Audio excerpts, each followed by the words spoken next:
Strategy and Snark presents Dungeons and Dragons Online. Welcome back. We've got a doozy of an episode today. So, as I mentioned last time, we're going to be going and doing all of the free epic quests. Which, we've got some cutscenes to watch in this first one, so let's get moving. We're going to start with the Lords of Dust's Chain. This is what would normally let you access Evening Star.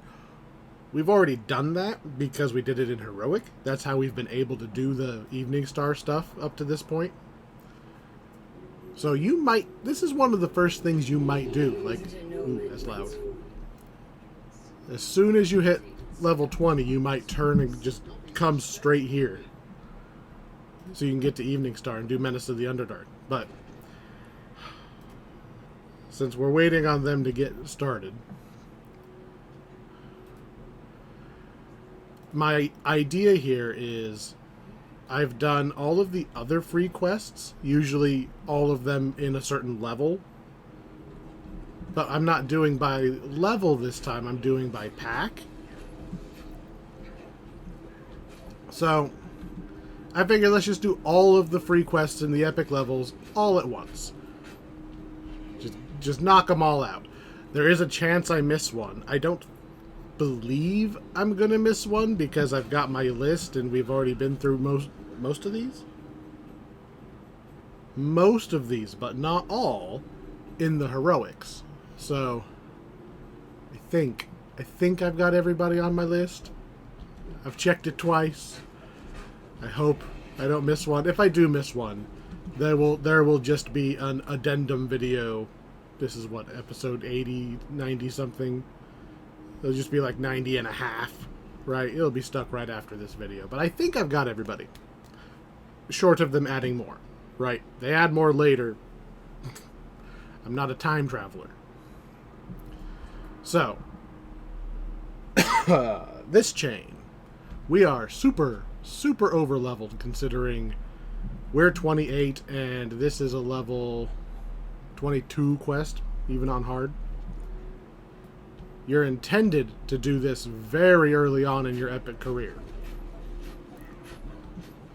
We are going to do a couple that we are under leveled and under geared for. I might even drop us to normal mode for at least one of the ones I see on the list. There's going to be obviously some duplication here. We've already done this chain. We did it back at the level 15? Nah, it doesn't sound right. Somewhere between 15 and 20, we did this during one of those free quest videos. There's 4 quests in just this free chain alone. And this will get us to Evening Star. Again.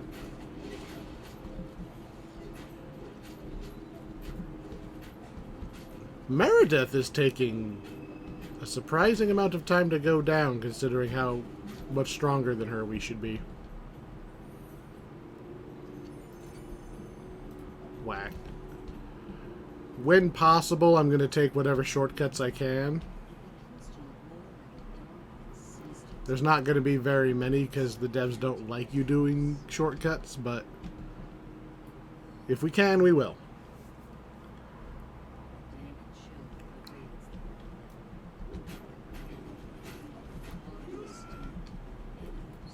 Alright. Now I gotta wait for the cutscene again. I want to say this is going to have, let's see, 4, 5, 6, 7, 8, 9, 10, 11, 12, 13, 15 quests, if I'm counting right. 4, 5, 6, 7, 8, 9, 10, 11, 12, 13, 14. I've got 14 quests on the docket for this video. Which sounds like a lot when you're just doing them all in... There's no way I'm doing them all in one sitting, but one video. It sounds like a lot. But it's actually not too far off of, say, Saltmarsh, Isle of Dread. They've got a lot of quests. They got a lot of, like, short little gimmies, though.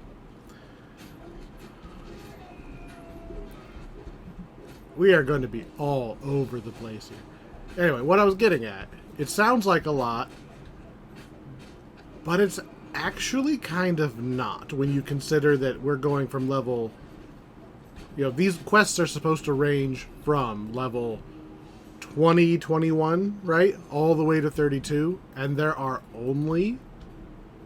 only 14 free quests.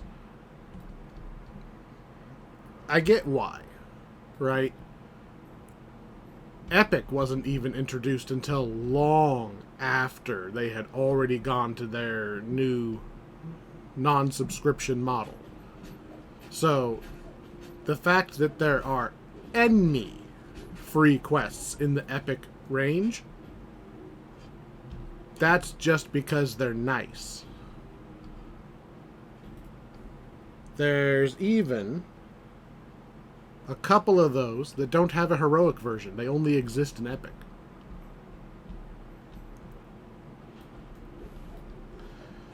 So it's rare for the devs to put out a free quest these days. I shouldn't say devs. It's rare for Standing Stone to put out a free quest these days that's not tied to a quest pack. I'm not saying that's a bad thing. I'm just like, because we understand they got to make their money somehow, right? I'm just saying it's unusual for them to just release it for free, right? And yet, 1, 2, 2 of those quests came out in the last year. 2 of those free quests. Give or take, you know. I don't remember perfectly, but I think 2 of those, within at least the last 2 years, 2 of those quests. And a couple more of them, like, they don't... There's no reason for them to have been released free. I'm glad they are. Right? It's nice to have new content that everybody gets. Everybody can play it together and such. But that was probably a marketing decision or something, right? That was...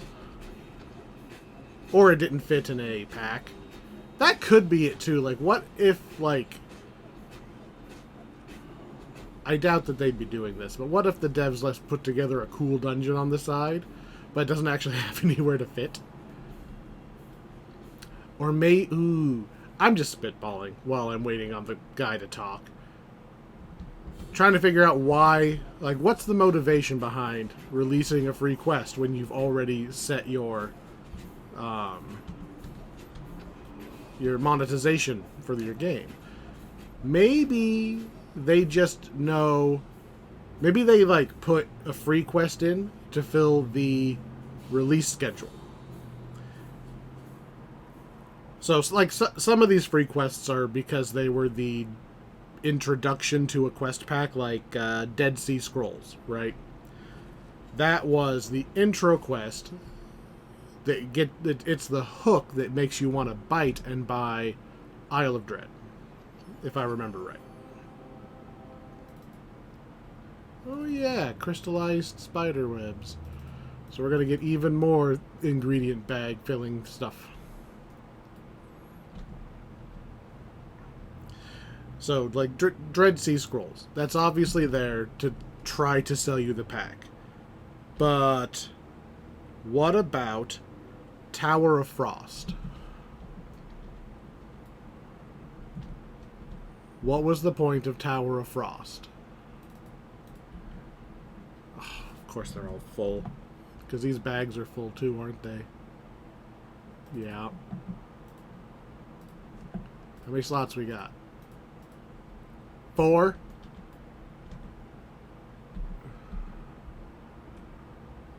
Servants of the... That is the quest I want, right? Yes. So... Tower of Frost is the one that, like, confuses me the most. I feel like it came out around the time of the Dragonblood prophecy, and that pack only had 2 quests. Like, was Tower of Frost supposed to be a tease for that pack? Because they don't feel like they're connected. It does have an Orb of Risia as a main thing in there, so maybe it was actually just the first little bit of spice teasing the Vecna storyline, like really far ahead of time.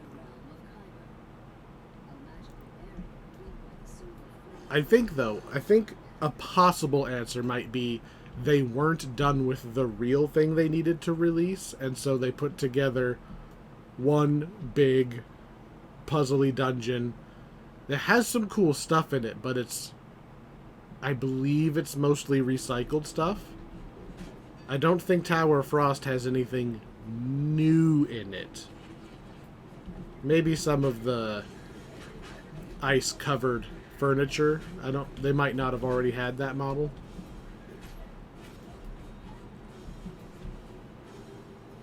It definitely had orcs in it, but that could have just been any time after Attack on Stormreach.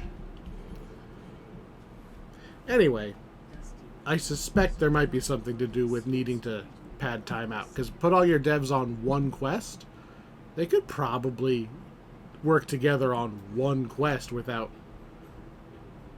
that wouldn't be too bad if they needed to hammer out, like, the numbers and such on a crafting system like the dinosaur bone system. Like, we need to kind of work on this. We need to just put a quest out so that our release schedule isn't empty. That might have been it. I don't know. I'm just filling the empty silence, right? There's not going to be anything particularly new in this quest. This was released... I want to say this one released Heroic and Epic at the same time. And because of that, there's very little, potentially no difference. Like, I think they are straight up identical, other than the enemies are scaled up slightly. And even then, it's only slightly. Because this is like a level, I want to say it's 16 on Heroic, versus it starts at 21 or so on Epic. They're not very far apart.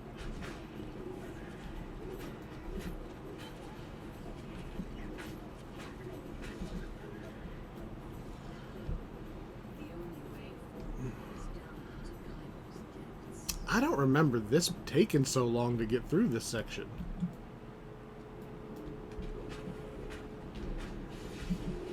Am I just thinking of the wrong quest?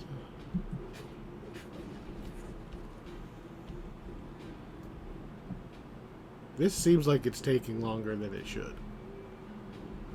Nope, it's the quest I'm thinking of. There's the 2 sockets.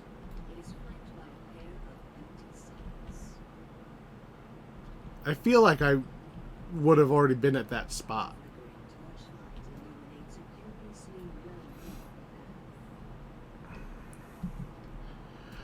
Well, at least we don't have to worry about dying. Which would have been a terrible time to just die. I am honestly not sure about some of these quests in here. Because our level range, I'm not doing them, strictly speaking, in level order. I'm attempting to minimize the running back and forth. So we're going to do this chain, which puts us in Evening Star. Then we're going to hit all the Evening Star ones. And then turn around and mop up Stormreach in one area at a time, vaguely.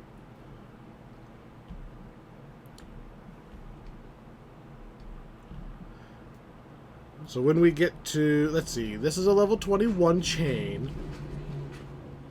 And then we're going to do a quest that's on level, and then we're going to do a quest that's level 31. which is kinda high. And then it drops down a little bit, and we're going to end with a level 34 quest, where I don't know how well I scale into level 34. We're doing okay, but we've still got some pretty low level gear. We're getting close to the point of getting some upgrades, though. Once we are done with, I think, two more low-level chains after doing all the freebies, we will be doing quests that are legitimately dropping endgame gear. Because most of the endgame stuff drops as equipable at level 29, and we will be 29 at the end of this video. So we can start equipping right away any named items we find, and they will be max level. We won't be, like, behind on gear levels anymore. We're almost there. And we're going to spend a long time at cap, okay? There's a lot of chains at cap. We are only a couple videos away from, for example, Ravenloft Epic Mode, where we get to upgrade our weapon for free. I could actually just walk over and do it early and just use the weapon early, but just like with regular Ravenloft, I'm waiting to do it in order. I choose the order, but I'm still trying to do the quests roughly in level order.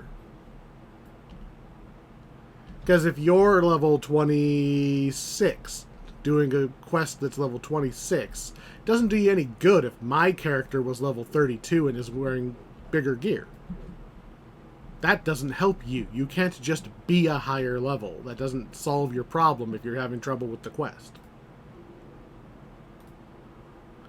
I'm going to buff because I have, like, nothing else to do while she's talking.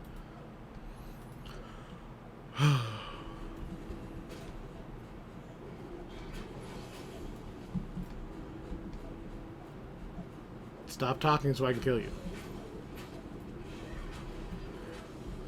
By the power of cutscene, she is immortal. Alright, we should be basically at the end of this one, right? Yeah, we just gotta beat up all the waves of bad guys now. Which normally I would go hide in that corner. But I don't care. Because they are not going to be able to hurt me. Look how many there are. They're all nice and lined up for me to whack them all. Next. Hello, spiders. Yes, just surround me. Yes, let me get my strike through and kill you all at once. Who's next? Is it up there? Hello? I require sacrifice. Bad archer. No standing where you're not going to group up with the rest. Who is next? I'm going to guess it's going to spawn up here next. I was wrong. There's still more spiders. What you got for me?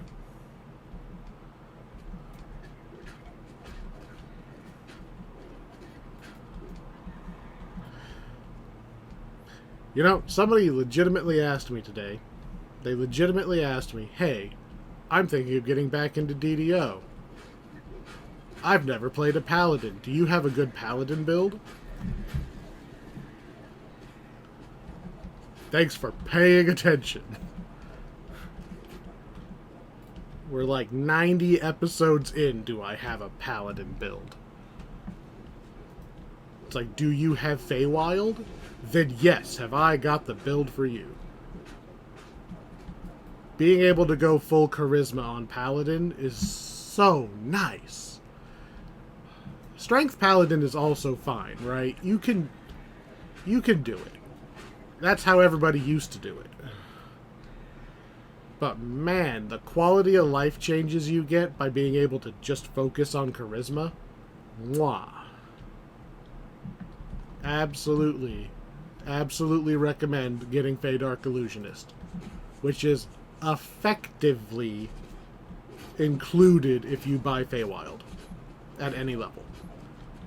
Sure, if you buy the standard edition, it doesn't just auto unlock, but you can get it for favor. Just do all the quests on Elite. And it doesn't care if you're doing them on Epic or Heroic. These are level 5 quests. Level 5 and 6. You can do them on Elite while over-leveled. It counts. You don't need the charisma to hit and damage. We didn't get it until almost level 10, didn't we? Because I wouldn't turn it on until we actually earned it.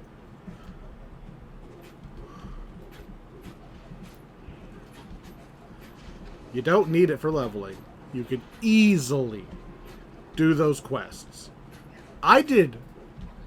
If you're concerned, okay, if you're concerned about, well, I don't know if I want to do Feywild on Elite, you know, without having my character at full power, I did. Go watch my video. We did all of Feywild on Elite. I did them. I had to do them beforehand because this is not an account. So you have to do normal and then hard and then Elite, but that's fine. Gives you more chances for named loot. And that named loot is really good. We're still wearing ours. We're still wearing that named loot. It is a cool lightning helmet. We are not a lightning character, but that's a cool lightning helmet. Does this beat our current? No. Okay, give me the last. This isn't even the last quest. I think of it as the last quest, but it's not. So, Spinner of Shadows. Do not underestimate the Spinner of Shadows. Spinner of Shadows has her fair share of kills on Hardcore League. Because normally you're doing this quest and you're just smashing through. But you forget that there's a... If she ambushes you and you're not close to the little silver flame guy, you dead, bro.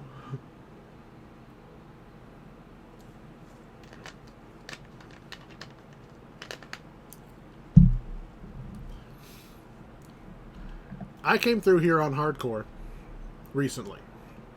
And I was playing on normal mode. And I still had some close calls.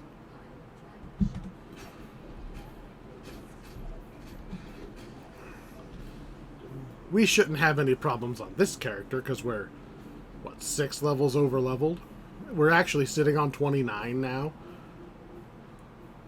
Is 29 a good level? I don't even know. Do we get a cool feat at 29?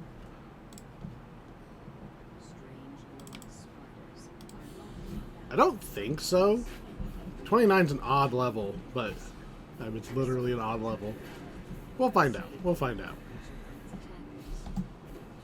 All right, time to cutscene it up.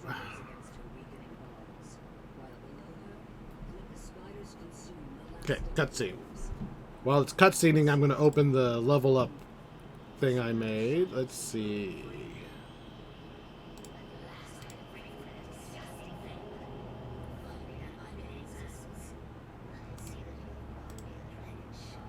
$29, we get nothing. Does 29 give us a new rank of anything? I can't see it through the DM text. Oh, I'm on the wrong one. I'm on this one. Nope, level 30. Do we get nothing at 29? They've done a pretty good job of, like, not making blank levels. That's 32. What's the big deal about 29? What do we get at 29? There's just nothing. There's nothing here at 29.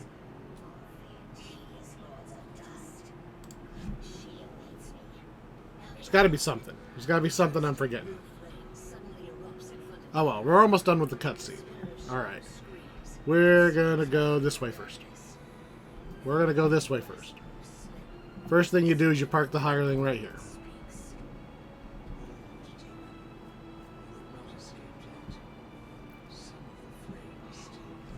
How many inventory? Okay, we got 2 inventory spots. Okay. That's more than 0.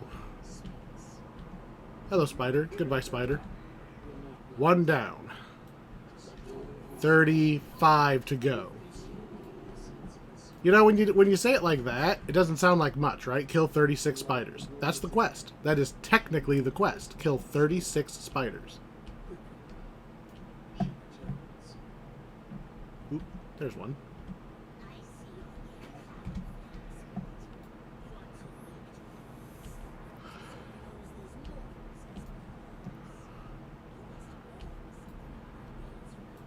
Chasing down the spiders. I usually put them on my bar so I can at a glance see how many I've got. We're going to go up and we're going to hit that spider in the back.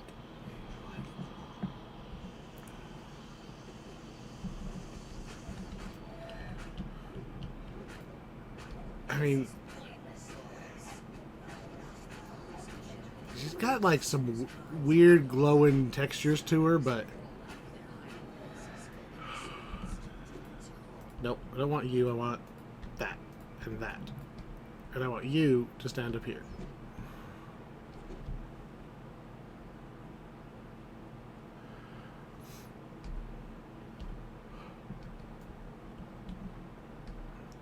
Once more, the demon's voice echoes from the shadows above.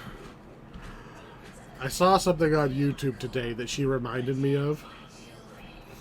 People have been doing variations on that smash or pass game. If you don't know what that is, good. We'll just say it's gauging the attractiveness of fictional characters. Because usually the gimmick is...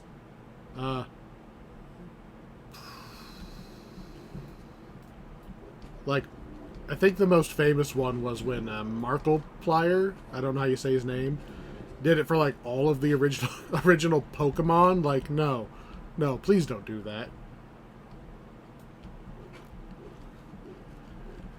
But, you know, in today's day and age, you know, I was thinking about it, and if you did a Dungeons and Dragons version of it,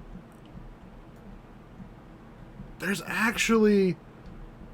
a lot of Dungeons and Dragons monsters that are just lady in bikini with like monster part attached somewhere. Like, obviously the Driders, right? That's just a lady in a bikini from like the waist up. Or Yanti are often just a snake from the waist down, like a mermaid, right? It's like a snake mermaid. And we've all seen enough of the internet to know what people think of mermaids. And then there's Medusas, right? Nope. Did not want you to pop up.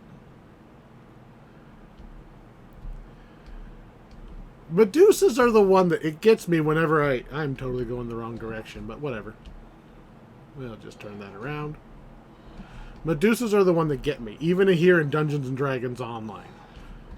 Go play the Droam quests, and I'll point it out when we get to those, because they added epic mode to those, so I've got to add them to the list. But the Medusa is literally just a green lady with some armor plating on her boobs. Like, first of all, it's like, Medusa's like half snake, right? Like, she's got the snake hair going. Is she a reptile? Because reptiles don't have boobs. And even if you say, well, it's a person who has been, like, imbued with essence of snake, like, okay, but still have questions. The spinner of shadows. Well, we got to do the kill the red spider section. But I saw a blue one. I want the blue one first. I saw a blue one. It was right here. Come here, Bluey.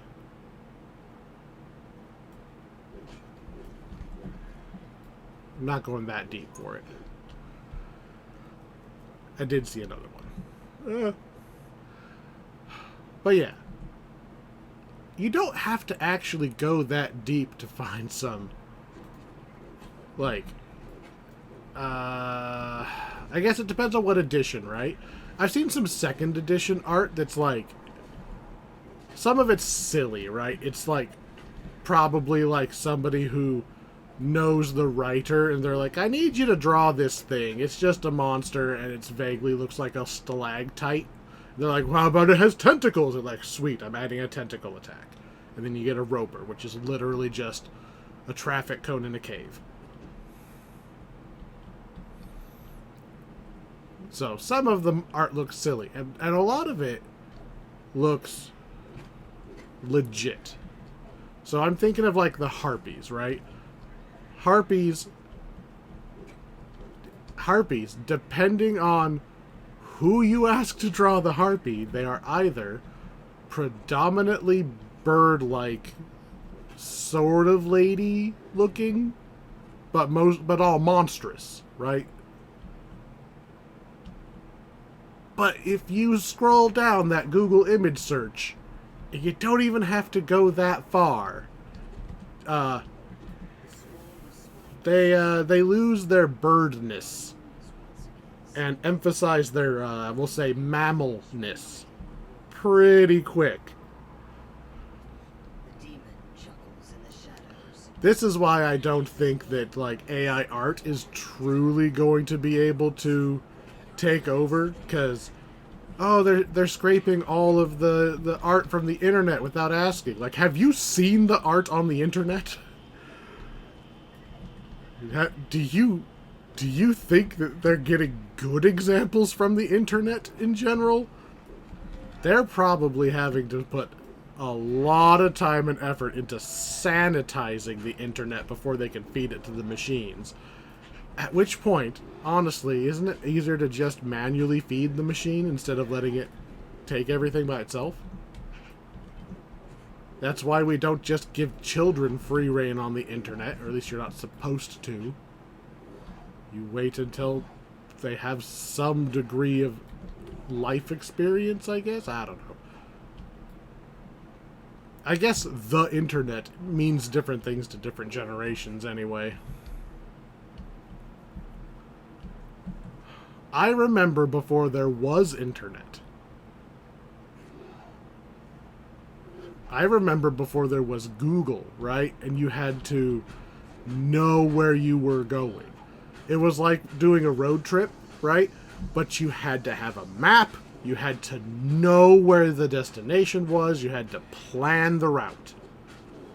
None of this, we'll get on the freeway for a couple hours and then turn the GPS on so it can, like, course correct us to the right street. You take one wrong turn, you're going home. That's what the internet was like. What would... Man. I guess they used to have a version of the Smash or Pass game. Because isn't it really just a more advanced, or a iterated version of the kill, sleep with, marry thing, where they give you 3 options? And it's usually, like, none of the options are ones you'd want. Same idea. Alright, what are we at? We're at 27. We need 9 more. 8 more? We need to get to 36. 9 more. 8 more. I see 3. 4. I see 4. Just die. Thank you. Squish. Squish. And we'll squish this one. 4 more. Unfortunately, we have to go into the cave section to get them. Ooh, there's one. Well, we need 4 more. We can go beat her up, and usually 2 will pop up. And then we only need to get 2 out of the cave, and there's 1 just right there. Ooh, there's 3 right there. We'll get 2, and then we'll walk back and beat her up. Get her off my back for a second.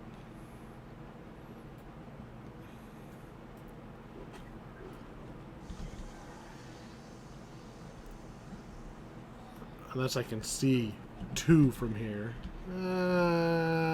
Fine. We'll just get him. She's not really doing a good job of hurting us, so...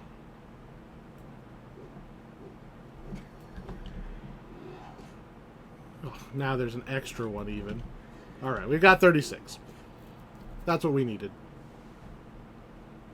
Oh. Have you noticed our buffs are missing?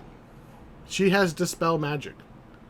Be very, very careful if your character is dependent on your buffs to not die. She will take away your resists. She will take away your Night Shield. She does not play.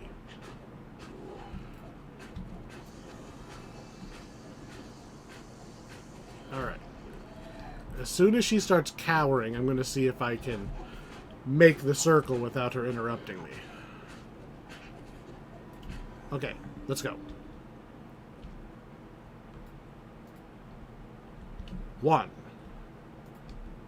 2, and again, I think I mentioned this when we first came through, but I am right-clicking on them with my mouse to hard target them, and just hitting E as I run past when I know I'm close enough. So I'm not trying to click on the thing and swinging my weapon instead, and... Right-click, E. Right-click, E. And now we go back to cutscene mode.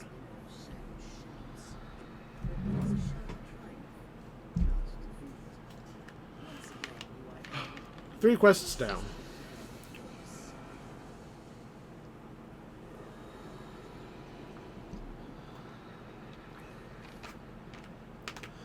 Remember, I had an easy time with her because I'm so many levels above her. I almost died to her on hardcore with my Thorn Druid. Because she just knocks all your buffs off, man. And then she's just stabbing you.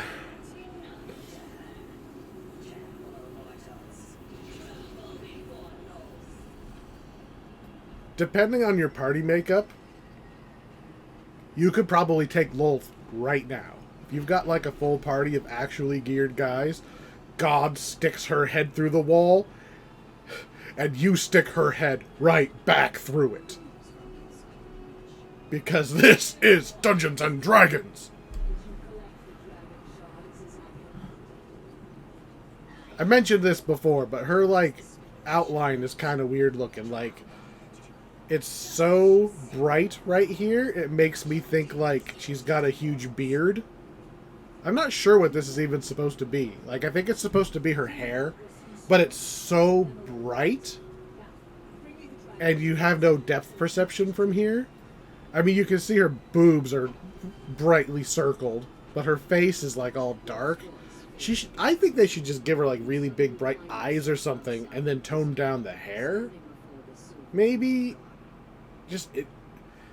if I hadn't have looked at her as many times as I have, like, I wouldn't be able to tell what's going on there.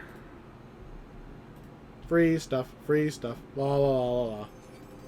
Take that, take that.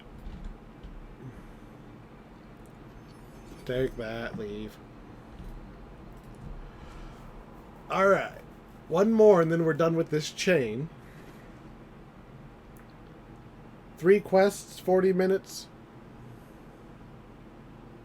these aren't short quests, but they're not the super long ones. Let's see if I can just accept this quest. Oh no. I did this before. I did this on hardcore because I went back to redo this quest because this is easy. I never accepted my quest reward from Elminster. So I can't redo the quest until I actually run all the way into the middle of Evening Star to accept my reward. Blah.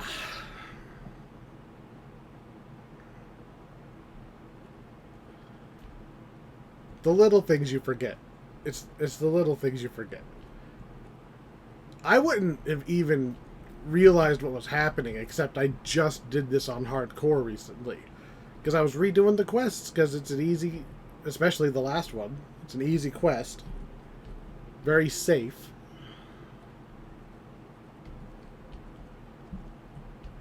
But I, had to waste this extra 2 minutes.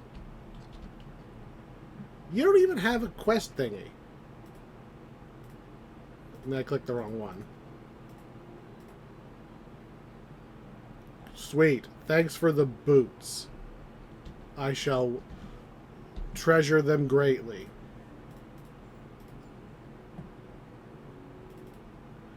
I really shouldn't be keeping, like, most of this. I really should. Charisma 11. Oh, I think we picked this up and then it wasn't high enough level yet. Sell. Why are we not wearing the charisma necklace that's just sitting in our inventory? I do not remember. Now I don't know where it is. Here it is. Because we don't care about evocation focus. This is just... That's just more charisma that we could just have. I bet you we picked that up before we were the proper level to wear it.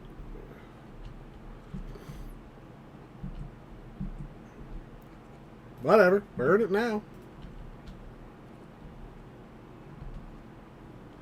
52 charisma. We were at what, 46 before?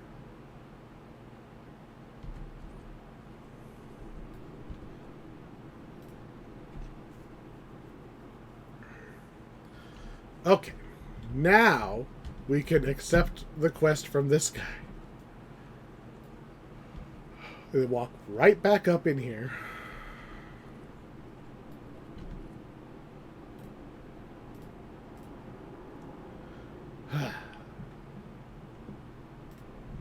It doesn't help that I don't like this quest. It's not. It's mostly because it's just a long hallway, and I always forget the quest exists. Like, I do Spinner of Shadows, and I'm like, sweet, time to go to Evening Star, and I forget they make you walk. Plus, the beginning of this is wait for Elminster to talk. Hello, demon, I'm not allowed to fight. Did I just kill it? Yes? No? Did I just break the quest? No, it's okay. It's okay. It's still there. I did a very small amount of damage. It just it stopped being targetable, and I thought maybe and I had rolled a 20. I was like, oh no, is it not strong enough to take a hit because they don't expect you to?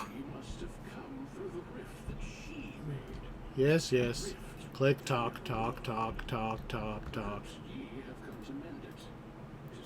Lead the way. Go.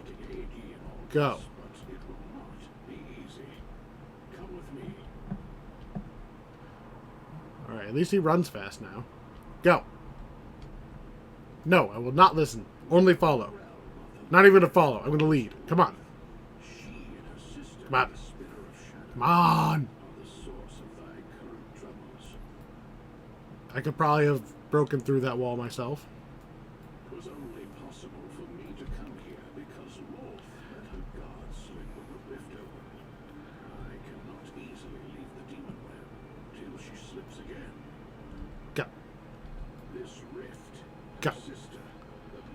Go. Go. If you're playing it on anything other than normal mode, there should be a... Like, the door should just be open.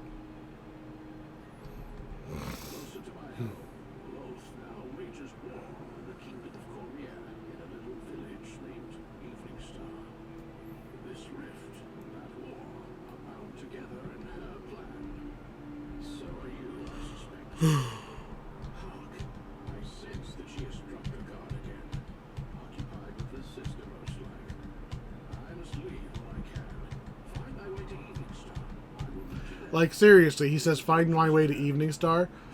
Okay. Just, like, hang a left at the floating rock that looks like a giant dick. Like, what? Find your way to Evening Star. He teleported in, right? He doesn't know that there's a way to get out.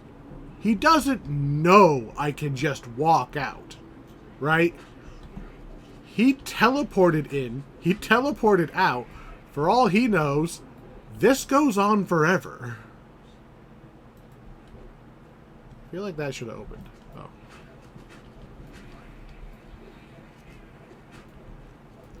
Stupid divination wizard. I actually don't know what his specialty would be.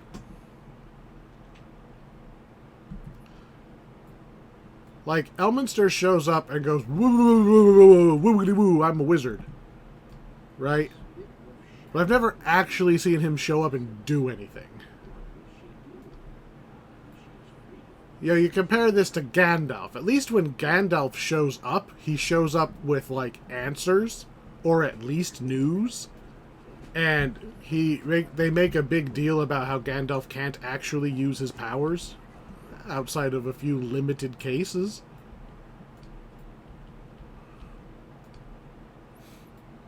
Or Dumbledore, right? Dumbledore can rock the house whenever he shows up when he wants to, and he usually shows up with all the zingy one-liners, if nothing else.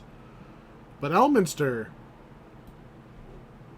he shows up now and then, like, as a cameo, right? I feel like they skipped the part where they tell his story.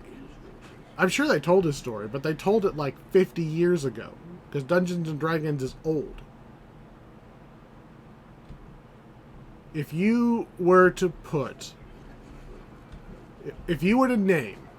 name some named characters out of Dungeons & Dragons, right? You're like, hey, we're doing a thing, and a Dungeons & Dragons character is going to show up and make a cameo. Who would you be most excited for? Most people I know would answer something like Dritz, right? That's the thing everybody thinks everyone's going to say. You know how old Dritz is and how rarely he's used these days?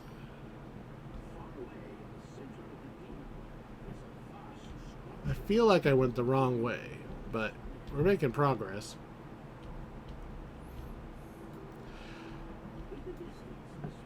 The Dritz books were out when I was little. Those are not new books. I don't think that the youngins are reading those books.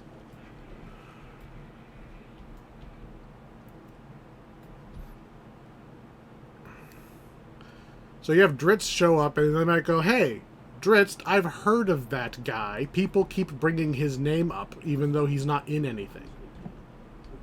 Well, that's not true. They made, what did they call that game? Did they call it Dark Alliance 3? It's like an action game, but you play it as Dritz and all of his, like, buddies. And it was, like, of mediocre reviews, so I never bothered playing it.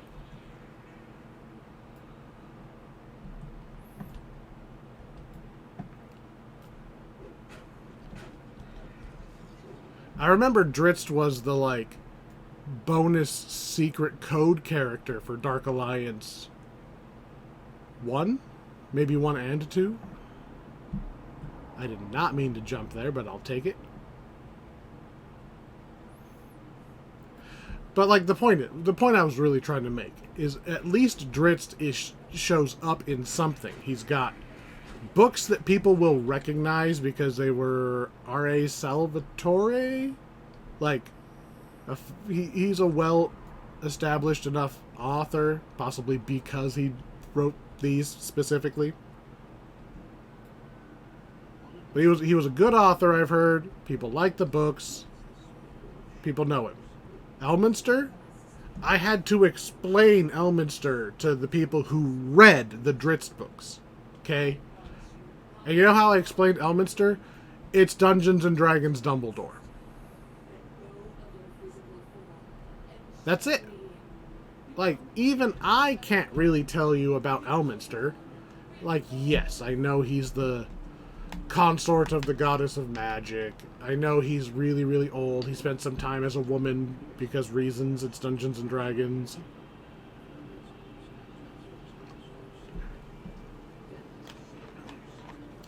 I know he has a history.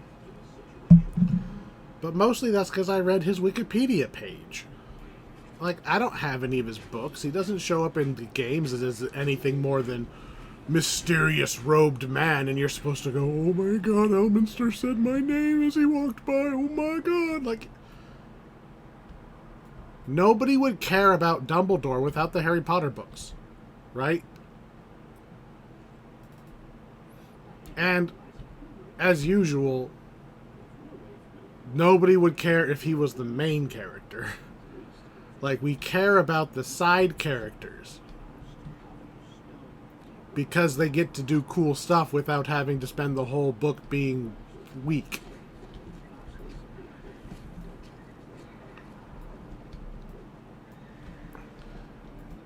Most of your protagonists, you got your standard 3 acts, right? They gotta lose in the beginning, they gotta tie in the middle, and then they get to win at the end. That's your standard shonen arc. Your side characters don't have to do that. The side character shows up and is a badass. And usually wins their fight to show how awesome they are. And then they either leave because they only got to show up to do a thing and then they leave. And they have inspired or taught the hero the thing he needs to win his fight later. Or they die, right? Or it's Obi-Wan, and he's old, and he dies for a greater purpose. With their death meaning more than if they had lived.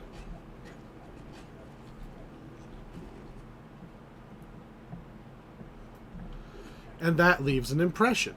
And none of that impression is, man, that guy was really lame for 40% of this movie.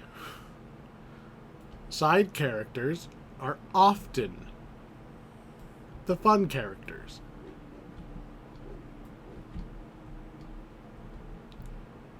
We apparently missed a spider. Here, spider, spider, spider. Have to kill all the spiders before the web will be weak enough.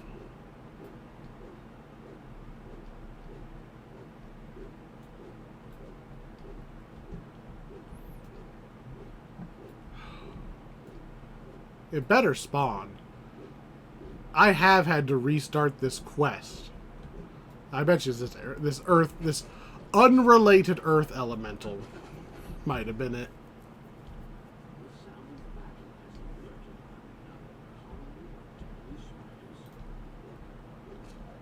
I have had to restart this quest because, like, something didn't spawn right. I couldn't find an active enemy.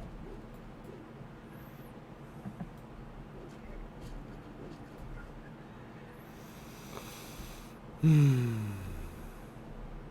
think we're past all the really bad parts of this quest. I think we've got more or less a straight shot to the end at this point.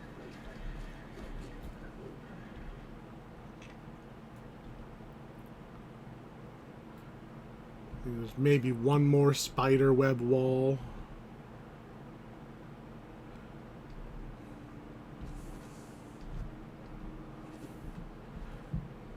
Yeah, I think we're almost there.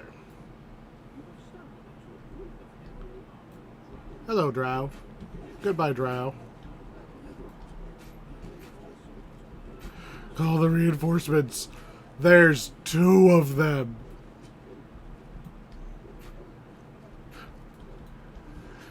I don't think in original... I guess in vanilla Faerun, I don't think Dragonborn are that common. At least I don't feel like they are.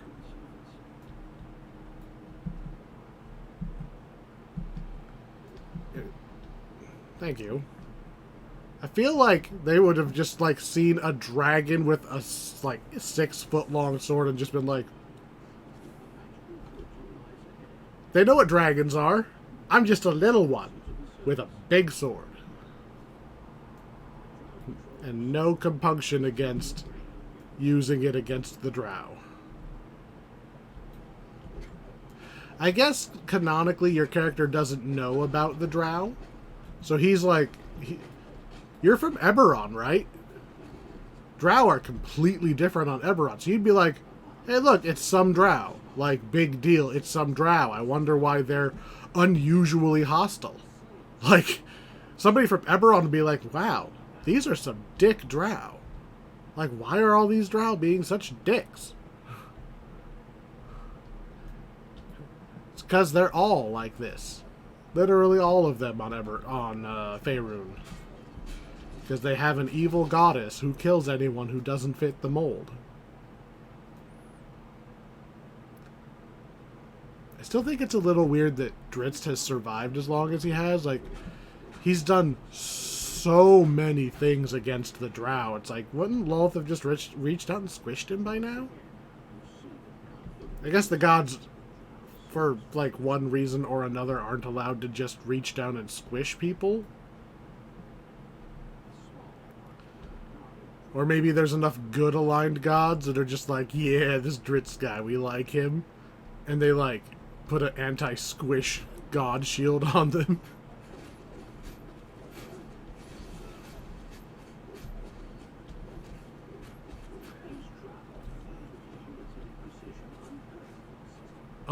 Military precision, unheard of. Really? Their military precision is, oh god, attack! And they all mob. This guy's just running in circles. His military precision is, serpentine, serpentine! That's his battle plan. And that doesn't work against a two-handed sword.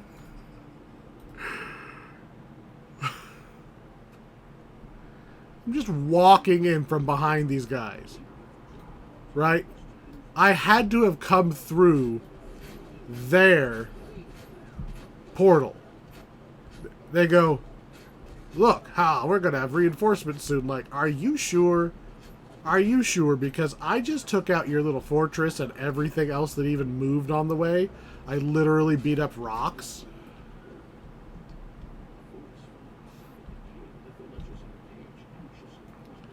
I don't know. It just amuses me to think of, like, being an epic level character fighting mundane things. It's like One Punch Man, right? That's a good show. The whole point of One Punch Man is he's basically too strong for any of the threats that actually show up for the season. So his greatest nemesis is expiring coupons. Because he's got nothing else going. Alright. 4 quests down. It's getting a little late for me, but next up on the list, we've got a brand new quest that we have not done before. I'm going to reward myself for having gotten through that chain again. We're going to go do a brand new quest. There ain't that many left in the game. Most of what we've got left is repeats. So when we get a new one, we're gonna do it. A study in Sable. This whole quest is modeled after the game Clue. Or Cluedo if you're in Europe.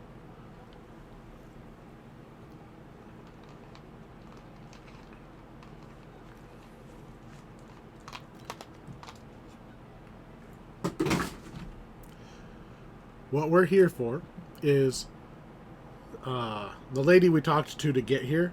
Her uncle is staying at Sable Manor. And weird things are afoot.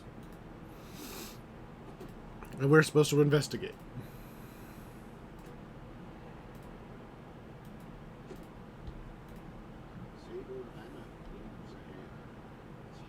So, first thing, right off the bat, you walk in, there's a ghost. Okay? And the ghost says to go read my journal. Like, okay, man. A ghost shows up and it's like, find my diary, read it. Like, or we leave. Honestly, if a ghost is just like, read my journal, you're gonna need to. Like, or I could just leave. My character won't leave, but if a ghost showed up to me and was like, read this pamphlet, I don't know. They've got a butler. Once again, it's a genie because apparently genies can't just not be servants. So here's Sir Ebermund and the housemaid. He was attacked and he's recuperating. So, while he rests, we play bodyguard. So we protect him over the night so nothing else gets him. And now, this quest has 5 main zones. One is the main body of the mansion here, where there's going to be 4 house guests. So, we could have went and talked to all 4 of them. We probably should have. All 4 of them are pretty much chilling right here when you first walk into the quest, and you can introduce yourself. There's Alec Glenweir, and he's like some weird elf, because like there's some voices always talking to him, and he's like, make him stop! It's like, okay, that's weird, but okay, thanks for telling me. He's not like tinfoil hat crazy. He's like literally like, come on, there's a voice, oh, make it stop, please. He knows, he's asking for help. Chadris is a big dude bro. He is absolutely a member of a fraternity. The housekeeping staff you can ignore. The other 2 are probably upstairs. Flora Reynard is a thief. Hey! I think this is the dress that I pointed out in Haunted Halls of Evening Star, having not remembered them using this anywhere. I've never actually paid that much attention to her. She is only here because she wants to steal everything that's not nailed down. She's just, you know, an antiques dealer. It's just not her antiques. Hello. A strong sleeping draught. Yoink.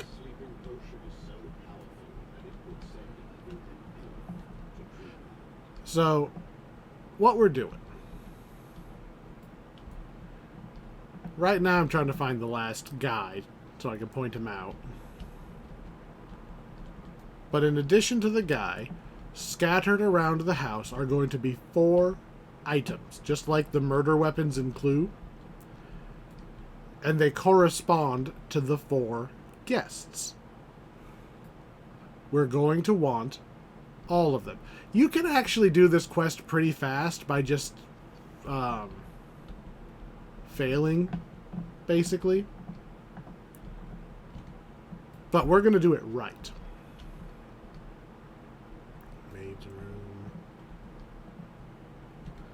There's a lot of rooms.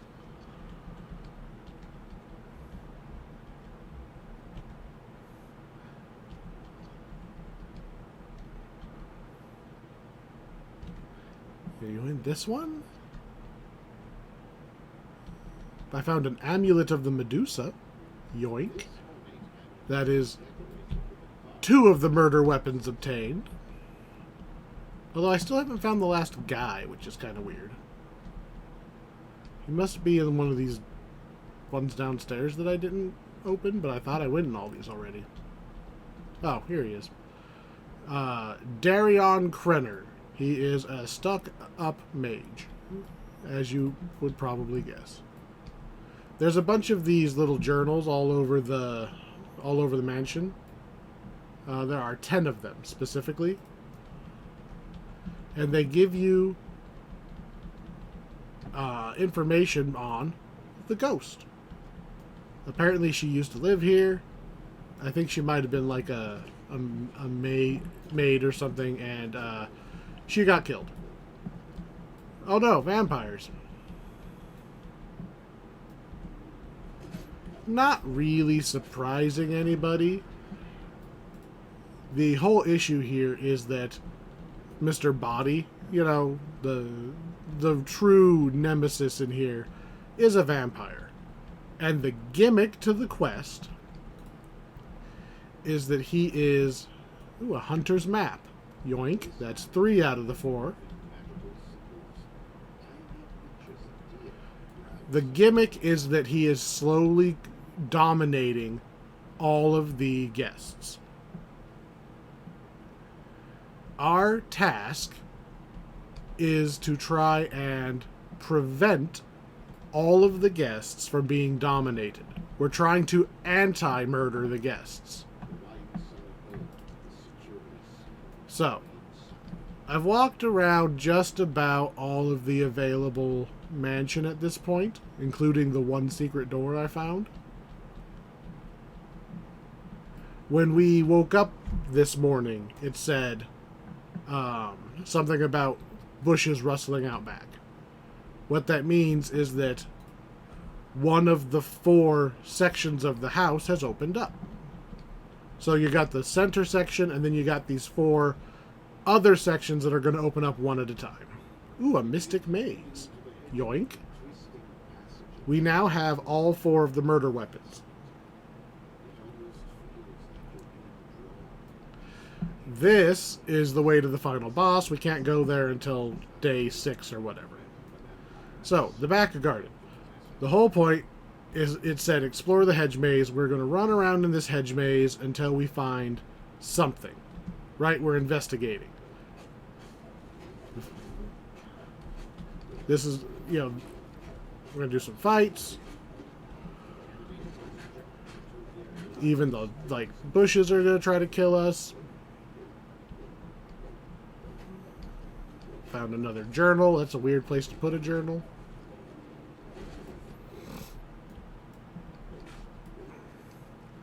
And eventually, if you just YOLO your way around in here long enough,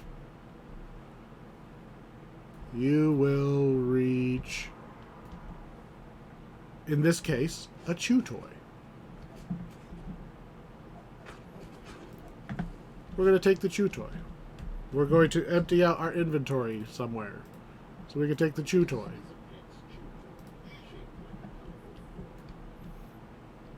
So, all that, and all we found was a chew toy. What's the point of a chew toy? Well, what we're going to do every day is we're going to explore a new section of the mansion. We're going to find an item that's going to be useful to us in exposing who the vampire lord, that's an optional fight in there if you want. We're trying to determine who the vampire lord is focusing his attention on today. There we go, we're out of the maze. The way you do this is you talk to the guests, and one of them is saying something out of character. I happen to know it is Sir Chadris, because he says, "How grand it will be to see the master of the house. We just have to wait here patiently for him."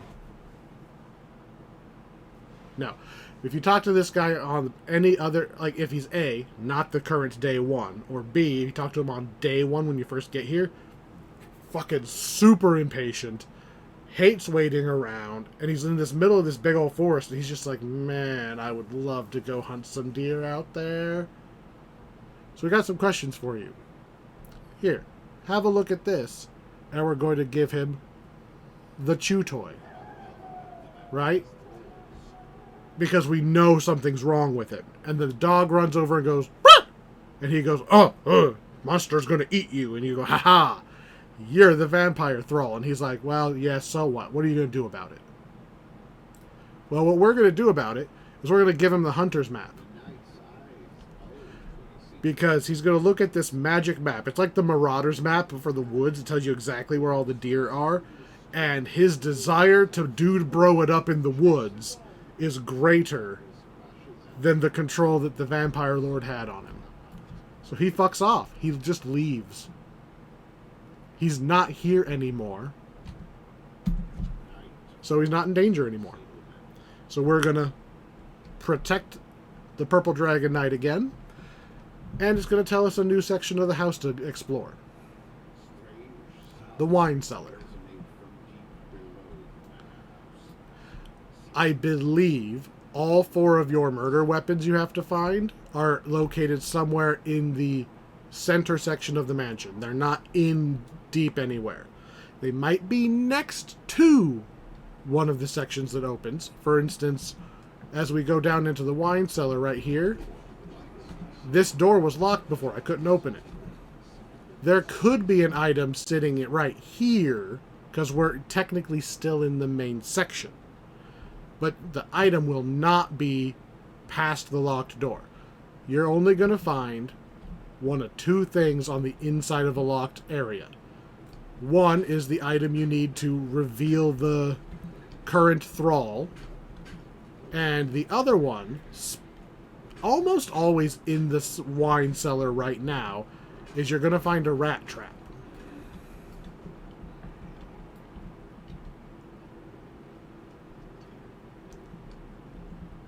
I mean, the rat trap is the item we're looking for. There it is. Yoink.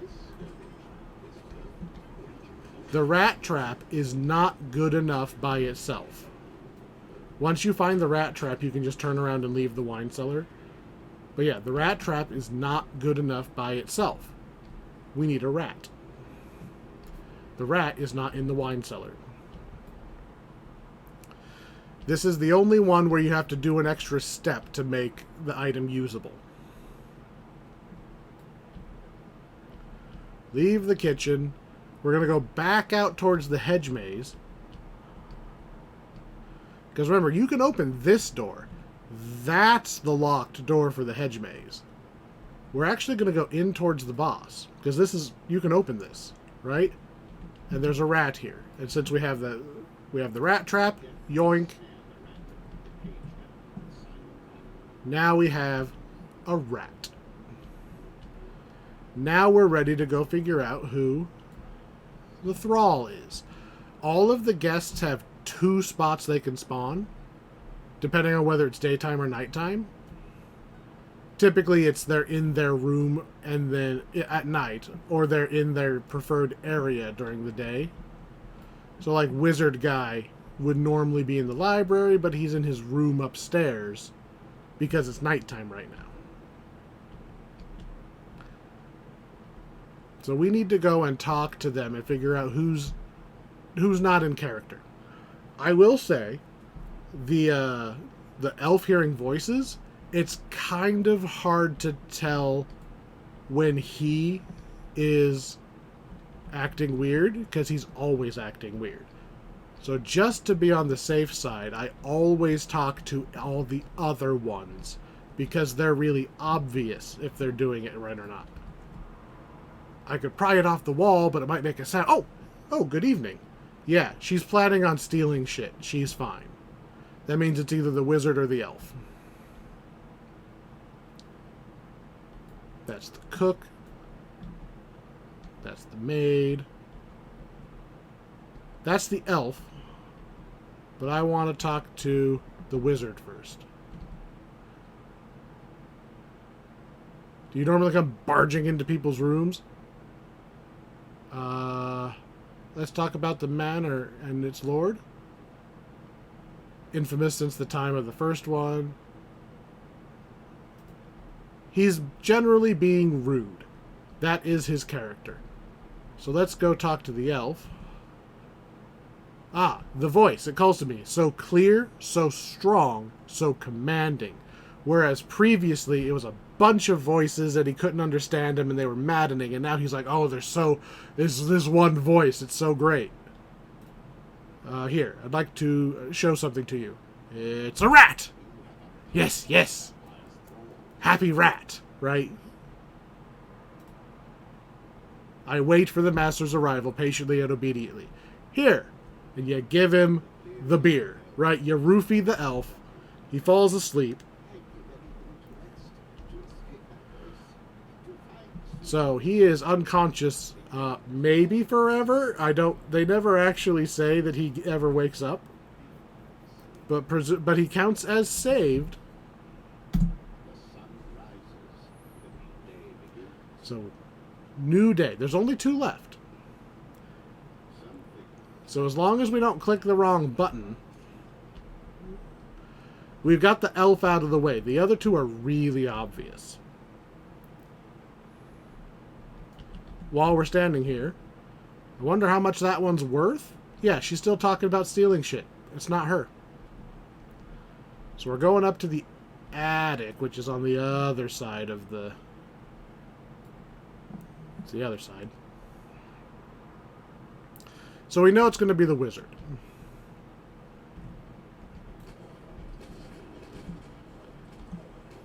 But we need something to make him reveal himself.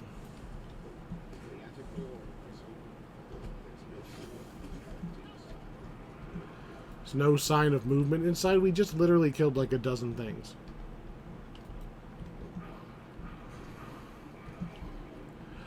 I should mention, I don't remember exactly where it is, but there is an optional fight in this dungeon, and I think you access it from the attic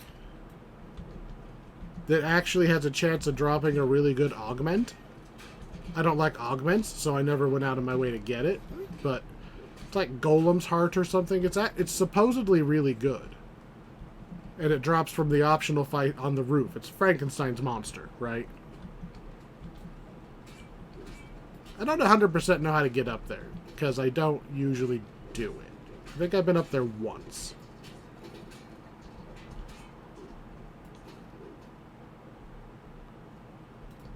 Plus, I usually turn around the second I find the item. A gem of revelation. Yoink.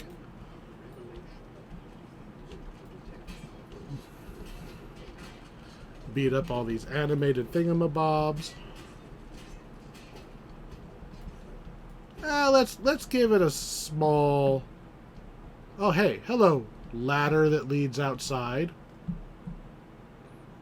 Could you perhaps be the thing I was looking for?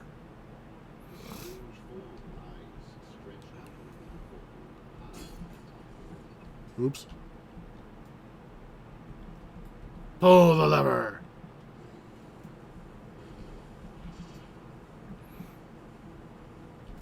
So here's the optional I was talking about. Beat up the flesh golem. It's got a chance of dropping the Golem's Heart augment. You might as well.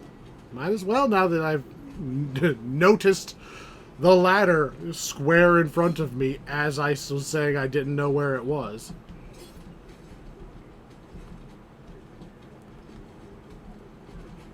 Bonk, bonk, bonk, bonk. Come on. Just fall down. Give me your heart. Stop fighting the hireling. Like, obviously I'm the one you want. Alright, what do we get? Wow, that is not the augment that I was looking for, but a Constitution plus 11 diamond? That's not nothing. Like, Constitution is a stat that I will almost always just, like, get the maximum of, because that's your HP. But 11 is still a lot. That's a solid one to... If you're doing a lot of TRs, that's a good one to slot into like a good weapon that you know you're going to use lots of times. Get out of here, book.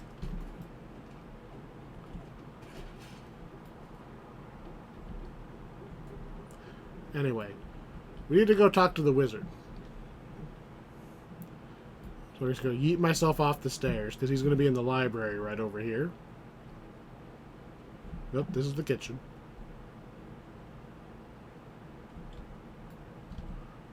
It's quiet, so peaceful. I could just stay here forever without a thought in my mind. Yeah, he was being an asshole and really annoyed that he had to wait before. So it's obviously him. I have something to show you. A gem of revelation. Woo! Yep, you're enchanted. And then you give him the Mystic Maze, because it's basically a magical Rubik's Cube. He's like, ooh, puzzle, because he's a wizard, right? Ooh, puzzle, and then it sucks him in. And now he's stuck in the maze. And thus, he cannot be taken over by the vampire. One left.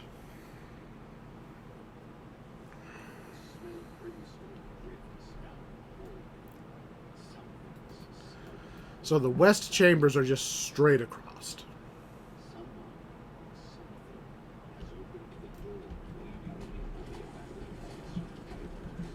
And we all know when you're in a mansion, you never go in the west wing. I mean, it's got to be a Beauty and the Beast reference, right? I guess, it could be on accident, because there's an east and a west. So it's not like half of all abandoned mansions are Beauty and the Beast references.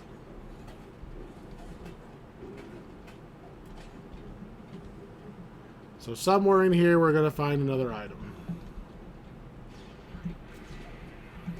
I didn't summon you. I mean, I stepped on the thing in the middle of the room, so that might have been it.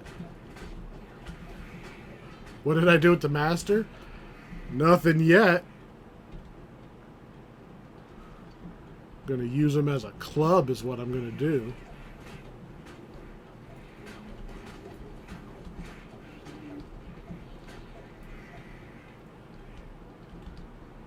Somewhere in here is the item. And also, every door is a bunch of bad guys. There's what, one room left?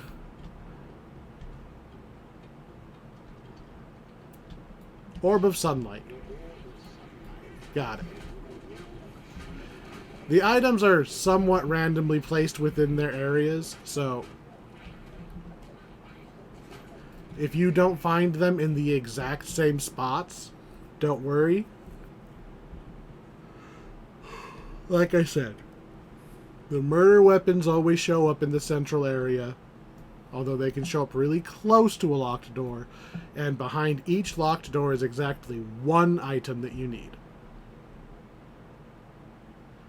So it's nighttime, so she is up in her room, and her room was on the other side, if I remember right. I think she's in here.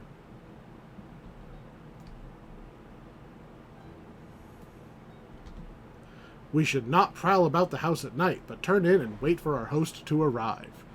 Right? She was totally casing the place, and now she's just sitting. I have something to show you. An orb of sunlight. And she goes, his sunlight bad. So we're going to give her the amulet of the Medusa. Because her greed takes over, she looks into it and turns herself to stone.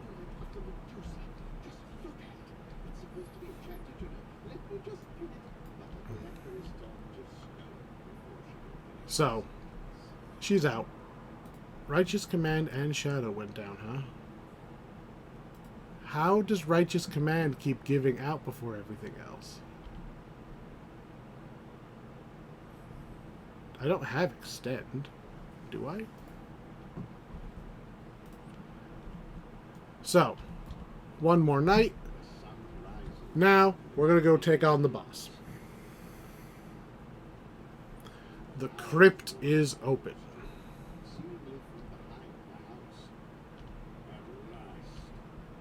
So we're once again going to go out the back door, back to where we caught that rat. Doop doop doop doop doop doop doop. And now this door is open, which it was not before.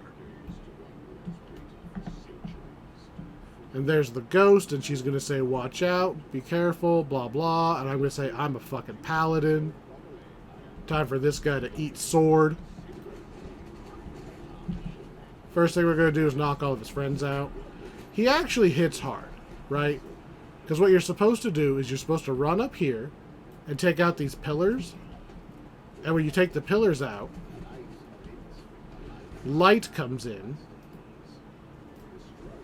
Light comes in. Light comes in, and it weakens the bad guy.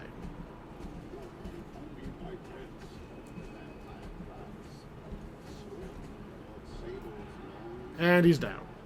If you do not save all the house guests are in this fight and they fight you. So this boss fight is easier if you do the whole quest correctly. There's also 2 more pillars for additional sunlight in case something goes wrong. And we get our loot. You get an extra chest for having saved all of the guests. And we're out. I really like that quest. There's just enough like randomness to it, like exactly where things are, that it's not always exactly the same sprinting to each part. The order that you do the 4 sections is shuffled, so you're not always doing it in the same order even. Like, there's a lot of stuff to that quest, and I really like that quest.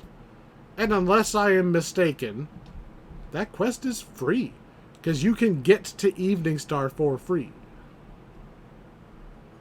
Alright, what do we got next? Our next quest is we're going to go revisit the Mask of Deception, because we're already in Evening Star and we might as well.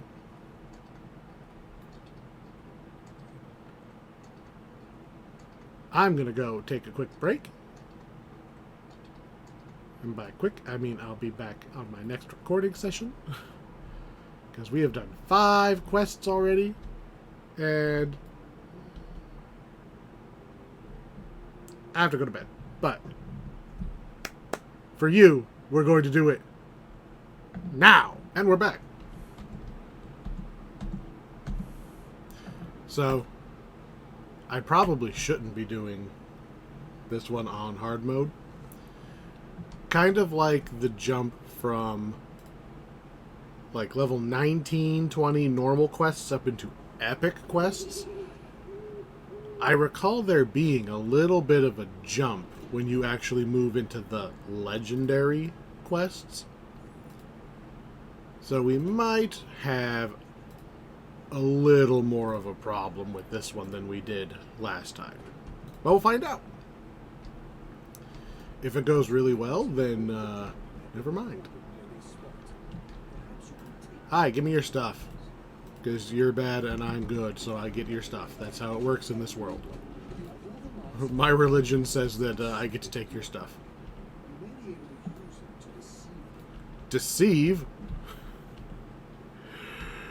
That's not the game we're playing. We're playing kick down the front door. We're playing pick up the guard and use them to beat up the other guard. That's the game we're playing. Greetings, evildoers. Just this guy's just waiting in line for the outhouse.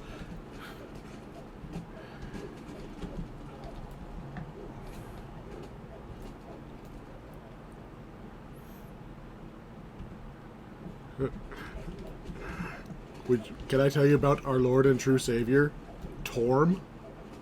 Wait, who is my god? I forget. Oh, right. Eberron. So, Sovereign Host, which I don't know the individual names of any of the sovereign host.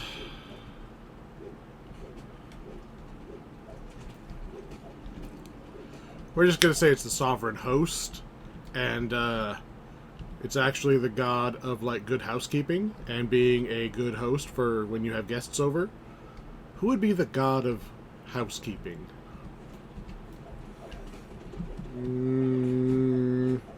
I mean, there would have to be a whole pantheon, right? There'd have to be a good one, a neutral one, and an evil one. I guess neutral would be Martha Stewart at this point. There's probably some feng shui master who's supposed to be the good one, but it's just not coming to mind. Now I'm just thinking, who would the evil god of housekeeping be?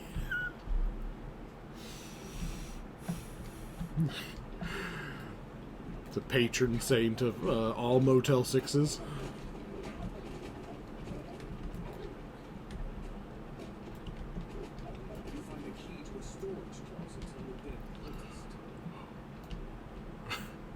Just every door we kick in. Pfft, housekeeping!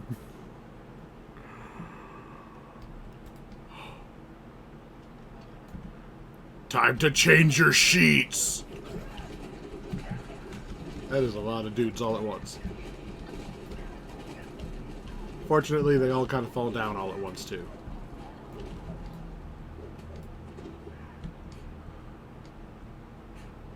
I'm still taking damage from something. What's this? They made me weak to poison and then cast Niak's Biting Cold. I'm taking their ham. Give me the ham. Fine. I will just leave their ham and no one will have it.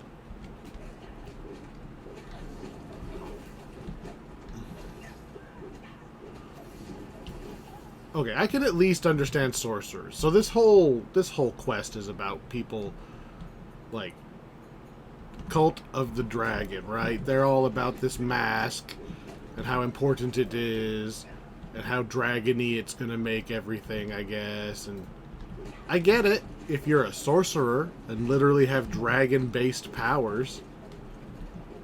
Yeah, you'd be all over everything to do with dragons.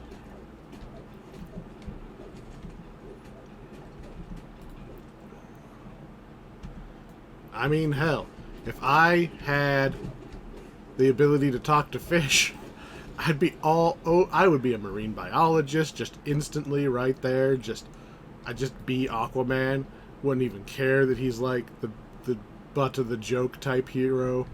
Don't care. I could talk to fish. It's cool. You can't.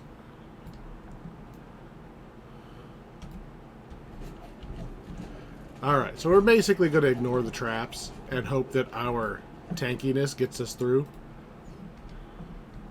We are going to top ourselves off before we run through the next wave, though. Yay!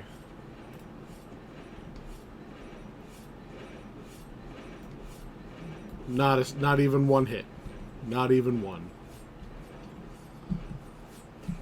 Okay, we got hit by 1, 2, 3, 4. 4 traps. All those traps, and 4 of them actually hit us.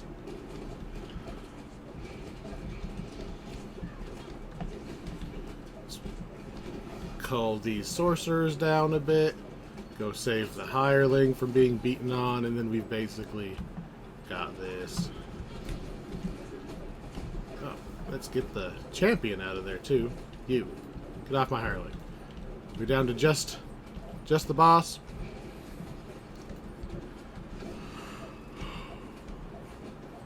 We did not waste any time in this quest. Just kicked open the front door, walked through their stronghold, walked back through their traps.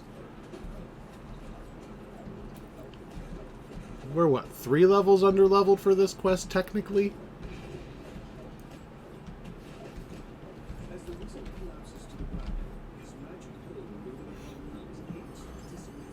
Mine, mine, mine. And we're out.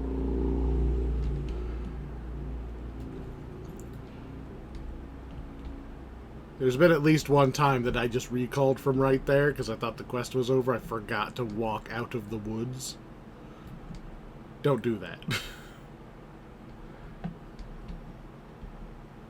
And we get our XP now. And a treasure chest materializes. Whoop.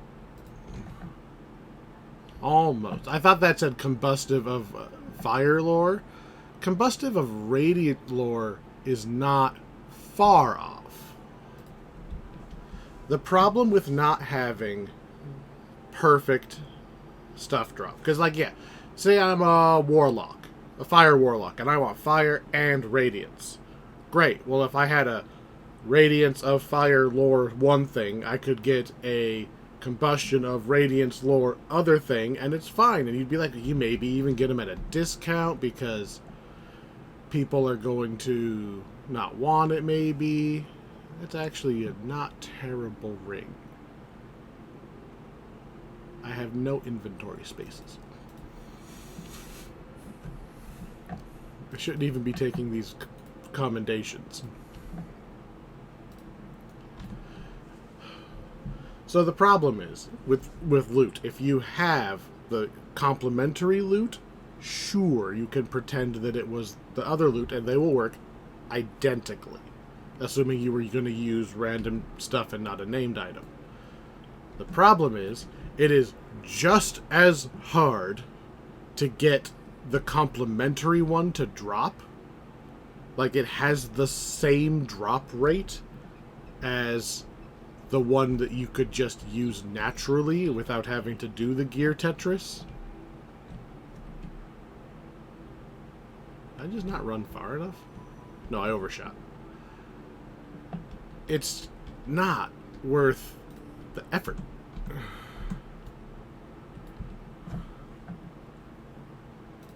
So this one is questionable. Very questionable whether we should be going into search and rescue on hard. But it's a free quest, so we're going to do it. I guess worst case scenario, we wipe and then the video cuts to the second try at the same point that we died at, just on normal mode instead. So, might as well try. I mean, I have 1,000,000 fire resist.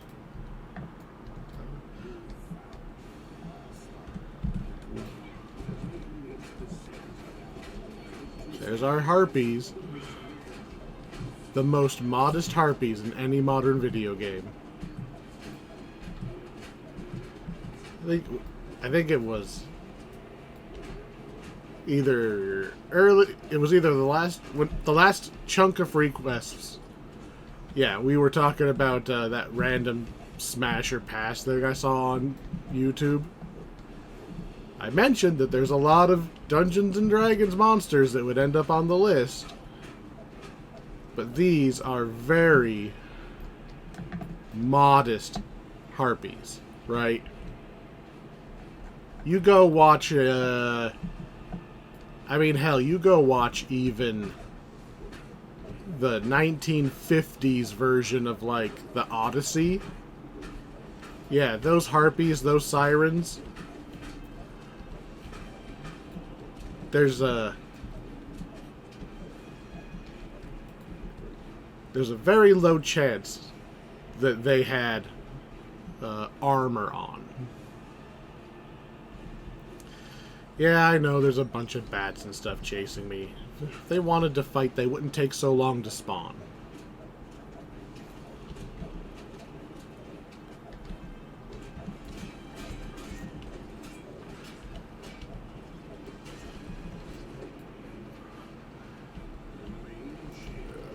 Oh yeah, the quells. We get to deal with that again. Hooray! Just blinded.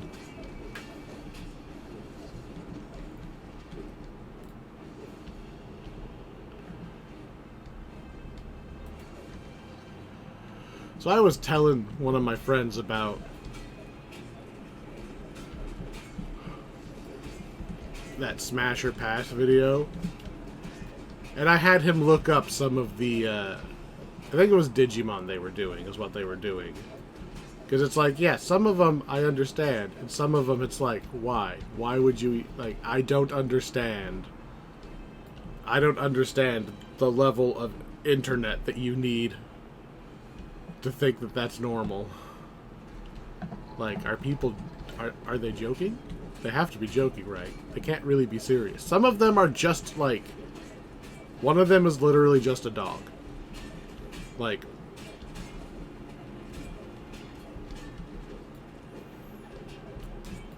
it's just a dog.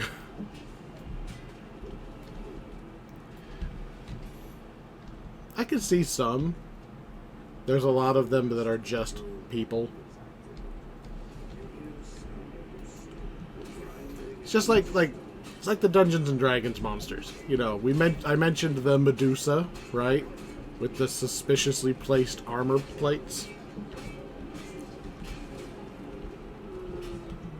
DDO has its fair share of unusually suggestive monster. Oh, just Militia. Militia by herself, okay? When I first started playing this game, so Militia is like the boss of the Fjarlin Carnival chain, and she shows up in a couple other quests. When I first started this game, she just had a regular succubus skin. Like, she was just a succubus with boss stats. And, yeah, she was somewhat suggestive, but it's a succubus. Like, that is the monster, right? But then they updated that quest, or that character model. I don't remember why. Maybe it was when Carnival came out. At some point they updated the model. And instead of being just like, I'm a woman but obviously slightly monstrous, they straight up like put her in a corset and fishnet stockings and a top hat. It's just like, you're just like dressed like a medieval stripper, right? It's like, what? Which again, she's a succubus, so it's not like it's that weird. But then she shows up in that, it's supposed to be her circus leader outfit, right? So in the context of the circus, it's like, yeah, sure. You're basically performing. I could see it having a more provocative and eye-catching outfit because, like, it's a circus, right? Think like the Trapeze Act. They're wearing leotards and stuff. Like, it's not that outlandish. But then she shows up in that outfit everywhere else, and it's like the when does a bikini stop being a bikini and it's just underwear? Like, how far from the beach can you get before you're just running around in underwear? The plane of battle. The plane of battle is too far for your fishnet tights to count as battle wear.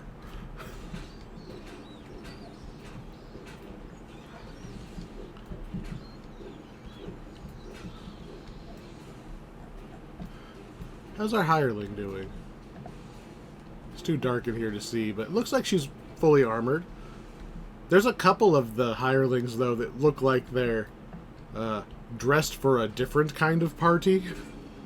And I know it's Eberron, right? Eberron is the poster child for, like, the plus 17, you know, thong of power.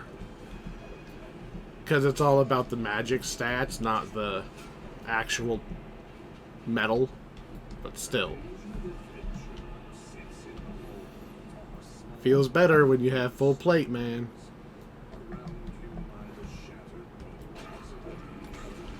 When the beholder looks at you, do you want to still be wearing full plate, or do you want to end up in the middle of the resurrection circle in just your thong of power. Like, I guess a barbarian wouldn't care.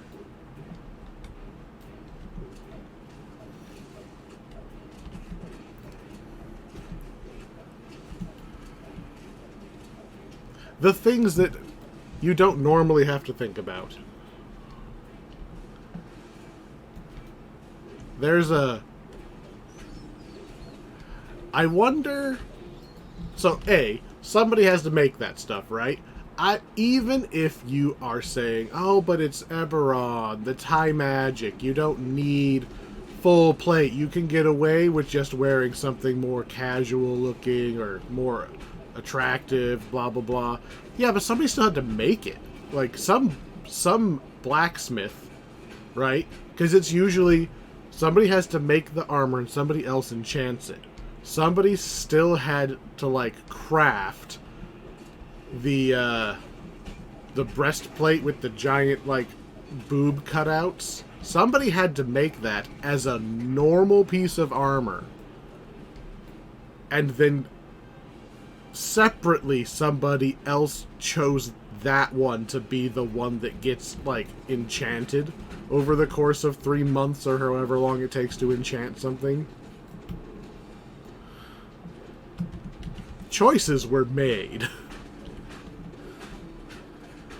Not every one of those is a custom piece because I'm a swashbuckler bard and I am max charisma and I want to be comfortable and still make my persuasion rolls, blah, blah, blah. Not all of those were bards.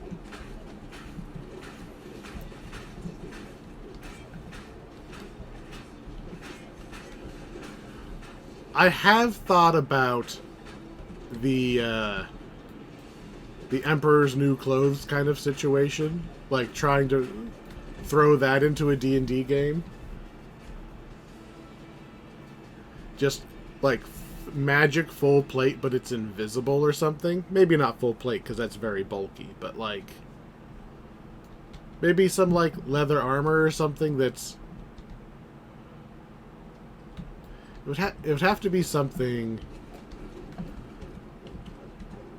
I guess it would have to, like, functionally... Oh, we're lagging. I need to make sure we don't die to that lag there.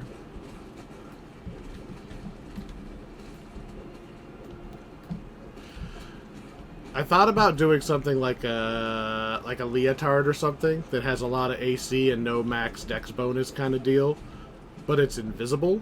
So it's like, alright, you can have this really high armor for your rogue or whatever, right? But if you ever fail your stealth roll during your solo, like your mission, it's going to be very obvious, like, because what else would draw attention, right? Short of, like, dressing... You can't even dress them up as a cat, because, like, tabaxi are a thing. So if a guard if a guard happens to look up at the wrong time and sees, like, a cat crawling, like, somebody look in a cat costume crawling around the roof, it'd just be a tabaxi. They're just going to be, like, intruder, right? That's it. Guard looks up and sees a naked person just crawling across the roof. They're going to pause for a minute and go, wait a minute. Like, something else is going on. And maybe that's the, maybe that's the minute you need for your friends to go and blackjack that guy, right? The second guessing himself, you know, just... What was that?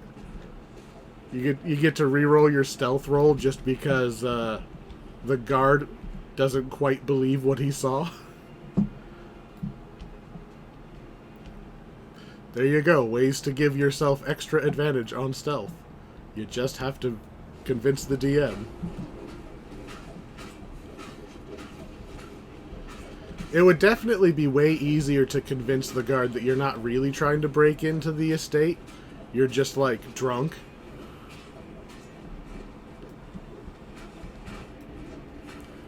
You know. It would lend a lot of credibility. And if they try to arrest you anyway, well, you still have all your armor, technically. Right, you're not actually fighting at a disadvantage.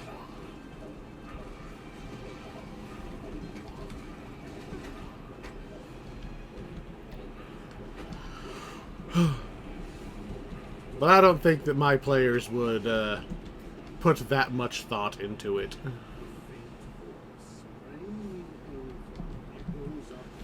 Alright. We are almost done with this quest. And we haven't really had any problems. Had a little bit of a hiccup with the lag, but that was not too bad.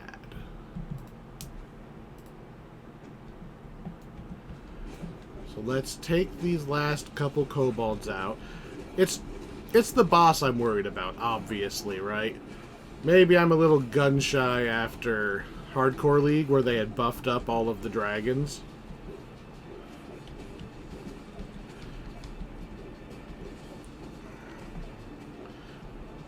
You kobolds just don't want to go down.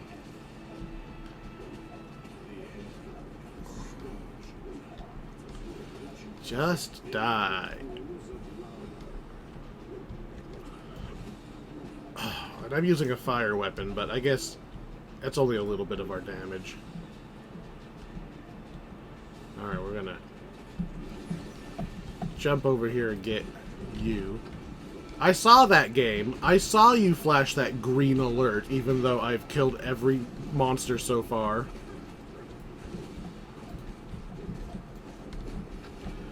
Gotta kill those stupid shamans. Because they have energy burst, and I don't want them to accidentally kill the hireling. My source of infinite life.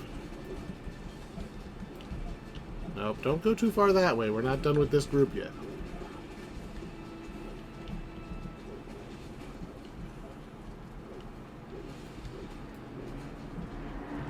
Fine, I'll beat up this guy, because he can't go anywhere.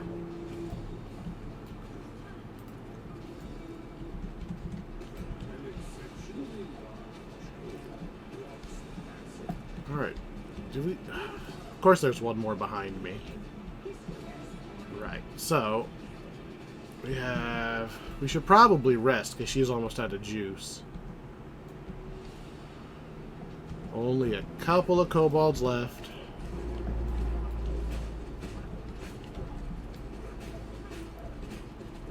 Champion is down.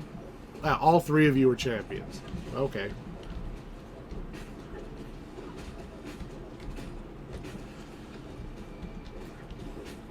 Okay. Demon Soul, you picked the wrong bonus, dude.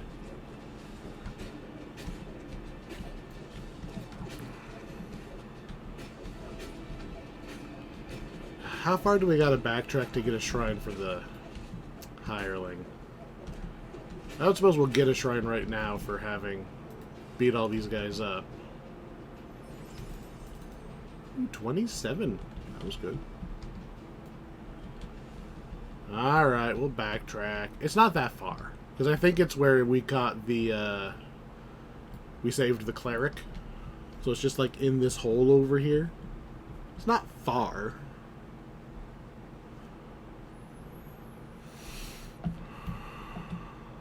Yep. Oh, and some bats. Watch out for the bats.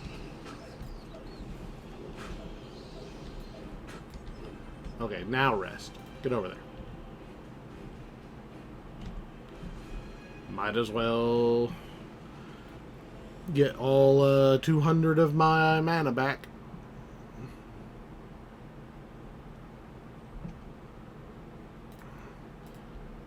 More buffs.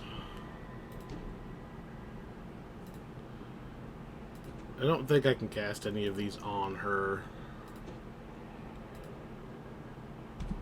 I can cast Death Ward on her. I don't know if that'll make any difference, but I can do it. Alright. We're gonna go fight that dragon. We're going to beat the dragon. I hope. Because I would hate to have to replay the entire quest just to redo the boss. Although we are I did bind at the local Evening Star Tavern, so I could potentially just run back into the quest. You know, if we do screw up. Alright, so she's gonna stay right there. We're gonna try to get him facing us this way so that we're not running around in the lava. We're gonna buff both of us with these. Sup, dragon? Sup, you wanna fight?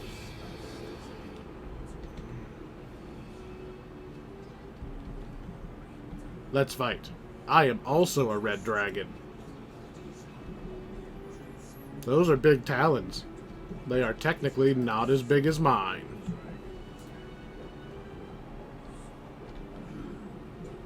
Come on. Fight me. Fight me. Fight me. Get your knees.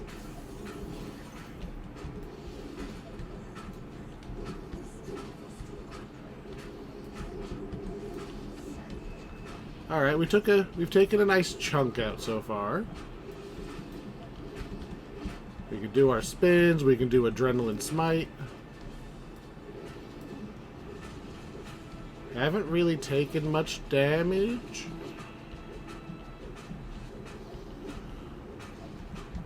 I mean, I'm guessing that 60 fire damage was supposed to be a lot more. The hardest thing about this boss fight, just right now, looking at it, is going to be when all of those kobolds spawn in.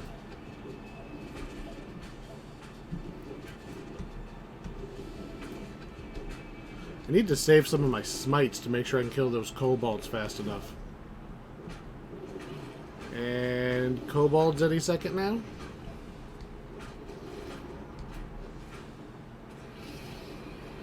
I don't want them to spawn while I'm stuck in the corner. That would suck. Alright, let's go back to the hireling. Once I get off my ass. Yo, hireling. Be aggressive. When I say aggressive, that actually means heal me, not charge the dragon. There's the kobolds, okay. Time to go kill the kobolds. There they are. Specifically the shaman. The dragon does not appreciate me ignoring him. Oh, there's two shamans. Up, hireling, heal. Alright. Hireling, when I said aggressive, I meant aggressively heal me.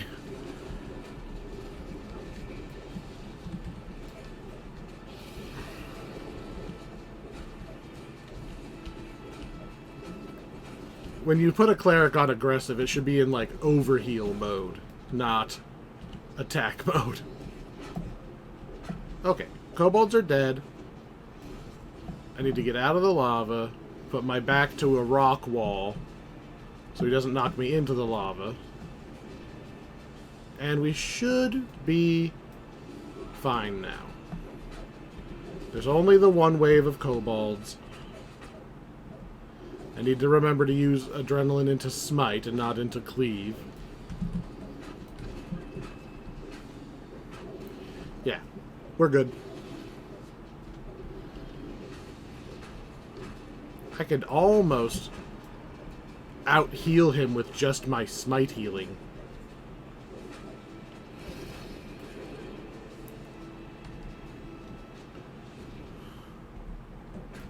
I thought dragons were supposed to be strong. This is a level 5 sword. No, it's the Ravenloft one. This is a level 10 sword. Your challenge rating 38. You are literally 10 levels above me.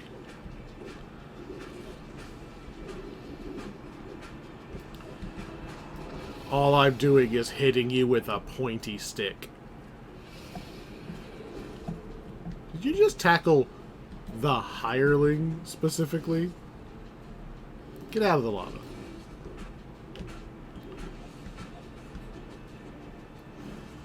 He's almost dead. It's academic at this point. We're just gotta hit him the right number of times. There we go. Gotta wait for all that to wear off so I can walk again. There you go. You are free.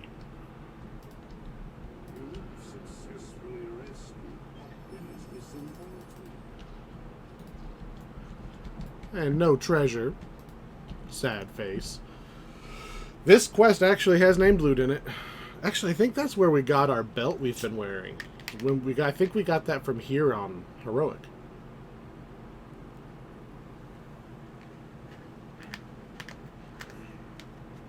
That would have been a pretty sweet upgrade if we got the epic one. Alright, where are we going next? Blah, blah, blah, blah. Ah. A new quest! It's just gonna take forever to walk there. Well, maybe not. There is a shortcut we can take. Let's see.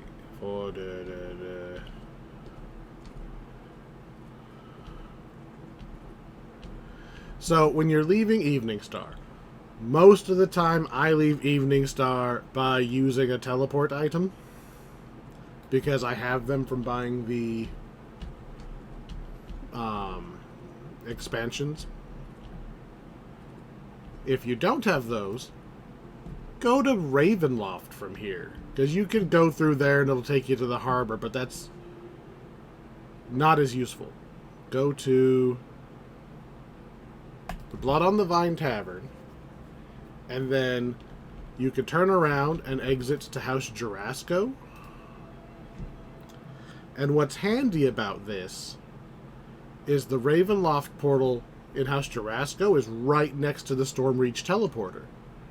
So now you can go wherever you want in Stormreach. We're going to House Cannith this time. And that works the other way, too. I don't know why I just reflexively keep running through the harbor every time I want to go back to Evening Star. You can do that same thing in reverse. Go to Ravenloft, click, and bounce into Evening Star Cavern. Or outside of the cavern.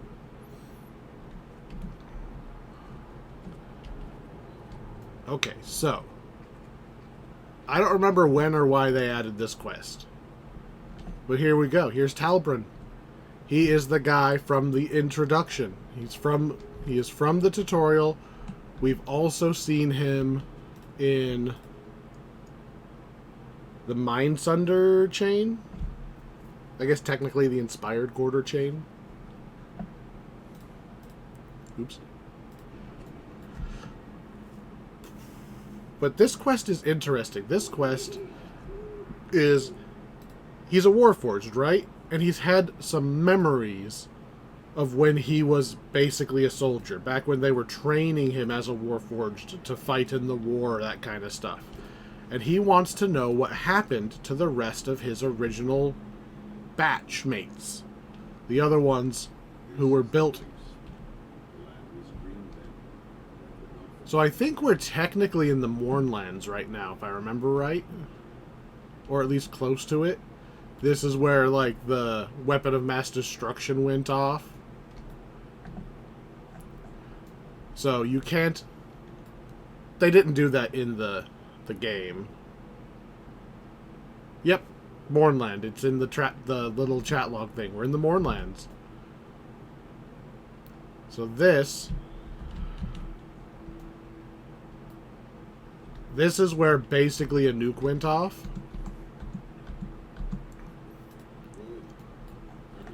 And you can't use healing magic, or it's like super less effective. To the point that, like, regular cuts, like if you just get a cut, it won't heal itself. Like, even your natural healing does not work. Which is why only the Warforged hang out here, because casting Reconstruct does work. they can fix themselves, humans can't. So it's kind of the de facto, like the Lord of Blades took this place over. It is the de facto warforged nation. There's, as far as anybody knows, there's nothing built here. It's just they took the area, and it's uncontested because the, you know, who's gonna run over there? The orcs aren't gonna try to charge in there. They can't use their healing magic. The Warforged will tear them apart. A voice from a magic mouth speaks. Seeking Gorin? So we're here specifically looking for Gorin, which is one of Talbrin's friends that he got, like, I think he said he got like a message from him, and he hasn't seen him in hundreds of years. Basically, they have like a near infinite lifespan. They just don't know what their lifespan is. So we're here. Talbrin thinks it's a trap, and he wanted some backup. He wasn't sure what was going to happen.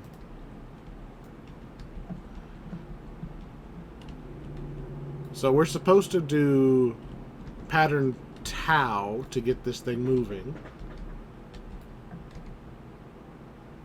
I could insert something, but I don't have... There we go. Pattern Tau.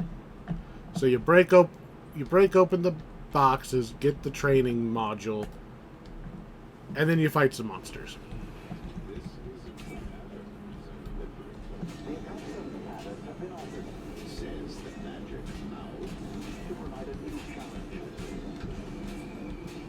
Lightbearer kind of sucks on something that takes a while to kill like this. Alright, these...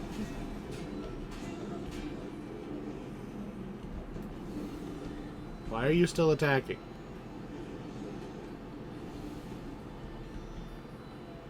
The magic mouth speaks again. Well, here's Delta. So, click, insert Delta.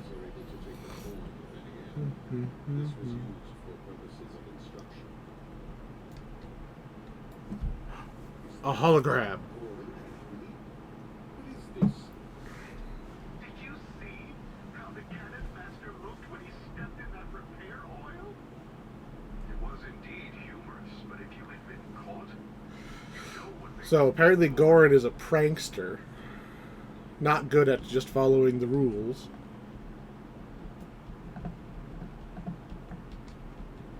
We need to go find the other... Is it in here? Nope. I think we have to go through this other room to find the last training pattern.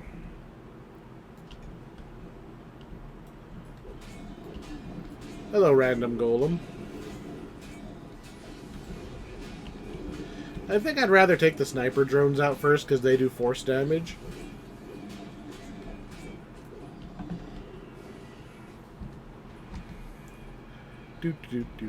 Pretty sure. An armored scorpion. Alright, where's this thingy? Apparently I got another scorpion in a box. There we go, Epsilon. Got it. Now we'll go throw this one in there, and then we can make some progress. Into the training console you go.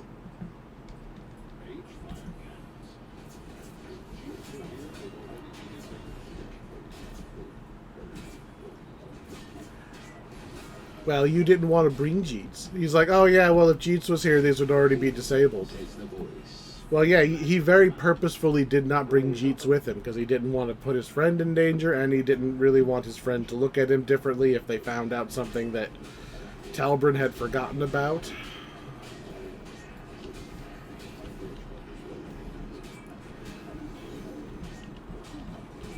Knock all these things over. A spotter drone. If I remember right, those are the ones that, like, debuff us until they're destroyed, but they don't actually hurt us by themselves. So we could just beat it down at our leisure. Or leisure. Now do we go left or right? This looks right. What are you shooting at? Oh. Cannon popped up behind us. I guess they probably came in pairs, right? Nothing. There are nothing but maintenance ties now. Still, the way they lead us to go. Down, down, down we go.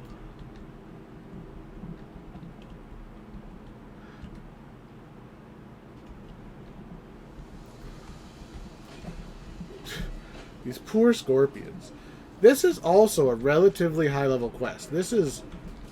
For a while, this was one of the highest level quests. So if you were doing like a 5,000 favor run or something, this was one of the few you had to do at a high level. Because there's no heroic version.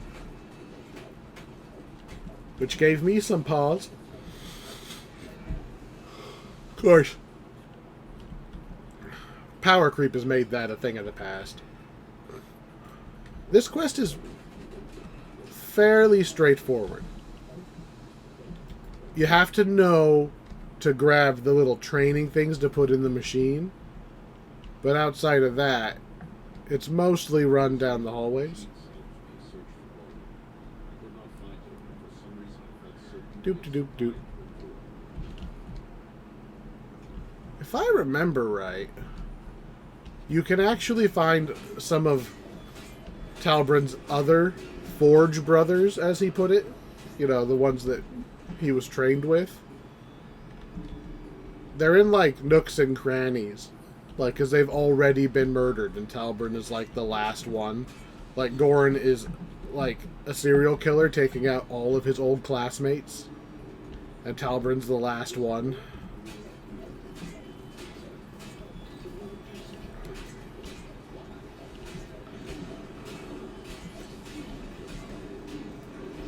Alright.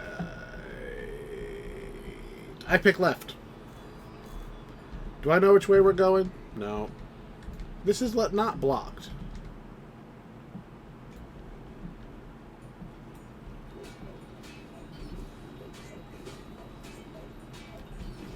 It's a bunch of crates, which makes me think... Is there a second training module section? Do we have to find more modules? Guess we'll knock these open and just to be safe, so I don't have to come back looking for it.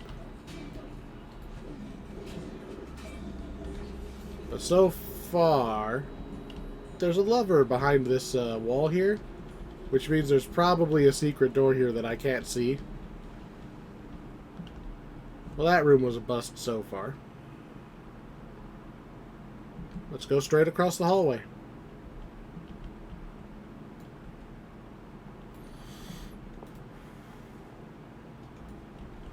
What do we got?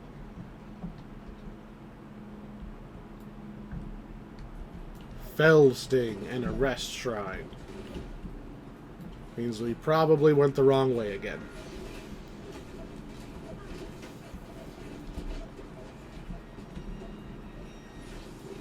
Free XP. Is this one? No, that's an Adventurers pack. I thought maybe I found one of the dead ones, but it was just an Adventurers pack. Break the boxes.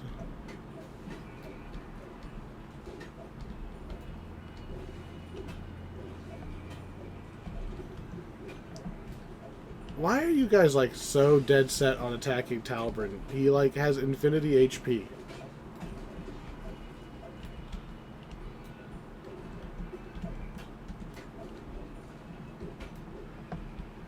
Alright, well, this way was a bust. I mean, technically, yes, we found a shrine.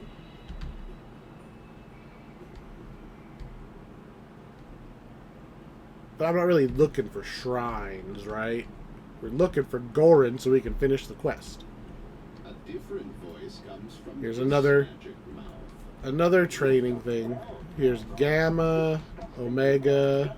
You always did. Always so superior, so distant. Enough with this. All right, we'll use it. We'll use it. There were you come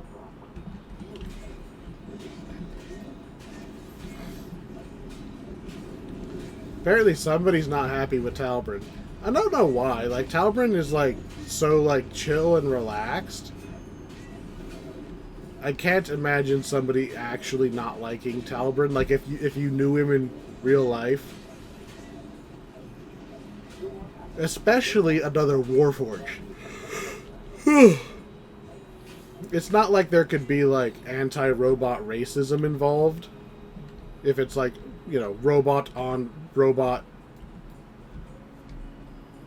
racism. Alright, we'll do Gamma. Gamma's gonna be them talking into each other again. How come I can't split up? Who will laugh at my pranks while you're at some training in Sean? Goran, we are soldiers now. We have our orders. Well, I must have missed a box somewhere. Let's go back to the shrine. There was one box kind of behind me as I walked away that I did not turn around and hit this box. Oh, look. The one I didn't hit.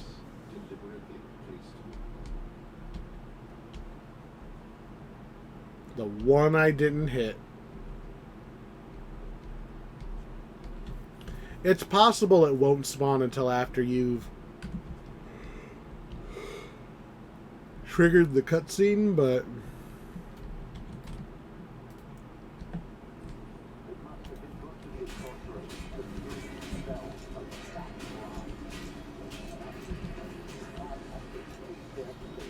bonk, bonk, bonk, and did we find Sigma? I don't think we had Sigma. I think we put a different one in. Guess we'll find out.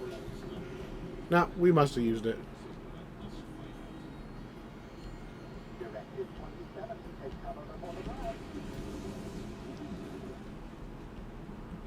Okay, I kind of liked that. The guy on the inner speaker is like, "Oh, make sure to duck." Inner speaker, intercom. I want to say we're pretty much there. I don't think there's much more to this quest. We should be on the boss momentarily. If you're having trouble with this quest, almost all the enemies are constructs, right? So you could get away with finding like a smiting weapon.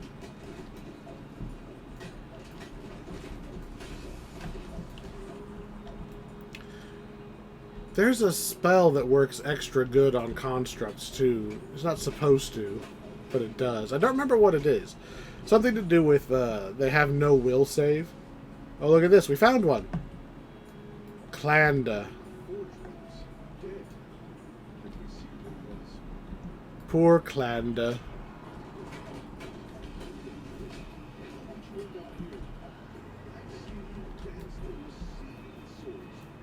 So yeah, dude's a serial killer taking out his old party. My connection with the chat server has been lost. The game still seems to be working. Still triggering voice lines. Still doing damage to things. It must just literally be the chat server, not everything. I found another shrine, which makes me think that the boss is going to be behind this door. It's not blocked, it's right there. Ooh, ominous.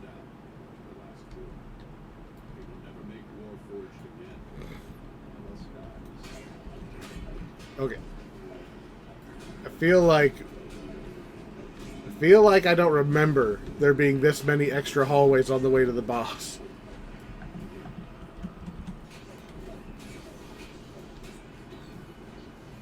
Like, we're there, right? We've gotta be there by now.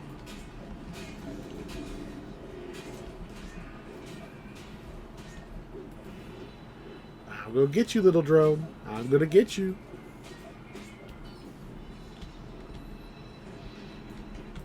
This has gotta be the door to the boss. This is a different kind of door. I bet you it won't even open until these cannons are down. Elite training chamber. This has got to be the boss.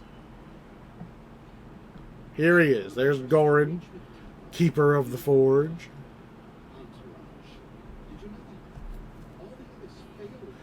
You're the first to reach me. Everybody else failed. It's me, Talbot. What are you doing here?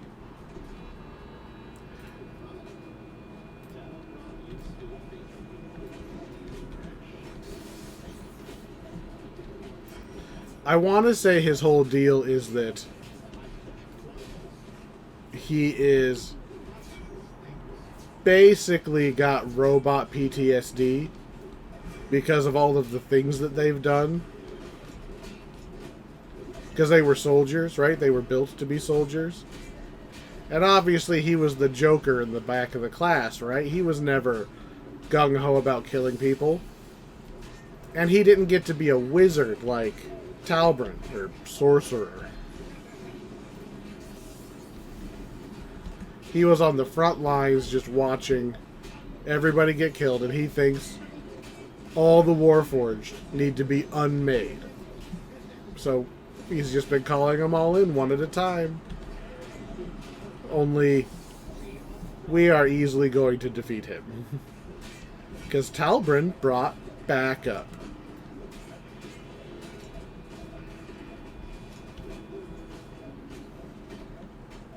And he should be going down any second here. Come on. Go down. Boop.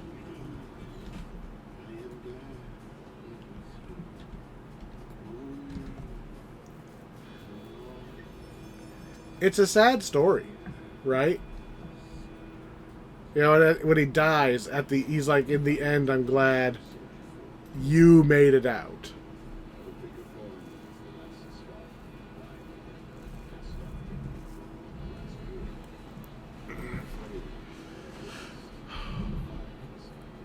That kind of story could very well just be a modern movie, right? I'm sure there's been all sorts of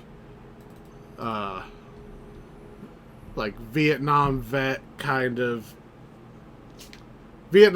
starts taking out his old squad mates because he like can't live with all the stuff he did kind of deal. I'm sure that's been made dozens of times.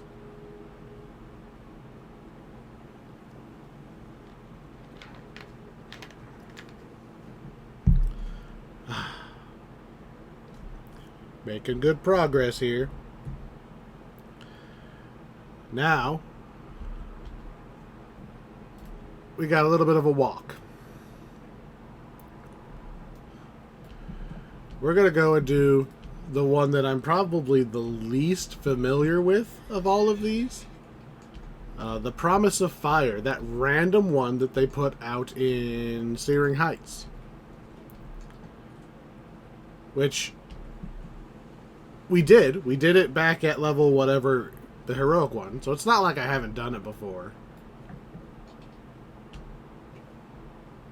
Why do I feel like there's a teleporter? I feel like somebody told me there was a teleporter and that I didn't need to actually walk the whole way. I don't remember. Hi. Quest, please. Thank you. Where's the quest? Really? You are level 4, dude. Oh, there's the quest. Oh, that's not very far away at all. And it's not like these level 4 dudes put up much of a fight. There is no epic version of the Searing Heights itself. It's just, I guess out of habit, they pretty much release everything as heroic and epic these days. That's going to change pretty soon, though.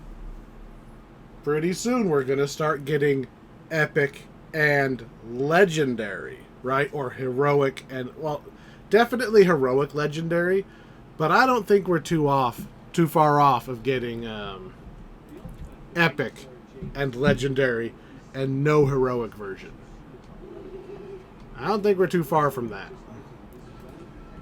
Level 2131.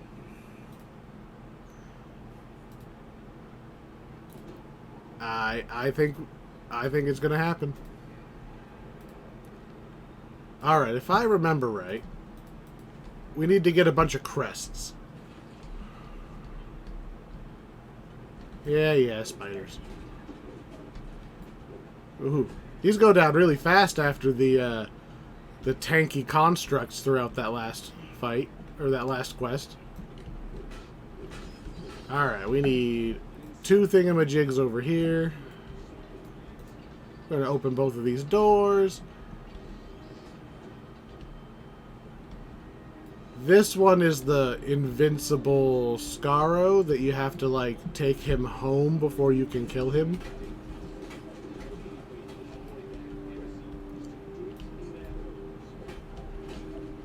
Doop. Beating up pretend scorpions. These are just scorpion statues. Somebody had to, like, make these, and then they had to not already have been destroyed, because who's going to repair them?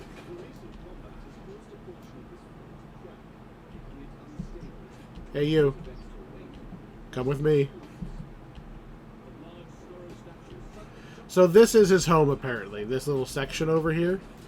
I don't really know. Like, nothing really says home about it, but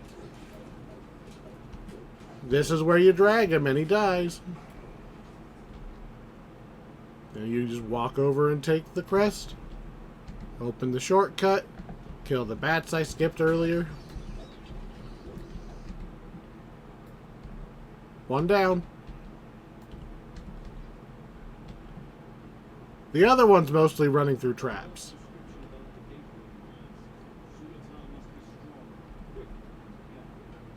I'm going to take a step over here, because I believe there's also rolling boulders that come down into this room. Look, there's one. 1.5 million blade traps, which I'm just going to run straight through.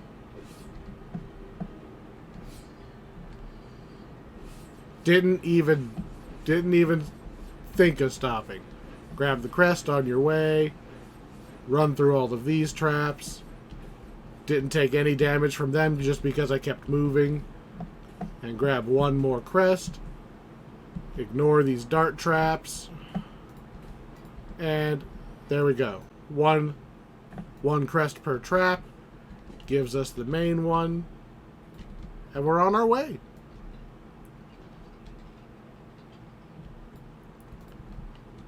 We are on hard mode, right?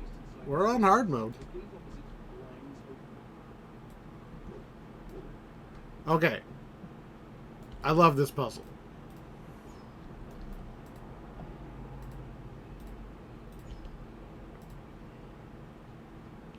So, for those who haven't watched the other video, the idea is there's like a checkerboard in there, and the traps will turn on if you step on them. But if you take this checkerboard, you can make a path, and anyone that's turned on is safe to walk on.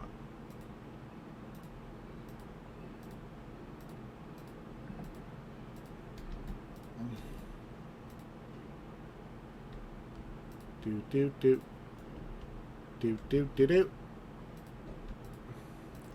So the more of these I can light up, the more spots I can stand.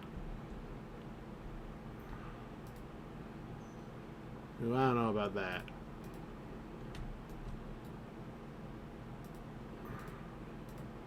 That's better. So we're just trying to light up as many as possible. We don't really have to worry too much about anything other than lighting them up. Ooh, that one has to go straight, so we're going to have to do that. There we go. I have lit up damn near all of them. So Far right side, second one is still going to be trapped. Left side, 3 in a row here, still going to be trapped. But just at a glance, I got all the rest of them. So we're going to go step over here. Those 3 are still trapped, right? So I just won't step on those. Lever 1. Lever 2. And then it was one of the early ones on that side is still on. But we have all of these. All of these have been disabled already, so if you just fill that puzzle in most of the way, job done. Are you my mummy?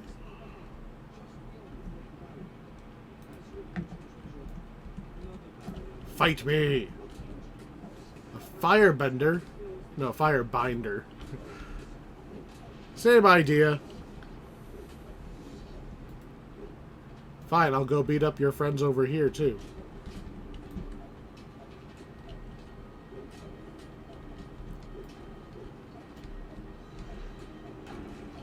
I did not really mean to break those open, because I kind of assumed they were going to spawn more guys, but... yeah, I think we just beat this guy up and we done. And since he's made of undead...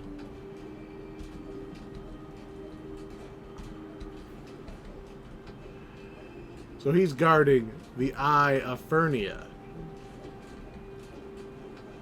And honestly, this is not the worst little hidden temple for one of these eyes to be in. I didn't even bring the hireling.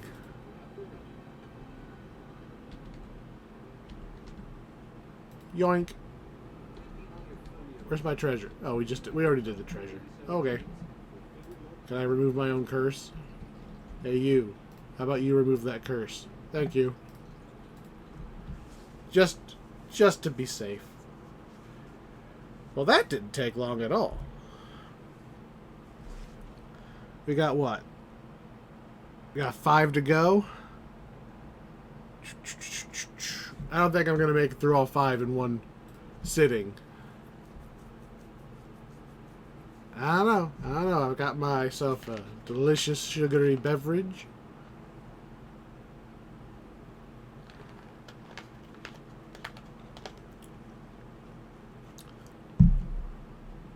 Let's do one more. One more, and then, you know, for me, one more session, I'll knock the rest out. So we've got Tower of Frost. We're going to go get another one of those orbs. You know, I mentioned this earlier, but this quest... I like this quest, okay? I don't know why it's free. Like, I don't know what they were doing. Okay, that makes it sound mean. I don't recall the circumstances around this one's release. So I'm not sure why it's free, because it does not feel like a preview to a pack like some of the other ones. I'm not complaining. This is a neat quest. It was out for quite a while before I did this quest. Bye. Like, I didn't realize it was free for a long time. I thought it was part of the Dragonblood Prophecy pack, just because of proximity, right? Because those quest givers are literally standing next to him. Next to the guy who sent us in here. But thematically, they're not involved in each other at all. What is the Dragonblood Prophecy about? Is that just... I think that's one of the ones that leads into Epic Giant Hold? But I'm not sure. I definitely didn't do that pack for a long time. Orc Footman. As opposed to Orc Arm Woman. Doop doop doop. What are we looking for? Are we just looking for the way up? Oh yeah, this is the level we have to turn the fridge off. Man, I could. It's so hot. Like, I'm sweating sitting here, and it's late. It's so late. It's early, and it's still so stinking hot. It's gonna cost me like $1,000 to get fake air conditioning in here.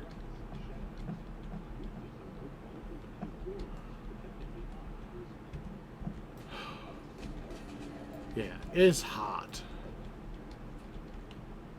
If I could just rearrange my house for every season with like a push of a button, I totally would. Just, alright, it's summertime. Click, everything descends into the basement. You just never come out.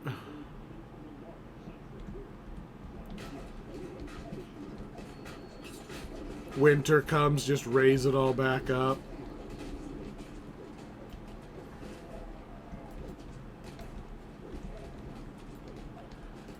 Alright, got the claim ticket. And, unlike the last time I was here, gonna remember to flip this stupid button. Or this lever. Come on.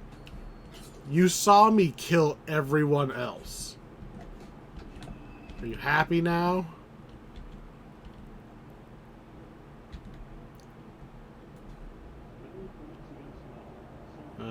Which way is the way up? That's the kitchen. Do we care about the kitchen? I don't think we specifically care about the kitchen. Nah, storage level. I can see the label on the door. Up we go.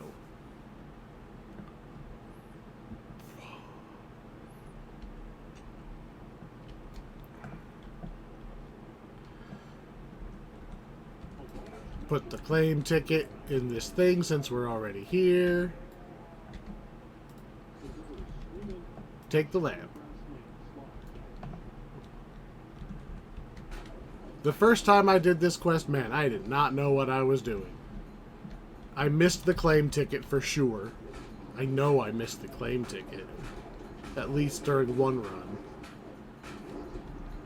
Didn't understand what I was supposed to do. So the idea here is you're climbing a tower, right? And there's going to be a bunch of different challenges as you go up, but the challenges, and this is the hard part, the challenges are not the answer to the challenge is not necessarily on the floor you're on.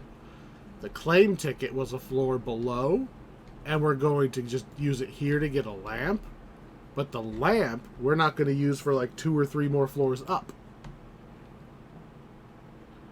But if you missed the claim ticket, and or you missed the if you either missed the claim ticket because it's sitting on the table, or you missed turning it in for the lamp because you don't notice that you can actually interact with that thing, that's good. That takes a little while to backtrack and figure out. Look at this. We just went straight. We've already found the thing to disable the door.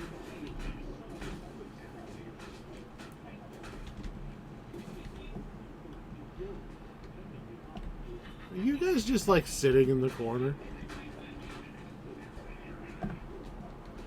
Literally walling themselves in so they don't have to work. Now. Oh, hello, Nibbles.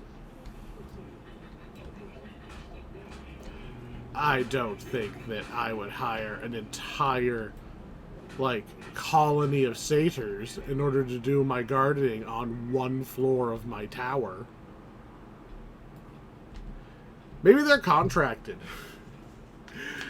Maybe it's actually the coin lord who runs the place. He's the one who hired the satyrs, so that one's on him.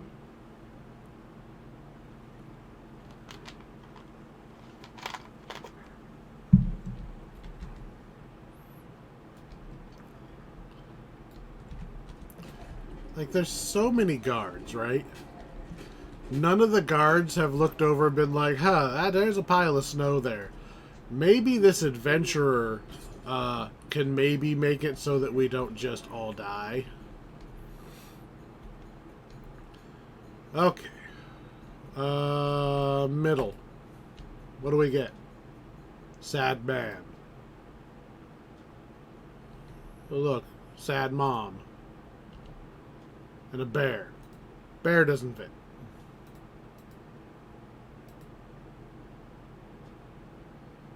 Dead guy. Nah.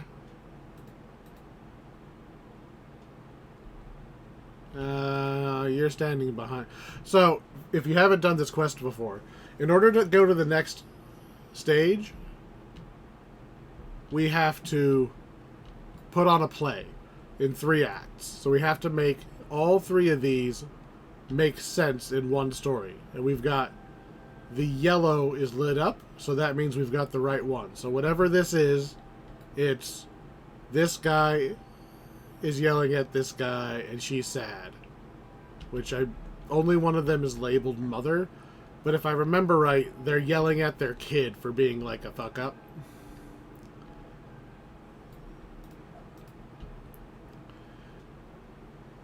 So you want all... Oh, we got it already. Yellow. So, yellow, yellow. This is him at the tavern drinking away his sorrows. They drove him to drink. And now we just want... That's a guy, like, going through the chest opening animation. That's not what we want. That's a dead guy. I think we actually want the dead guy. Yep. How about this one? There we go. Yellow's lit up. Mom and Dad looking at their dead kid because they drove him to drink and he overdosed on alcohol. Spurned by his family, a young wastrel drank himself to an early grave. We have done the story. You don't have to actually figure them out so much. The other 2 are pretty simple. There's the ones with like the little bear. He like finds some honey and then he gets chased by bees or something. So all the ones that don't have people in them will light up another set. And the other one's like a dude goes on an adventure and then he finds a treasure chest. So I think there's like a dead monster on the middle one. Like they're not complicated once you understand what it's asking you to do. It's pretty easy to figure out.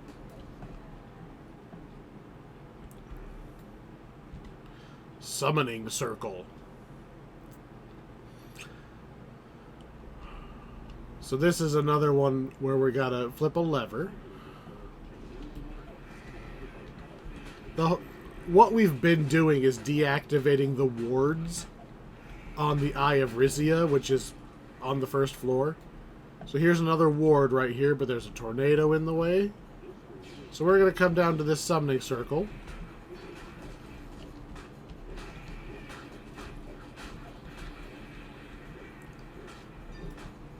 We're going to put the lamp on it. And it summons a genie. He won't give us a wish, but he will, since he is from the plane of air, he can command the tornado to dissipate. Bloop. We've disabled another ward. Now we need to go up a floor again. Not to the Illusionarium. Ah, the library. Up to the library. And I'm going to ignore those dretches. I can't ignore these ones, apparently.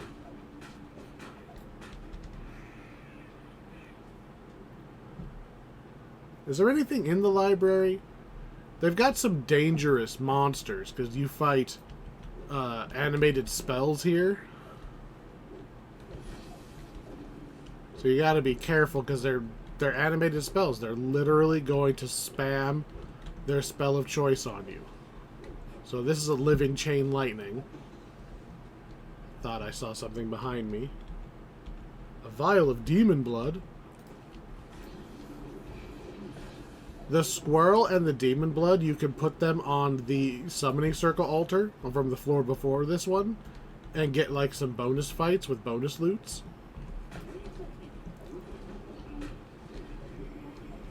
killing the salamanders.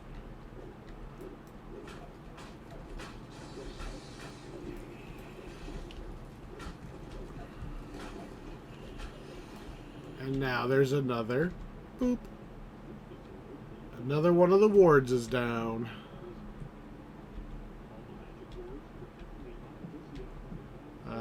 Security level. There we go. That's what I'm looking for. Going up.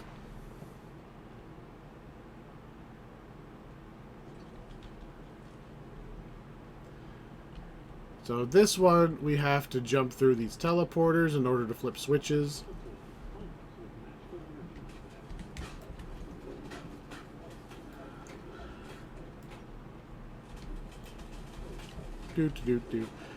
You can't really get lost in this little maze because there's only so many ways you can go. Really?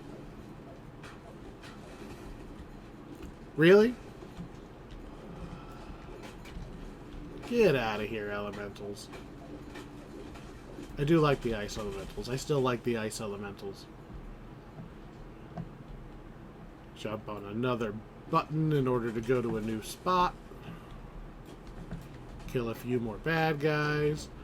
An ice elemental with an infernal pact. He was not meant for this world.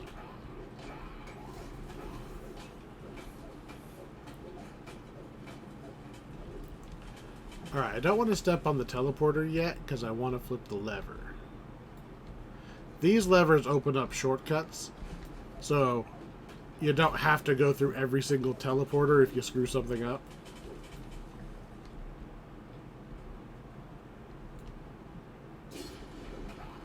That wasn't a button, that was a trap.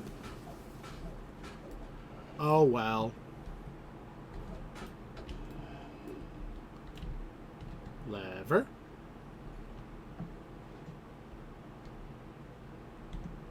Hello, doggos. Goodbye, doggos.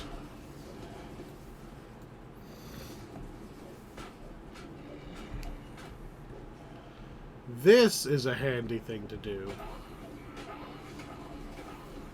Because if we reactivate the elevator, we can go down... Oop, not that way.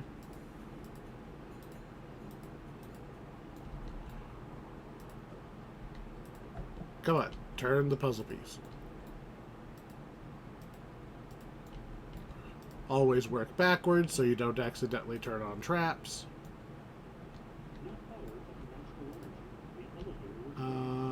I don't know if there's a thing to disable on this floor, so I'm not going to go through yet.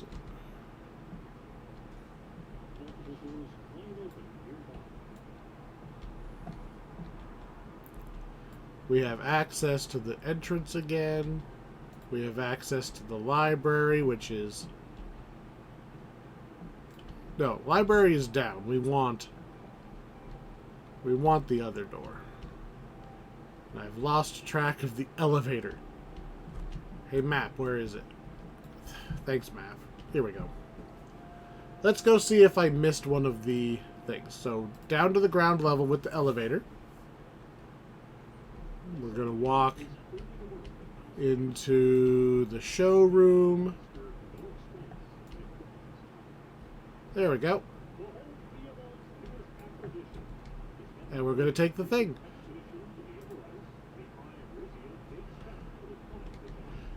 We have the Eye of Rizia, because we have disabled the wards on some of the upper floors. But we still have to actually find the guy who's renting the tower, because that's what we were sent here to do. So we have the orb, which we don't know is important yet, because this quest came before all of the Vecna stuff. Wizard's Inner Sanctum.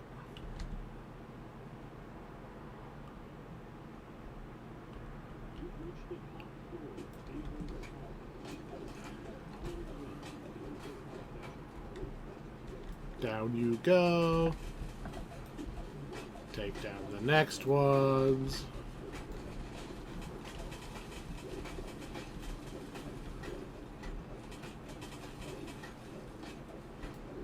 Alright. There's the wizard. The only way to handle it is to yeet the Eye of Rizia into the portal, and that cancels out all of the magical cold. Then we just beat up the last couple guys who walked through that gate.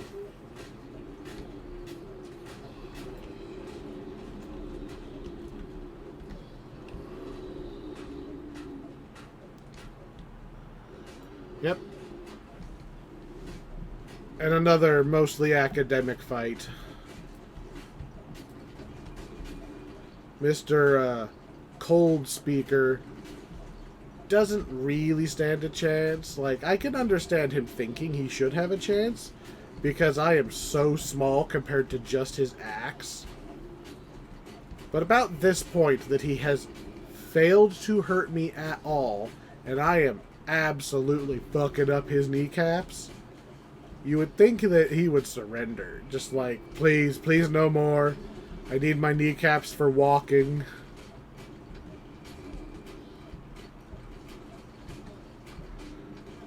I'll be good, I swear. I'll go work on the, I'll work at the Eberron Dairy Queen. Keep all of their ice cream cold.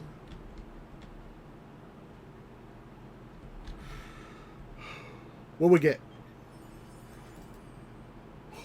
Skunked. Which is normal. We've only got like a... I should look it up. 15% chance of a named item. If there even is a named item.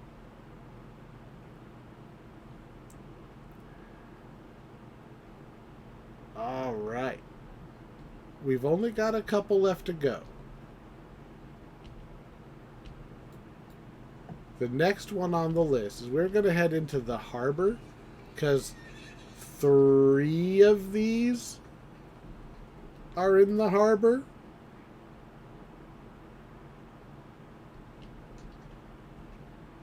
We've got one like literally right below us.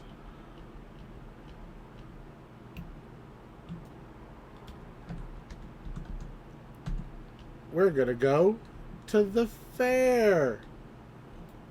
A gnome fair with inventions. What could go wrong? But I'm going to do that when I come back. So, momentary break. BRB. And back. Now, not exactly where I was. I realized I needed to go and buy more hirelings. So, alright. Now we're back. Also, I was standing next to the wrong door. I walked over to that door. That's not the door. He just sends you to the quest. In we go. So, good intentions. This is a free quest that was a little hard every time I've done it. Mostly because the quest is, I want to say, nothing but constructs. And we do not have any bonuses against constructs. Now, there's not a whole lot for us to be afraid of, incoming damage-wise. I don't believe these guys are really going to do very much to us. But it's going to take a solid minute for us to cut these things down. Come on, game. I made it. Game had other ideas. So we're just gonna get this guy started as quick as we can, so that we... Oh, let's see. What is it worth? No, we still have to talk to him again. I was gonna say, like, maybe we could get running before he animates everything, but I think we have to talk to him after. So. See, look how little damage we're doing to these things. Part of that's our low level weapon. Part of it's just damage reduction. Part of it is these things were just given a monstrous amount of HP. They are constructs, so they have a really, really high constitution. They have I want to say it's a 0 on their will save, I think. Because they are constructs. And not the not the living constructs like a Warforged. They are just a construct. So I think, don't quote me on this, but I think you can use Mass Frog and just instantly wipe them. Like, they can't even make a save because their will save is literally 0. Like, I don't think it's even 0. I think it is auto fail. Like, I think they just don't get a save because they have no minds. Oh, or been moved over there. Okay.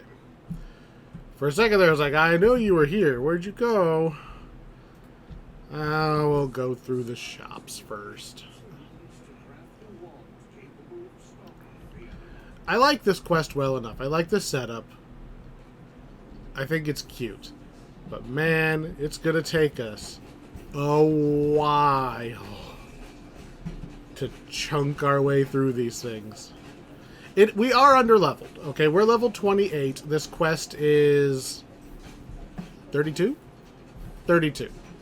Okay, if we were at max level with all of our powers and with the, especially the level 29 and up gear that we're about to start getting, yeah, this would go a lot easier.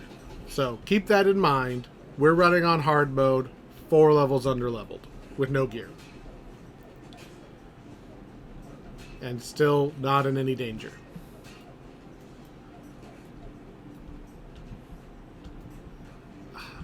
I was about to turn around. I'm like, I don't want to go in there if that's not where the thing is. And then they popped up anyway. We are taking more damage than I expected. Not big bursts of damage, just hit, right?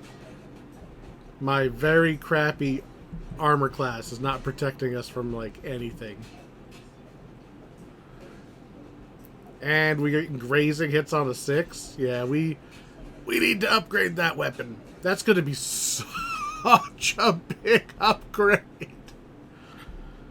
I want to say the epic Barovian sword is plus 15.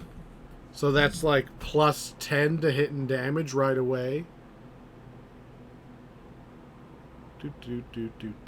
Yeah. Ours is plus 5. I'm pretty sure it's plus 15. Even if it's only plus 10, right? That's still 5 to hit and damage. That still takes our grazing hit from 6 down to a 1, which is a miss anyway. Now, I might be getting grazing hits on bigger numbers. I saw it on 6 again right there. I can't I saw an 8 was a regular hit. Oh, but it could have been farther in the attack sequence. Do they still do that? I think they'd still do that. I don't know. I know I saw 6 was a grazing, and there's 7 as a hit.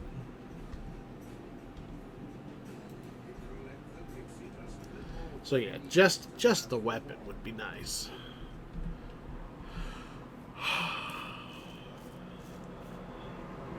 We're gonna turn around. There's no point in fighting my way through the rest of the shops.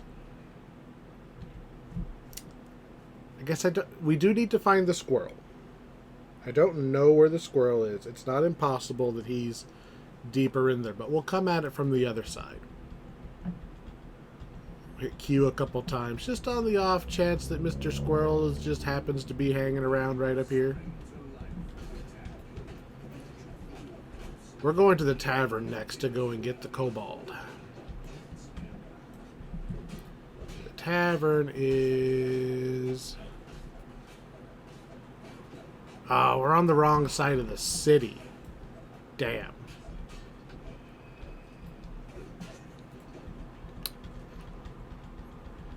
So do we go all the way through the shops? Or... Because I don't want to aggro every single animated... We started in there. I don't want to aggro everything because I don't want to have to fight everything.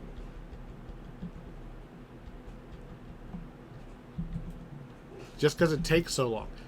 This is why we skip monsters. Okay, I should not make such a blanket statement. This is why I skip monsters, is just because it takes too long for them to go down.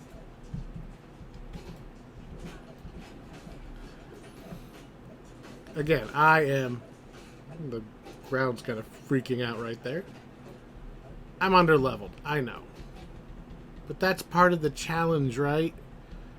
You let us in under-level, because you know we're going to try to do stuff we're not supposed to be able to do. Do we go through the shops after all? No, I'm committed to not going through the shops if I can help it. It is faster to go to the kobold through the sewer, even though we don't have the squirrel yet.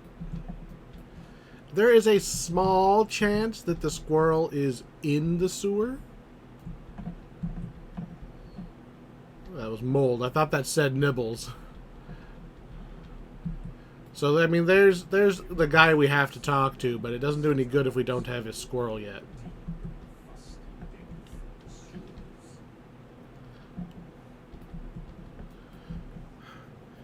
I guess none of that makes sense if you've never played this quest. But just like every other epic episode, I assume you've already watched the heroic version of this. But just in case you haven't, we're getting the 3 ingredients we need to make a wand to hopefully turn off this giant golem that is animating every object it walks past. Which is a crazy number of spellcasts of animate object. That's a level, at least in 5th edition, that's level 5, I think, is animate object. It might even be 4, but I think it's 5. That's a lot of 5th level spell slots that this thing's just firing off left and right. If you had the ability to enchant something to the degree that it could infinitely cast a level 5 spell, world changing, right? World changing. Buy him a drink, buy him a drink, buy him a drink, buy him a drink. Steal from him. Job done. Alright. Still need the squirrel. So I'm hitting Q a whole bunch, hoping that I happen to see the squirrel. Yes, I know there's a box chasing me. Can I get a squirrel? Squirrel, please?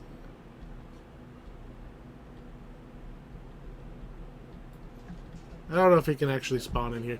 So the spot that in my head, I see him the most is either there's a little garden area right at the end of the shops, or in the final area where the boss is, which is, again, you know, gonna have to go through the shops, but I don't wanna.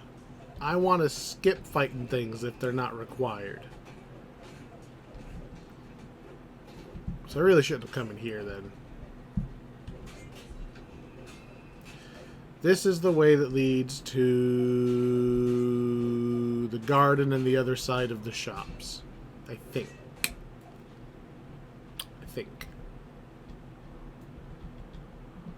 Could be wrong.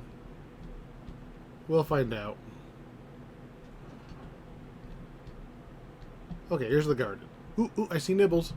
Or at least I see the bar lit up. Bam! I have nibbles.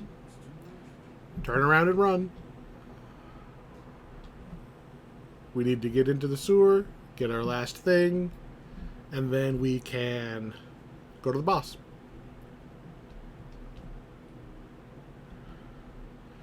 The sewer doesn't have any bad guys in it. And these bad guys cannot follow me into the water. Let's see, where'd you go, sewer hatch? I know you're down here somewhere.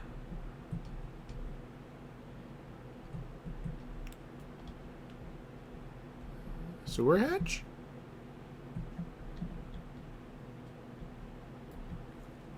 We got here via the sewer. Oh, ha! I jumped in the water and I didn't see the little retaining wall. There we go. Sneaky. Alright. Dirk should be right here. Then I think we actually turn around, because I think it's easier to get to the boss from where we just came from. Boop, boop. I could be wrong, but I think we want to go this way.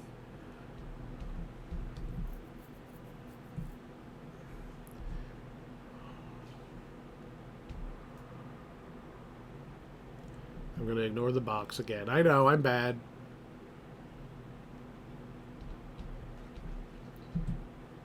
But I think we go through here and it takes us to where I want to be. I'm second guessing myself now. I think this... Is this the other end of the shops? No, I was right. I was right. Okay. However, I thought that there was a loading zone, and there is not. Since there is not a loading zone, I want to make sure I'm not training 12 animated objects into the boss fight. See?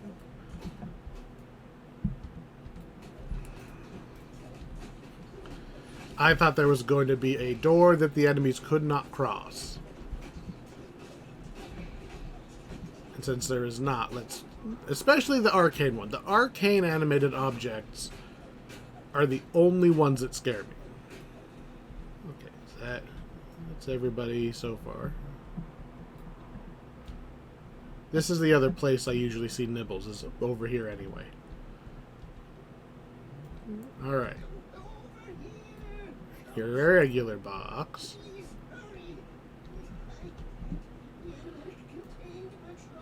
So, he's gonna summon more guys as the fight goes on. We want to make sure we kill... I think they're little vases or something that pop up. They are spellcastery types. And especially since we're underleveled. Let's make sure we do it right. As I promptly use the cleave with my adrenaline instead of the smite. Wow, we do like no damage. Arcane animated object. It's like a vase. They are way more dangerous than the boss. That's not even counting that they can be champions. Alright. Back to holding down the button against this guy.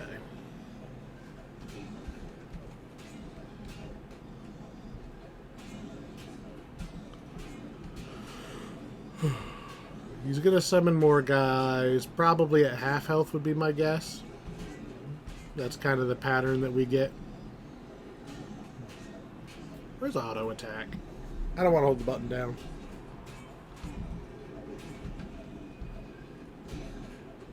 Just spamming my attacks, waiting for him to fall down.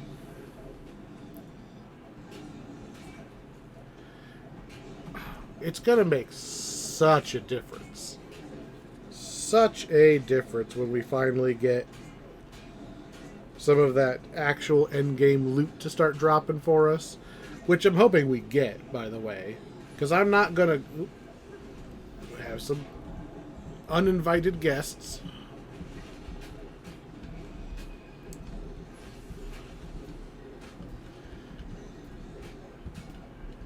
So I'm not farming for items for this character. I'm only using what we pick up on the way. And, you know, for this whole playthrough, I think the only repeat quests I've even done where I had to do... I did Feywild what? I did Feywild once off screen because like I wanted to do the elite run on camera. So I had to do the hard run off camera in order to be eligible to do the elite one because this is not a VIP account. But other than that, what you see is what you get.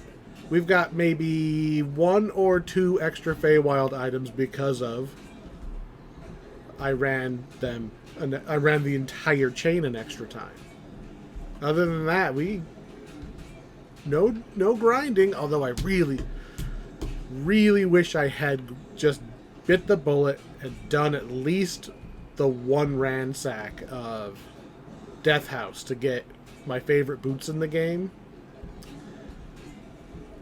Because we have needed speed boots the whole freaking time. We still need speed boots.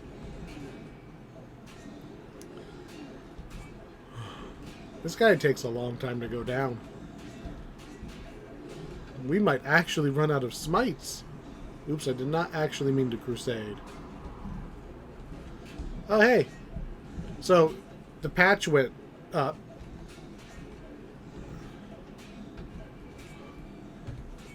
So we have, as of today, I actually have to add a new... I have to add a new thing to the list of quests because they just released a new pack. Is it an adventure pack or is it a regular pack? I don't know. Whatever it is, there's a new pack out today. So it's gonna get added to the list, and I don't know how I'm gonna handle heroic versus epic on that one, since we're obviously hilariously over leveled to go back and run it at whatever the heroic mode is. So I don't know. It's going to be a while before we get to the end of the regular epic quests. If you have a idea of how I should handle the quests that come out after we've passed that level, let me know. Finally falls down. I think there's a good belt that drops here. Not for me, but, you know. I think I farmed this quest. I think I started farming this quest because I wanted an item, and I think it was a belt. And I did the quest like twice, and I'm like, there's no way. Because I was doing it on Elite, right, for the highest drop rate. And even on my geared character, like, that guy just takes so long to fall down. I'm not actually really paying any attention at all to any of that.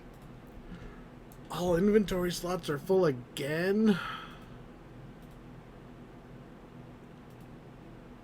Oh, because I bought all those hirelings. I don't think I even have anything easy to ditch. Whatever, I didn't want those things anyway. Where are we going next? We've got... Alright. The other quest that came out at the same time. Which is on the other end of the harbor. Trying to keep these more or less grouped up. Though I feel like I should stop and try to sell something. Where's the closest shop? I mean, there's a bank right here, but my bank is full too. Like, full. I even used the Kandaric favor to boost that. I know. I can get 1 space back by putting this Ruby of Glaciation. Oh, damn it, my crafting one's full too. See, this is what happens when you, this is what happens when you take loot. Just don't take loot. Just leave it all behind. What am I carrying? Sell. Am I ever realistically going to want to use this? No. Am I ever realistically going to want to use this?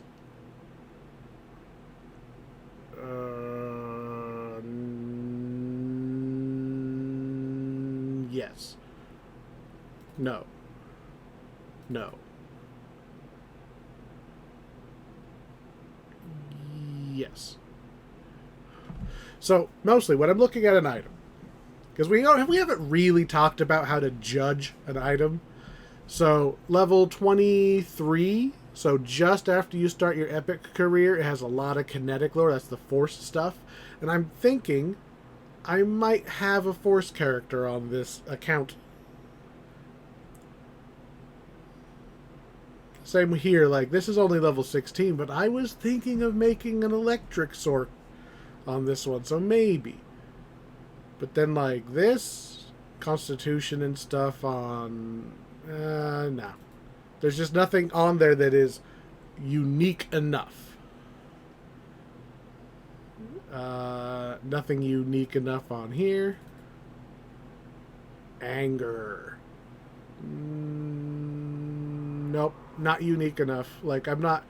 If it's not max level gear that you're going to wear forever, like, it's got to have something on it that really draws me in. Extra rages doesn't do it for me. This is really just a strength item. So you look at this one, though. Level 27. This is a necklace with Manslayer on it, which is the Sword of Vorpal. Plus it's got HP. Plus it has a chance of a super extra rage. Yeah, see, this does a bunch of extra stuff that I can't get anywhere else. So yeah, we're going to keep that. I think I'm supposed to be wearing the epic Voice of the Master. A ring with a guard that can instantly kill an enemy. Plus it has 30 sheltering. Yeah, I'll keep that. Potion of Stone Skin. Goodbye. I need to put those in a bag. I don't need Thieves' Tools. Who am I kidding? I'm never going to use these rune arms. Yeah, not even close. Yeah, they just... No. No. Alright, can I put these things in a bag? 12, 20. Yoink. Did that do anything? No. I thought augments went in it. Maybe. Oh no, there's a specific augment bag. Now that I think about it, there is an augment bag. Whatever. We have some inventory in case we come across something now. It's not a lot of inventory. Just like, let's just consolidate. Full. We have. I can move 4 items. There we go. I really need to unlock a lot of this stuff and ditch it. I'm carrying a lot of stuff we don't need. But look at that. We got 10 slots. Alright. Memoirs of an Illusory Larcener. I have farmed this quest a lot too, because it drops a really good hat. I'm pretty sure it's a hat. Gives 10% spell cost reduction. Even the heroic one has that. So, even if all you have is the heroic hat, it's still good. Because that's the main thing you want from it. And sure, if you want any of the other stats, you'll go and you'll farm out the epic one. But if all you care about is the spell point reduction, go farm it on Elite on Heroic. It'll go way faster.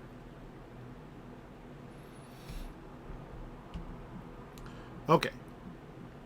This quest has a tendency to break, unfortunately. For those of you just joining us, I don't even know how long into this video, but if you have never done this quest before, oops.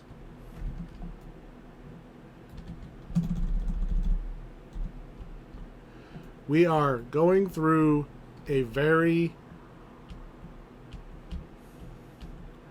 This feels... It's a holodeck, is what it is. The guy invented a holodeck, and he's telling a very crappy story just for the sake of using, like, his 4 different holodeck things he has.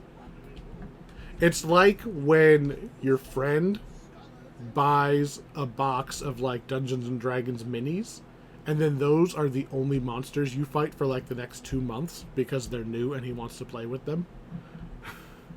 You just, like, for some reason, you fight every one of those monsters within a couple weeks. Same idea. This guy's just, I have a little town, I have a little tavern. You know, we're just going through the couple play sets that came in his Kickstarter box.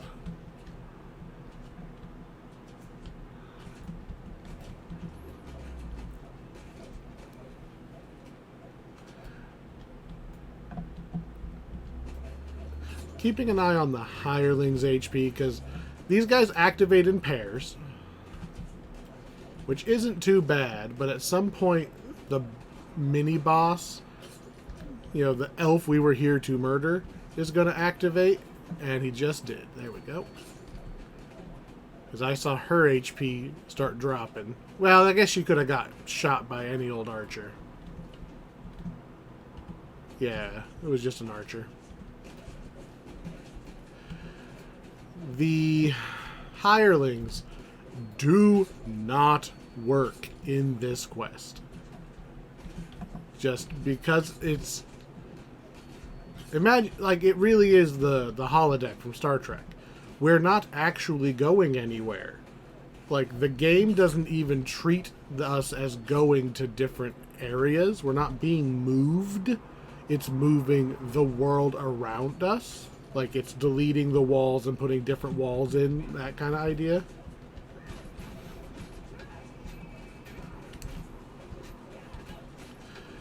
So, the hirelings don't... I don't know how the hirelings path, but I suspect that whatever algorithm they use to decide where they're supposed to go, it cannot interact with this floor that doesn't always exist.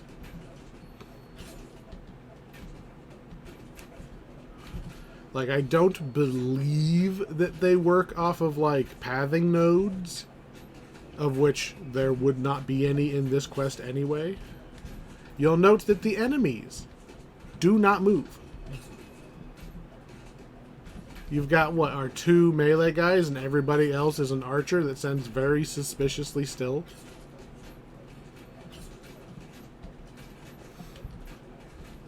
Moving is very difficult in this quest.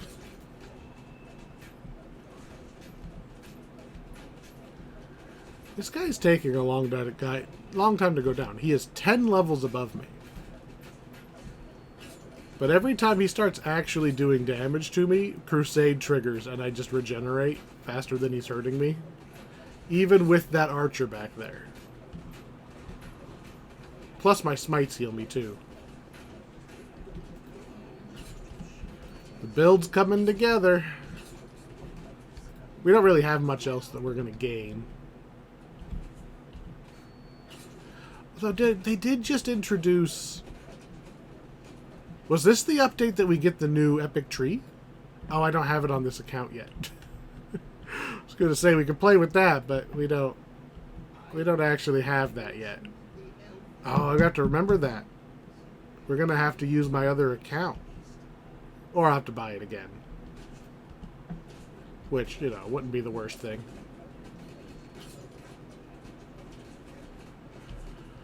No, the worst thing is the temperature. It is hot. It was over 90 the last, like, 4 days. Just die. You're at 1 HP. Thank you.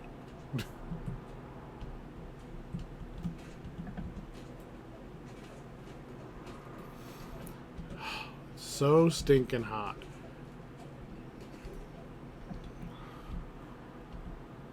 Today wasn't quite as bad. I got home and I was able to kind of chill in the basement.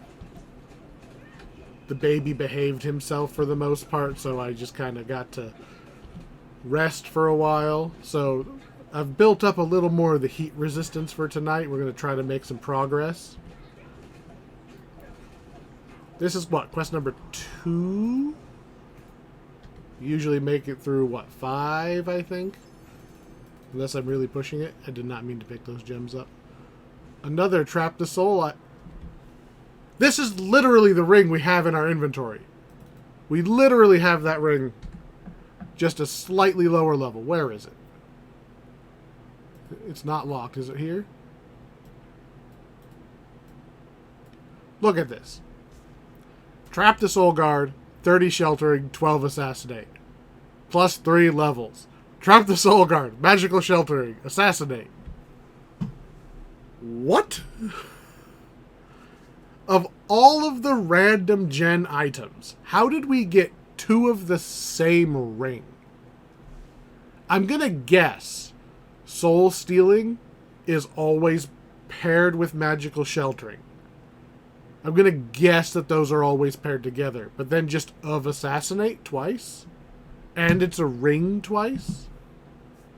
Too bad the Trap the Soul Guard doesn't get like a boost to its DC or anything for being higher level.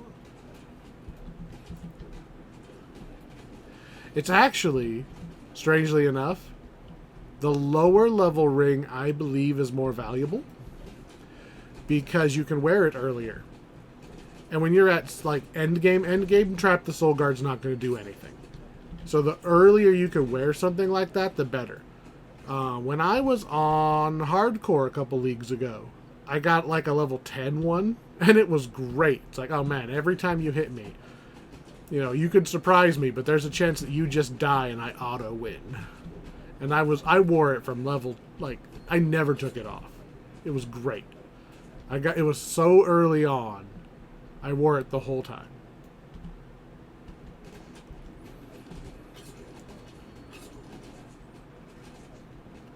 Unfortunately, Assassinate does not do me any good. Although,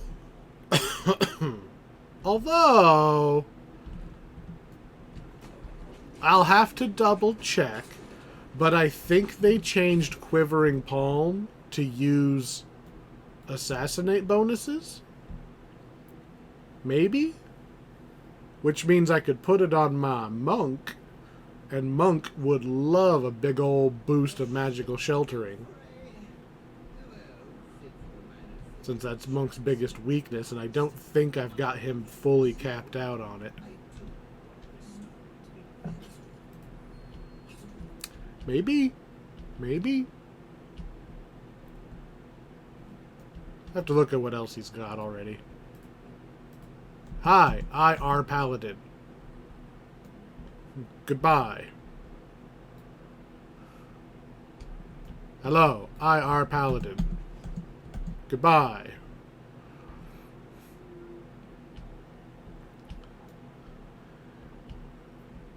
Alright, so the devs made this quest on purpose, right? But this is how all quests would look if they were made by AI. They would all just be like a narrator saying a thing so that they didn't have to do transitions. With like completely unrelated locations. Yeah, it would be a mess if everything was made by AI. I really don't get why people are afraid of that. It's like self-driving cars. They're like, oh, we need to ban these. All the truck drivers are going to lose their jobs.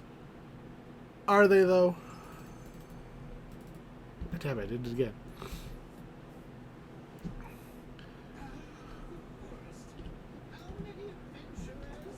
Like, I don't know of any truck driver who's lost his job to a self-driving truck. The only self-driving trucks I am aware that we are even using is, I think it's UPS has some that drive in between 2 of the depots in like Texas or something. I don't know. Then they literally they have both of their depots are on the freeway. So all the truck does is it goes straight, merges onto the freeway, stays in its lane, exits the freeway at the other exit that goes to the other depot. Like, those are the only ones I know of that are actually in use. And frankly, I don't know if they would hire a guy to do that these days. They'd be like, whatever, right? Or that job would be you going back and forth so many times that, I don't know. If you banned... Okay, here's what would happen.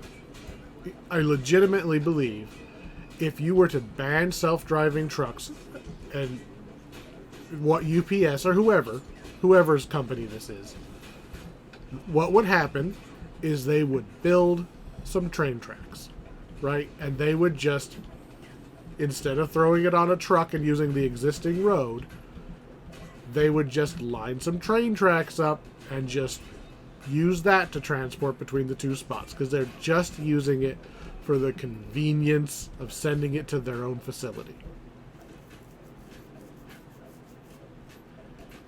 Nobody trusts the trucks on the road because nobody trusts people on the road. I see people every day who shouldn't have a license. I bet you do too. Have you ever commuted to work and got to work thinking, man, everybody was so great today. Everybody was following the rules. I didn't have any issues at all on my way to work today. Pipe dream. Honestly, I would rather have the Minority Report, where all of the cars are identical. You just get into whatever one happens to be nearby, and it will just path itself, auto merge into all of the freeways went up vertically, which was weird, but just basically all cars are on a giant conveyor belt. I would rather have that.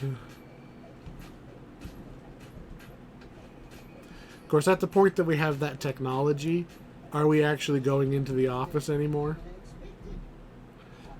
Like, the only people who would need to, like, still commute, sure, a doctor would still need to physically go to the hospital. But most of the people... I think there's a lot of people who just wouldn't need to actually go anywhere. Oh, hey, we got an item. We got wizardry, enchantment. I mean, quality. Okay. Let me pick the item up in case we lag out. Am I going to use this? No. Level 28 is too long to wait for 25% displacement. I'm pretty sure... We're getting something similar on my rock I've had at level 11. 10% concealment. So it's like, I don't care about Stealth Strike on basically any of my characters. Wizardry is a non-stat. And I will say, quality bonus to enchantment spells, that's something. That's not a common stat. That being said, I don't think it stacks with like quality spell focus mastery, which is the +1 to all schools. If they stacked, then sure, if you're an enchantment based guy, go for it. I really don't need that, but fine, I'll take it. If you're enchantment based and they stack, sure. I don't think they stack though. I think you only get one quality despite them having two different names, because they boost the same stat.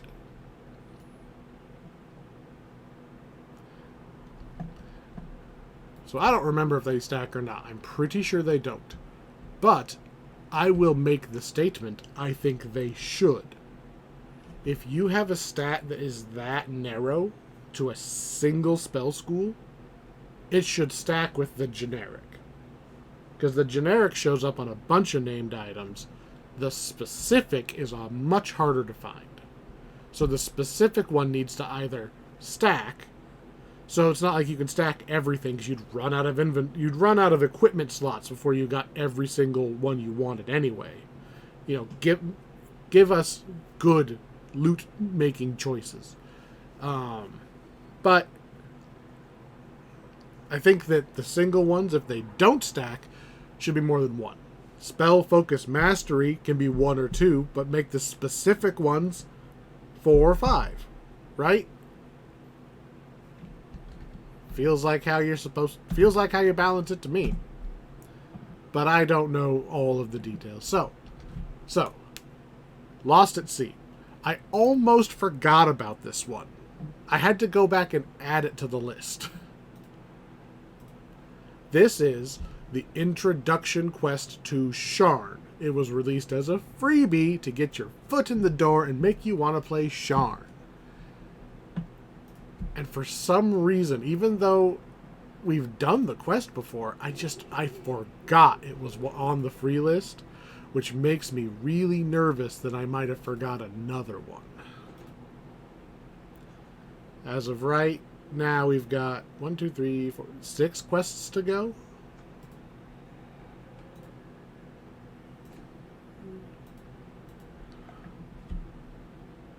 I'm really hoping I didn't screw up.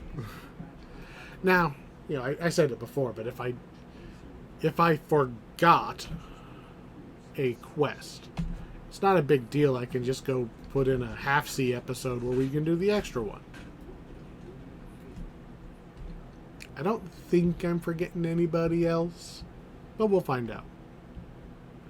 If I get to the end of my master list of quests and one of them is not marked off as having been done, I'll go, oops. These guys are going down way easier than the last 2 quests. We're going to make a run for the door. Just going to make a run for it.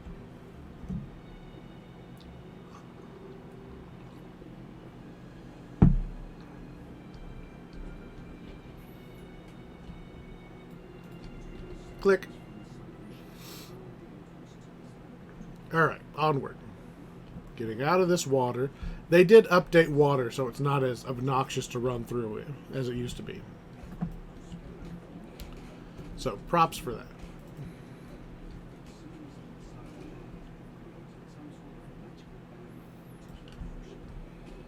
I feel like there was supposed to be more guys in here than 2, but whatever. It's the second time I've left the guy on like 1 hit's worth of HP. Alright, time for an arena fight. Ow.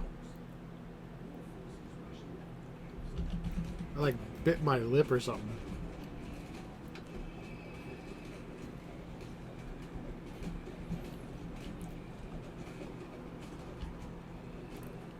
The Raider captain had a bonus and he still didn't stand a chance. I'll take that, and I'll take that, and I'll leave the rest, and then I will smite, apparently. I meant to cleave. Remember when our cleave used to have a Vorpal effect on it? That stopped working a long time ago, but...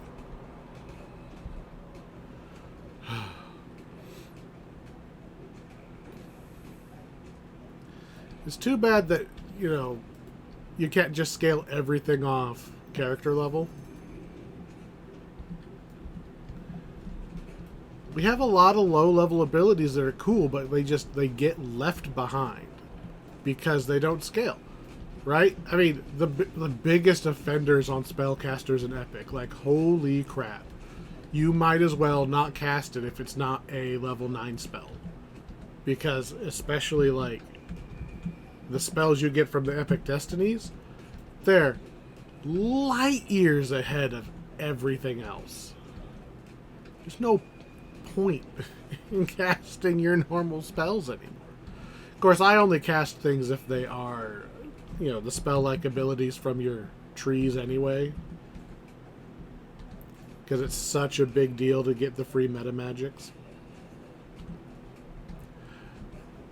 That's the character I'm thinking of making with the force damage, by the way.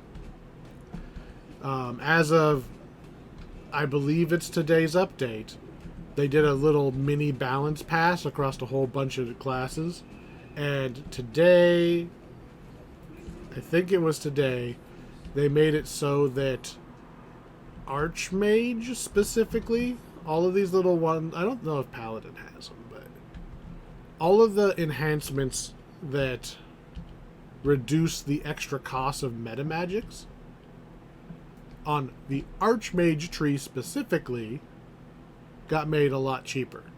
Instead of like 2 points a shot, they're 1 point a shot, and that is a huge difference. Those go from basically never take to, I need to put some points into Archmage.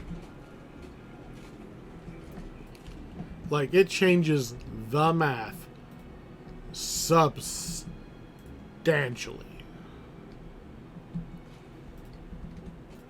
Eldritch Knight might not be my secondary tree on my Pale Master anymore. Because that's a big deal. One of the reasons you don't play with the regular spells, like I mentioned a moment ago, is because you have to maximize and empower everything in order to have them make a dent in the monsters. Like, if you can kill the monsters with only maximize, that's great. Your character is way ahead of the curve. You're like a triple TR or something, I don't know. Good job.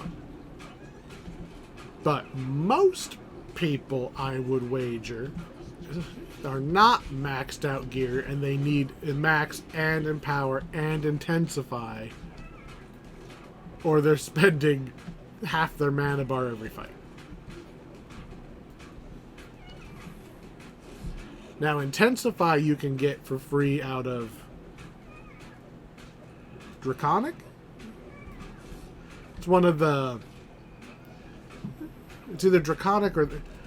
One of the Epic Destinies lets you use Intensify spell without increasing the cost, which is cool. So if Archmage can bring Maximize and Empower down to something reasonable, and Heighten, but Heighten already kind of works, because Heighten's pretty cheap. You can get those spells fully boosted. Don't forget to click on the thing. Don't forget to click on the mysterious device before you recall. Boop, boop, boop. 3 down. Alright, give me my little commendations. Alright.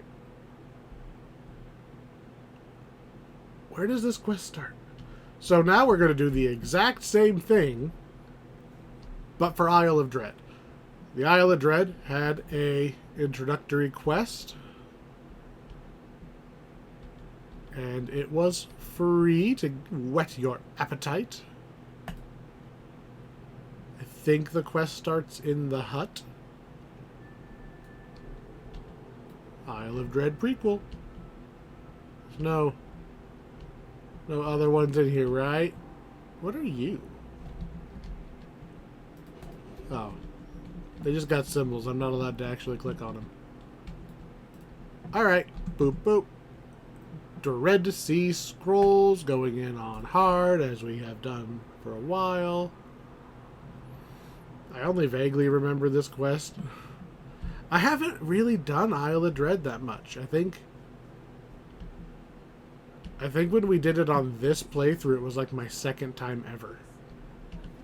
Of course, I got Isle of Dread not super long before I started doing this, so it's not like I've had 10 characters run past it yet. I've never done this puzzle. I plan on doing the puzzle, but I'm not going to sit here and figure out how to do the puzzle on camera, right? That's going to be boring to watch me sitting there going,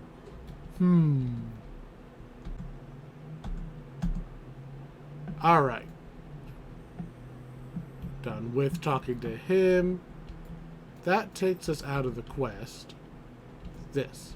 Hey, I hit the lever. Did I hit the wrong lever?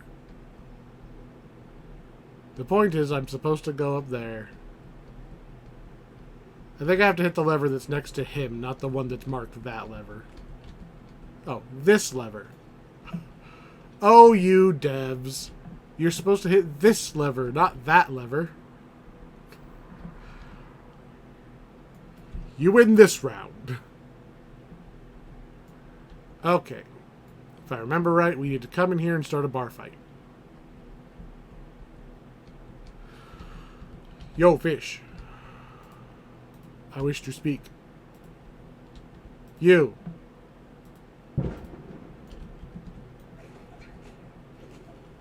The hell?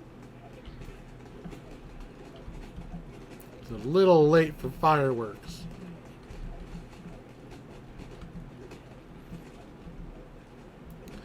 Not that it stops anybody.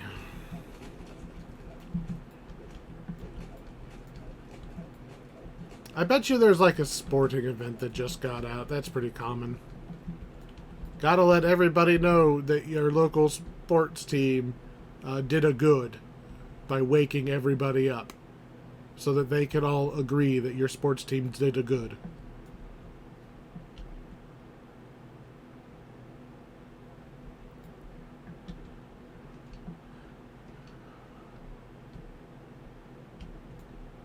Alright. Into the hole we go.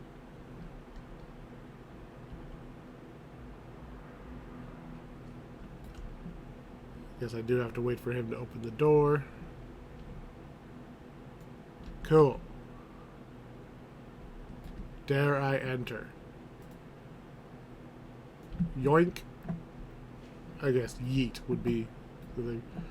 So we are on hard. And we're under level. So let's not purposefully swim into the spikes.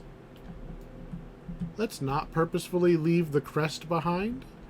I remembered before I got too far. This one would have been really annoying to have to come back for. They are somewhat randomly placed, and I've actually never seen it show up there before. So I'm very glad I turned around to double check. Alright. Carefully and slowly walking through the spike maze.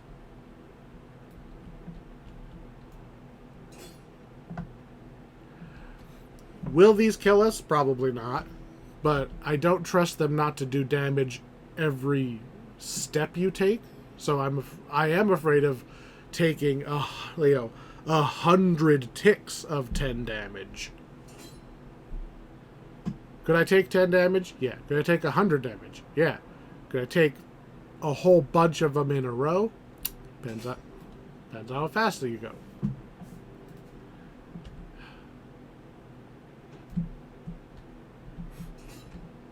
Ha! A gator! I forgot they had gators. Have we used gators anywhere else? Do they show up? They show up in Salt Marsh, right? Got a crest. Salt Marsh doesn't have a preview quest, right? Because I don't see one on my list. I'm going to say no. I'm going to say it doesn't have one. And by no, I mean I'm going to double check later.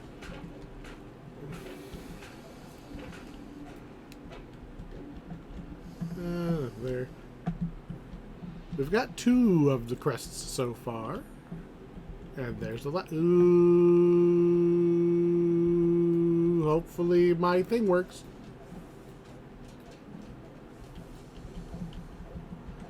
I don't know if I'm carrying a backup sword, so...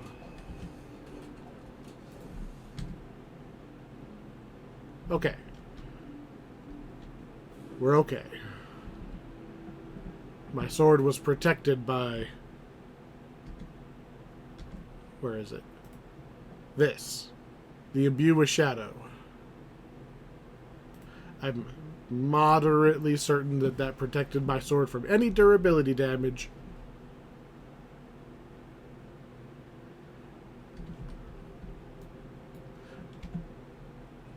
Can I ever find the paragraph that actually says that? No, but I'm pretty sure that's what it is. Oh no. A raptor of unusual size.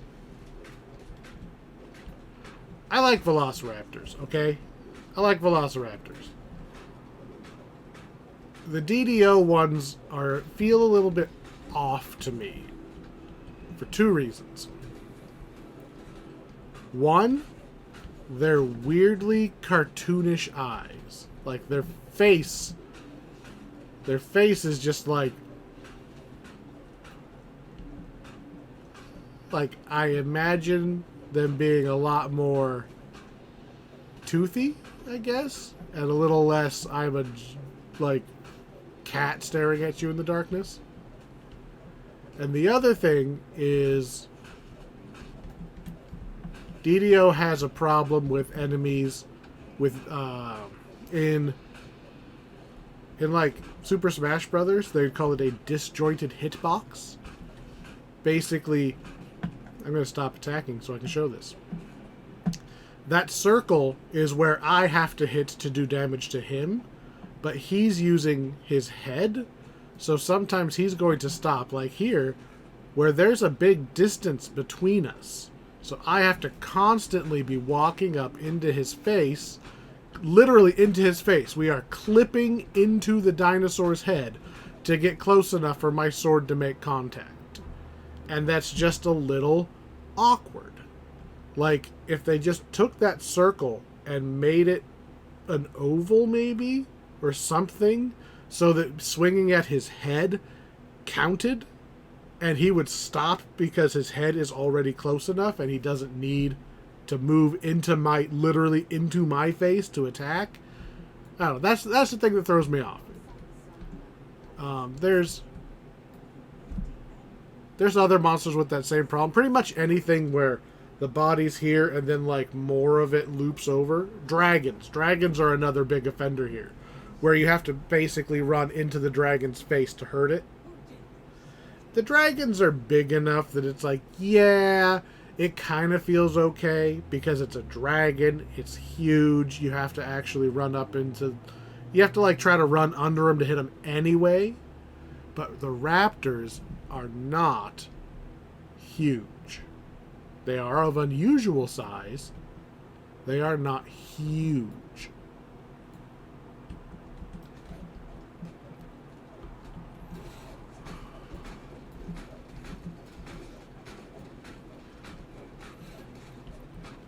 You know, you are also then allowed to decide whether or not you like that they're using like the kobold shaman AI for the raptors, and they like to run away a bunch. It kind of makes sense. I don't see a raptor as a stand and deliver type monster. Is that where I came out? I think that's where I came out. I think we're supposed to go up.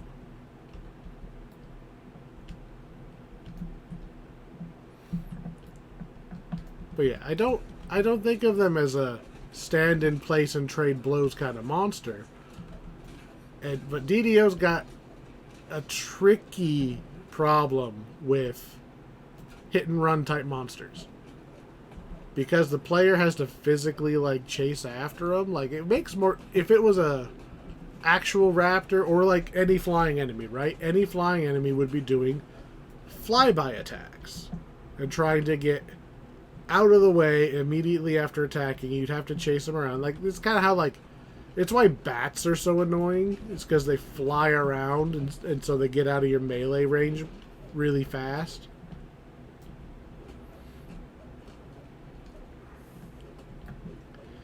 So it's awkward when you're playing an action game like this, where you physically need to run up to hit the bad guys. You know, this hybrid RPG, whatever you want to call it, from almost 20 years ago. Oops. It's a little awkward when you have to physically chase everything down. And then they still take time to kill when you're on high difficulties.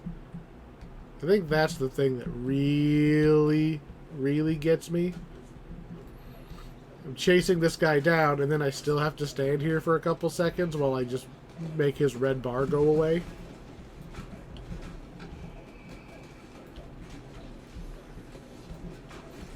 Ooh, a very important pirate.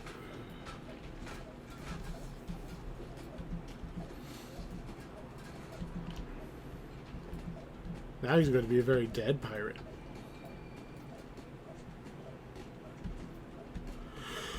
Boop, boop, boop, boop, boop. And he runs away.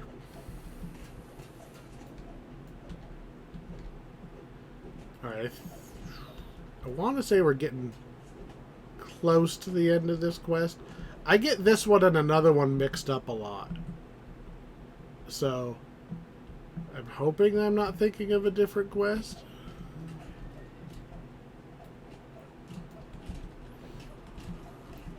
Because I haven't done this one or the other one I'm thinking of that I can't remember. I have not done them that often. And I feel like I do them back to back. Like they're close in level. Or maybe they're both part of the... Are they both part of Isle of Dread? I don't think so. I don't know. Maybe I am just thinking of this quest, because this is kind of going on a little longer than I thought it was going to. So maybe I just thought that it was two different quests. Nice to see those 4,000 damage crits can one-shot somebody.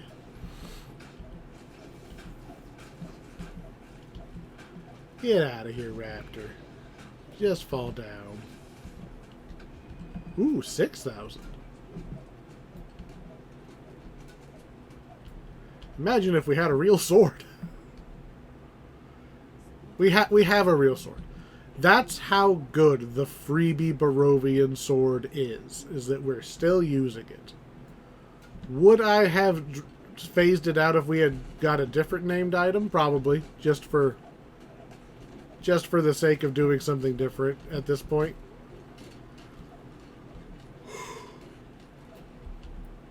If we had gotten Black Razor, whew, yeah, definitely.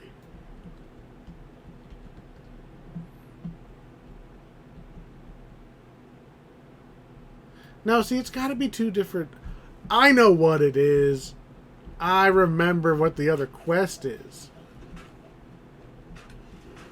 It is the first real quest of Isle of Dread.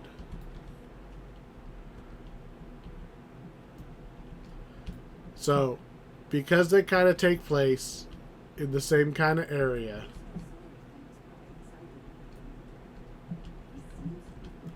I don't think we actually go in here. I think we go in this other building.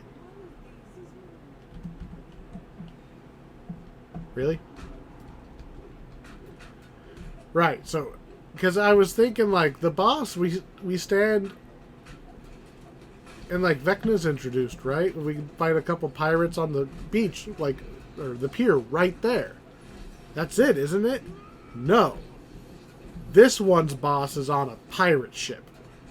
Because the whole thing is Princess Bride themed. Which means the other one has to be a different quest. And I'm almost positive it is quest number 1 of the Isle of Dread chain that I am thinking of.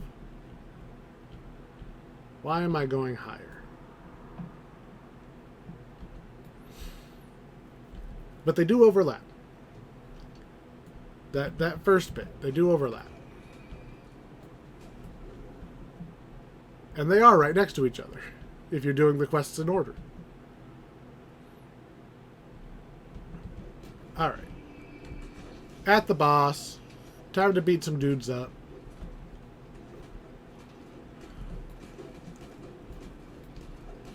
And then we'll be moving on.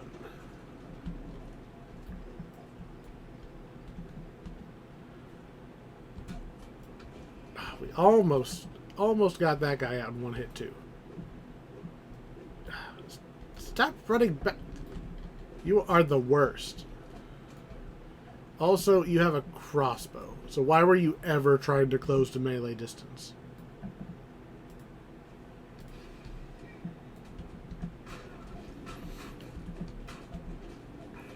The raptors are going to die on accident just standing too close to this guy, so Just gonna focus all my damage in on him. Yep. Raptor's down.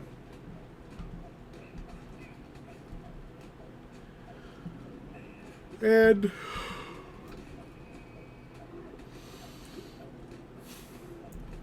Dread Pirate Roberts is not going down fast, but he's definitely going down faster than the animatic. Alright. Boing. Take the conch. Take the page. Apparently I still... Oh shit, speak with Tidecaller. Oh, he comes to me. Okay. For a second there, I thought that I left... For a second there, I thought we had to backtrack halfway through the quest to talk to that guy. No, he comes to me.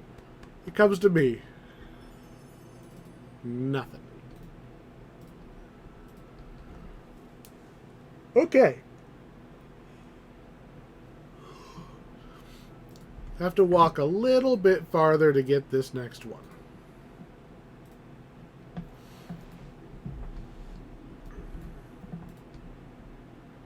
Nothing. You want a level 32 feather falling ring? Some abilities just don't scale. Alright. We're out of here.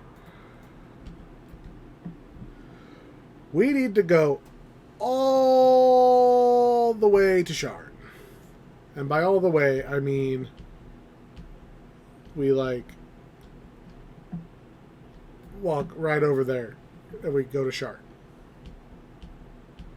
It is over here, right? Passage to Sharn. Take me to the docks in Sharn. Because that's where we're gonna find what used to be the last free epic quest. At least I'm reasonably certain it's here. It is here, right?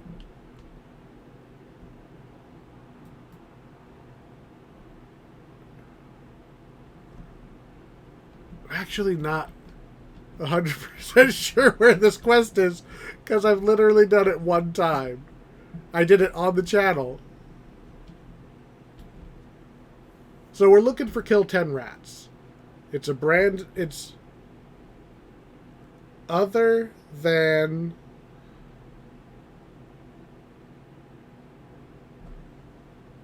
Other than the one that literally came out today. I'm pretty sure Kill 10 Rats is the newest quest. And I really thought it was down here. But I don't see a quest giver.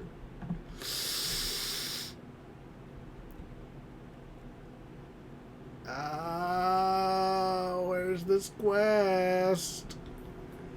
Is it up in regular Sharn? I don't think it is. I could have swore it was down here.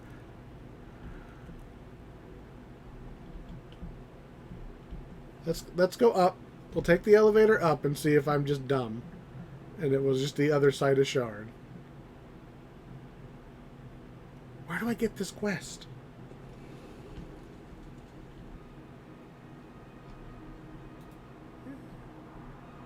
Okay. Okay. We never picked up our item, but there we go. Repeat, kill 10 rats. So it was up here, not down below. This is also really high level.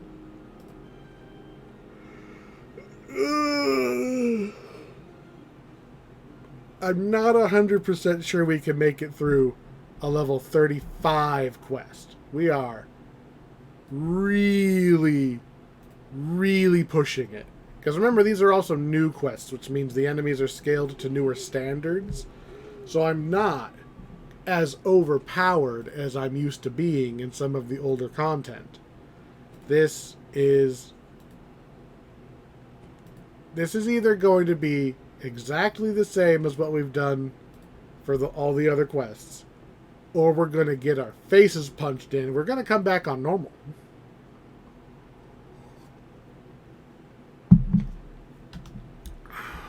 Let's find out.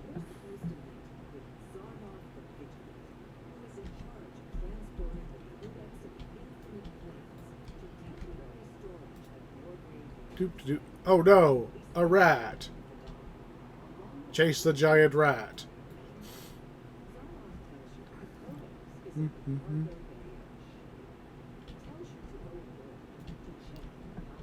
Which way did the rat go?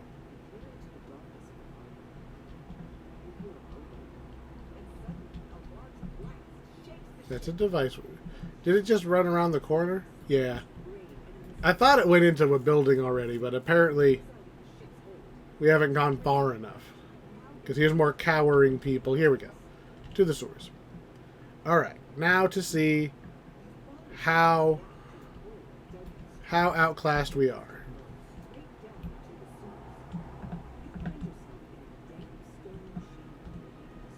And ooh, that was not a lot. So we took out the regular rat pretty quick.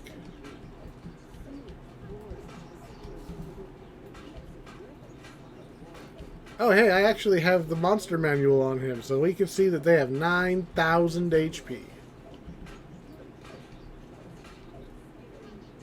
Okay. Okay. Oh. I guess we could save her from being mauled by rats. Okay, we should be okay. Those were not exceptionally challenging. Take that and the money. What are you? No. I don't remember a whole lot about this quest. I mean, there's levers. Pull lever, go through door. Rinse, repeat. Hello, spider. That spider has a lot of HP. 5,000 HP per spider. Pull the lever. Locked. Oh. I must also defeat the living trash swarm. And now I bet the lever works. The lever knew that I had not defeated that trash swarm.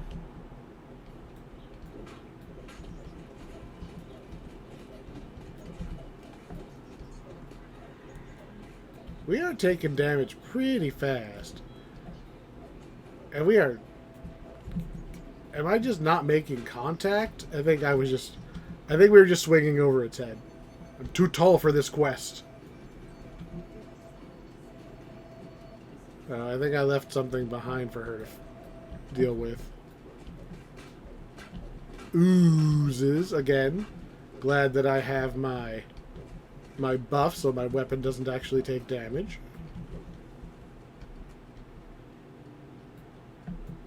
Up and over. That looks like it could have had a lot of traps on it.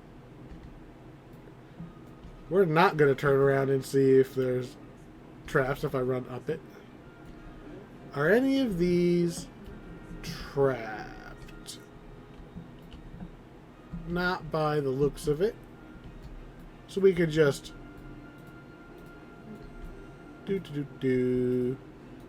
just need the puzzle to go this way. Then it has to go this way, then it has to go this way, then it has to go this way. There's not a whole lot of options here, just you have to make the road. There's only one path. It has to go this way,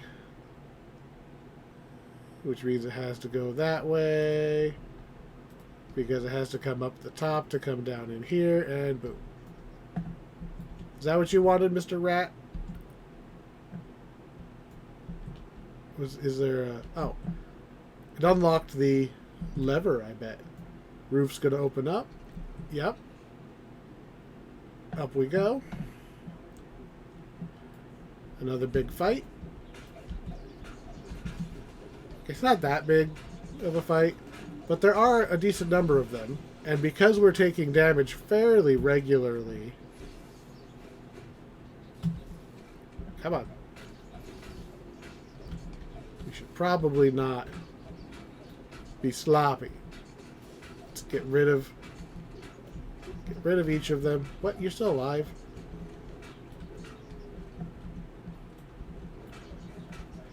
Just so they can't spam their attacks on us. Remnant. Meat. Okay. Presumably through the next door. And then down. And through the next door.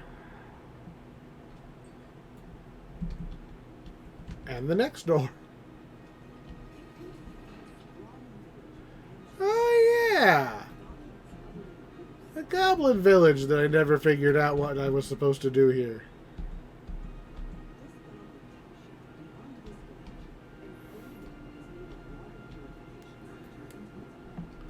Well, we don't need to do that. Although I think I did it on accident before. Looking for the rats. Because isn't it an Otyugh that... Doesn't the king want me to go kill an Otyugh? To prove that we're, like, worthy of helping the ratkin or whatever?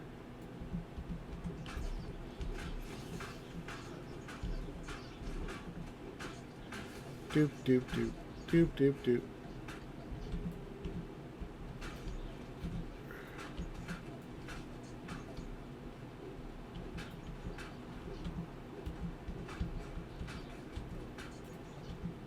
Is that all of them?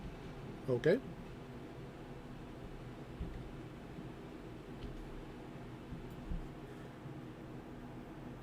I don't think we're too far. I remember the village. I wouldn't have remembered it without seeing it, but I remember being through there before. And I don't remember there being too many extra things in this quest. So I feel like we're getting to the end here. We skipped the optional thing. Just kept running forward. So hard not to spam jump to go up the ladder faster. It's not how it works. Don't push jump. It'll just make you sad. Oh, sure. Ooze. There was a kind of ooze in Baldur's Gate. Baldur's Gate 2, if I remember right. That, like, if it touched you, you were dead. Like, I want to say it was a green slime. Like, you were just dead.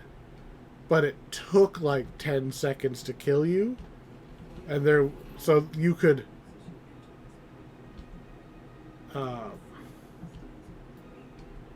save your game and then die, and you'd load up and it's already too late. Your character just literally dies a couple seconds later. Hope you got more than one save file. These guys are spamming some kind of arcane bolt type thing. Let's get that. Let's end that. I've got a cat. Watch out for my cat. You're all rats. My cat will eat you.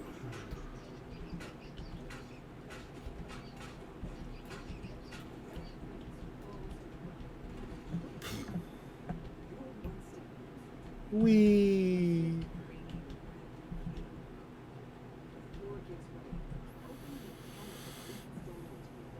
I mean, we've gotten pretty far down. You are sure the end is near.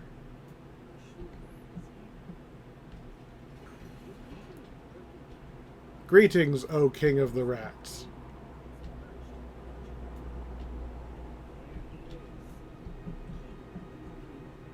Greetings, O King of the Rats. Or is the narrator still just talking?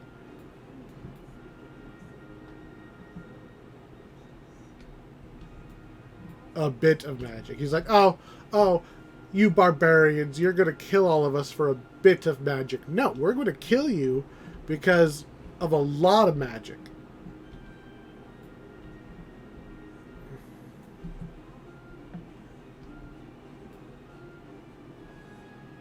Do we have to go both places, or is this a one or the other? I don't know. It's probably going to keep giving me the DM text as we go, so...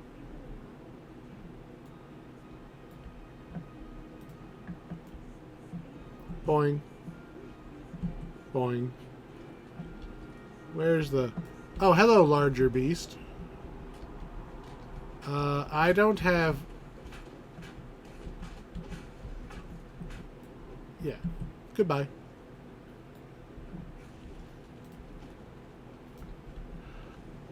I don't have freedom of movement, which is scary here.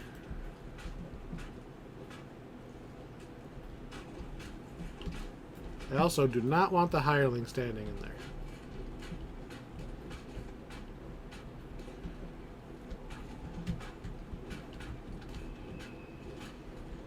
No, hireling, do not run into the cube. This is not a drill. Do not run into the cube. Okay. Hunt the beasts. 2 left. There was only 2 directions. Alright, well, 1 down. I thought 1 was an Otiug. Oh. There we go. Is there one behind me? Nope. Maybe there's just 2 in one of these. I don't remember. I thought it was an Otiug. Oh, unless he wants me to go all the way back and kill the Otiug because I skipped it. That would suck. Hello, sewer beast. I can see something around the corner. It might just be 2 of these. Let's fight them both at the same time. Yeah, it's just 2 Umber Hulks.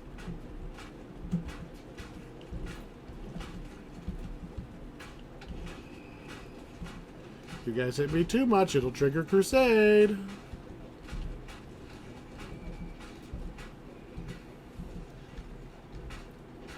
All your little friends have died. Am I seriously back at full health? The hireling isn't even over here. The auto crusade is obviously broken. Just anytime I hit half health, we just start regenerating 100 at a time. It's supposed to trigger once every 2 minutes. It triggers all the time.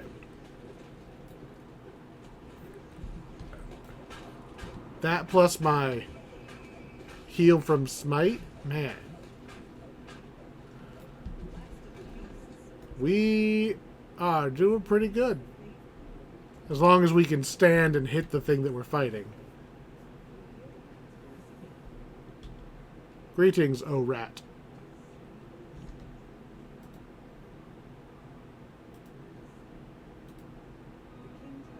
We have come to an agreement.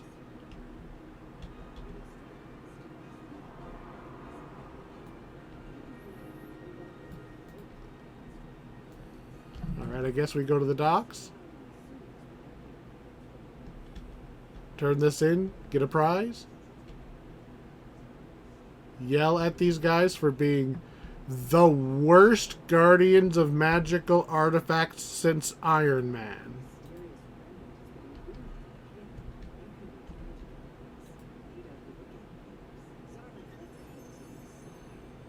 Oh look, we got a swim ring. And 2 potions of wonder. Well, there's only one thing to do with those. Alright, that first one was a healing potion. And I'm guessing that was a restoration? Well, those were not the funniest things they could have been.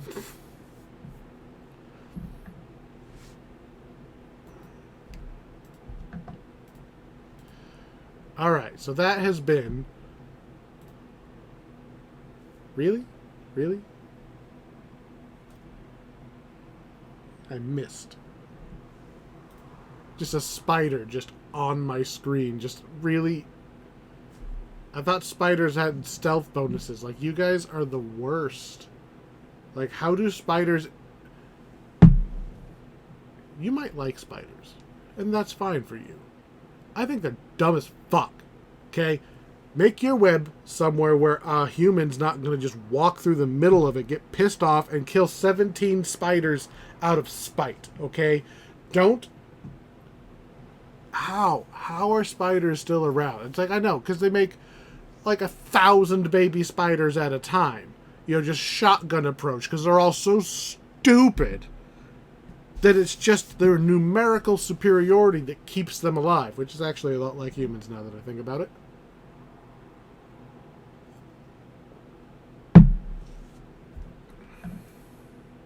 Anyway, before I was so rudely interrupted, we've done...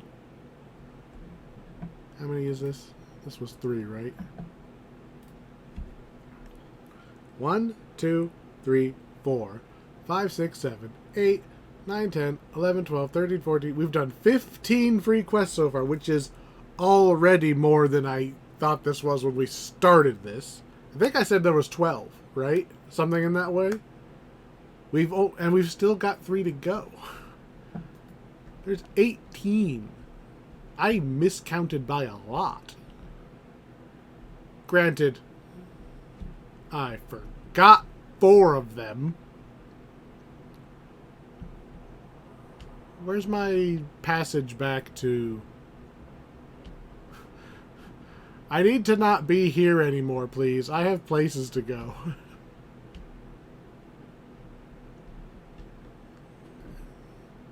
I don't have an airship. This doesn't work for me.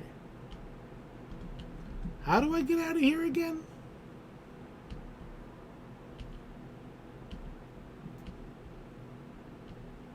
I'll be real. I normally just teleport around.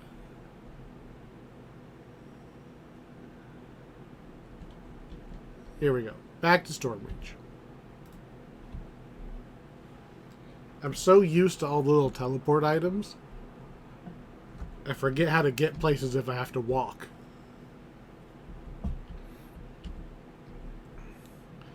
So, I forgot Lost at Sea. That one just wasn't on my list for some reason. I mean, it was on the master list, but it wasn't set aside as one of the free quests. If I had to guess, I think I had planned on including it in the Sharn video, which I think is what I did for Heroic. Badoo, badoo. I think that's what I did on Heroic. Because I wish I had been more consistent about it, because I didn't really think about it beforehand. But some of the free quests got moved into the same episode as the quest they were leading into. So I think Lost at Sea is actually in the Sharn video, not the free level 16 video. And in hindsight, I regret that. Not enough to go back and completely recut them together. But, you know, if I ever do something like this again, which I probably won't, because, you know, hey, let's play an entire MMO. That's a big project. This is the biggest project of this channel, and it will probably forever have that title, because I can't imagine what would be bigger than doing literally all of the quests in an MMO. But I didn't forget these, so after I made my list, they updated the attack on Stormreach chain to be epic, which I added to the list, you know, like, oh, hey, this'll be probably the last episode. I'll just, instead of ending at whatever the other one was, we'll end on this one, and we'll do them all, no problem. I almost forgot again that the first half of that chain are free quests. So, diplomatic impunity, it got an epic upgrade. It's a free quest. It is... I guess it's now technically the newest free quest, because these came after Kill 10 Rats. I mean, they're not... That quest is new. But these were epicified after that one came out, so...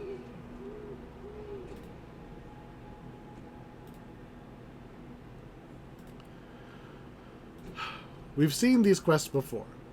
However, I have never done the epic versions of these. These came out not terribly long ago. I want to say only like a month or two ago. I don't remember. So we're going to see if there's any differences together. I'm expecting to see scorpions, right? Because they usually pop up and attack me while I'm running through the jungle. Hello, scorpions. We're doing okay damage. Again, we're under-leveled again. And running on hard. Because we can. Trail markers are not new, but they were introduced after the quest was made. So these, I want to say...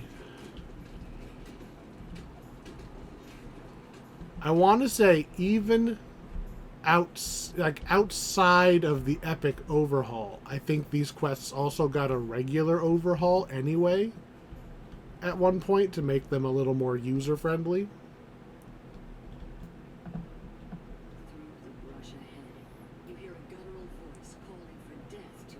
Maybe they got updated longer ago than I...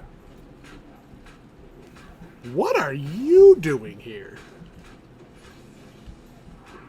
Oh, I remember. So, bullywugs. Interesting. Okay. What that is somebody got a stick up their butt about wild men being racist. So they took out the wild men and put in frogs instead. Which... You're kind of just saying, hey... Remember those people that, you know, that monstrous little monkey race that you thought we were associating you with? Yeah, we subbed them out for frogs and nobody cared. Like, you are equivalent to frogs. Like, I feel like that's not sending the message that they wanted to send. Instead of just deleting wild men, why don't you just, like, rewrite, like, give them some text to make them... I don't know. I don't know what the problem with the wild men was. So maybe they actually are super racist against somebody that I don't know who is. It's not me. What if it was? Man, what if it turns out it was? I don't think it is. But what if it was like the white people were complaining about the wild men being too white? That would be wild. If anything. Man, you know what monster we fight in this game that reminds me the most of the white people? The gangsters in Sharn. That's the one that jumps to mind. That's not flattering, but that's how it is. I wonder what the wild men were supposed to be. I think we talked about this before, with the whole cultural appropriation angle. I wonder, what were the wild men copying? Like, what's their origin, I wonder? Because that's probably where the issue is, right? It's probably something like if they had put, like, a Hindu snake charmer monster in the game, right?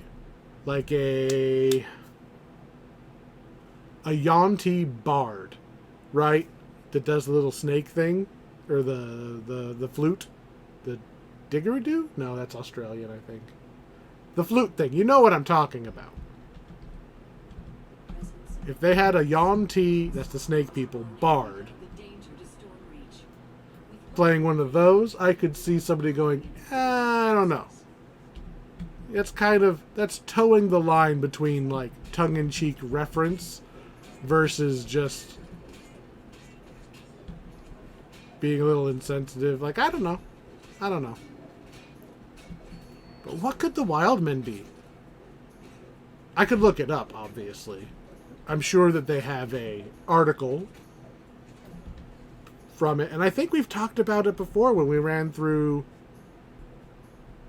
I don't remember what we ran through. I know I brought this up when it was closer to having happened, but I don't remember. The Wildmen to me look like little monkey guys, like somewhere in between chimpanzee and human. Are they supposed to be just like Neanderthal kind of caveman, less advanced kind of guys? That's kind of weird if they are, because I don't think that's how evolution works. Like, I don't think you just also have the leftovers left behind. I don't know. This is assuming that wild men even evolve into one of the normal races, right? Presumably human, but not necessarily.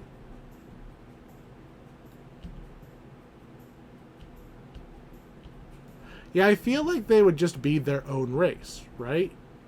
We've got cat people. We've got... Do we have dog people? Hyenas. We've... Gnolls. We have... No... We've got no... There's one right now! We've got cat people. We've got dog people. We've got lizard people. Like...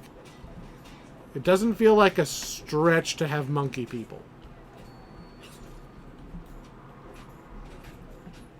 But that's all I know about wild men, is they're... I see them as monkey people. Yeah, we keep going this way. We have frog people, obviously, because they subbed in the frogs. Like, I don't...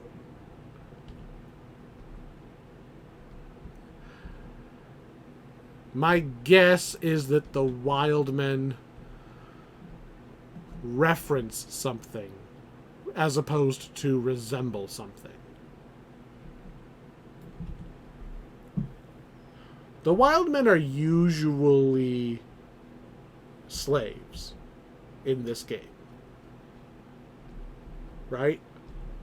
Ironically, this is the one time we're just walking by one of their villages.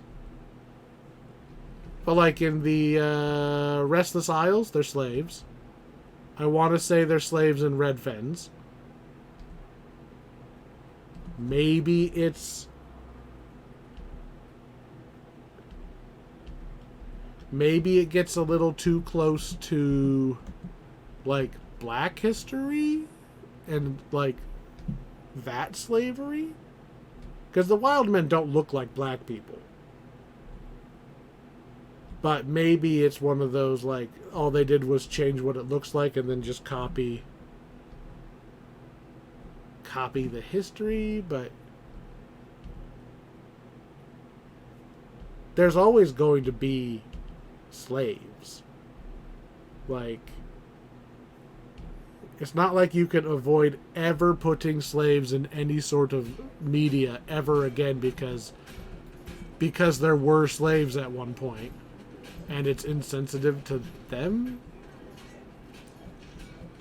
I mean, there were... I don't know. Like, it made sense for like 10 seconds and then I started thinking about it again and now it doesn't make sense again. Like, I could see, like, hey, the wild men are an analog for black people, and they're also, like, a rude analog because they're all primitive. right? I could see that being the case, and in which case, sure. Swap them out, change them, do something, because it's rude. But I'm like, I don't know of any other... I don't know anything else.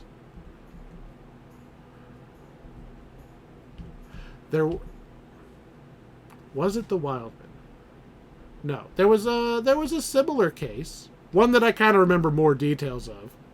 There was a similar case in Spelljammer, right? I think it was the Spelljammer book. Where they've got some kind of like... Actually, they look a lot like Wildmen. Just off the top of my head. So same idea. They were like space slaves. They look a lot like Wildmen again. Which makes me think there's a connection here, right? It's not unless I'm completely misremembering what they look like. It's not a coincidence when you have two monkey men who were also slaves. This feels like not a coincidence. But I remember that article was talking about how they wanted to change them because their whole culture was the written culture for these guys was problematic because it leaned into like the happy slave stereotype. Like, oh, I'm a slave, but it's okay because I'm treated well. Like, that's very unlikely to be true. That's one of those, like, at least as far as American slaves. My understanding is that the happy slave stereotype was basically spin. It was plantation owners trying to make themselves look better, help themselves sleep at night, kind of like, oh, we'll lie to ourselves about they would have been way worse off without us, building their own society, living, just as peacefully as anybody else and on their own land. They're way better off now, tilling my fields and cooking my breakfast. Like, how did they get away with, like, even thinking that? This is like...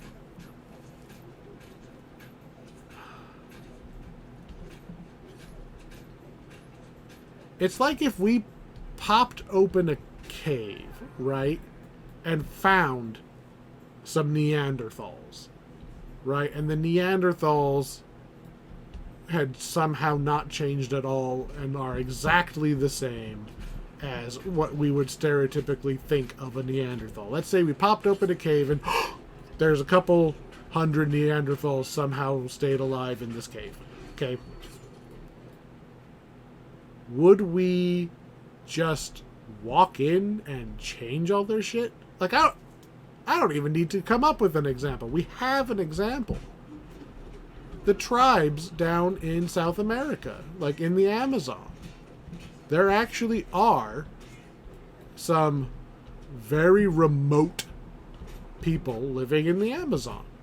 And they don't have our technology. So, first year philosophy question. Is it more ethical to leave them alone or to force them into modern society? The war captain wishes to parley with the intruders. And it's like, the reason that it's an ethics question and not a slam dunk is they're already happy. They, a lot of them might choose to stay in their existing way of life.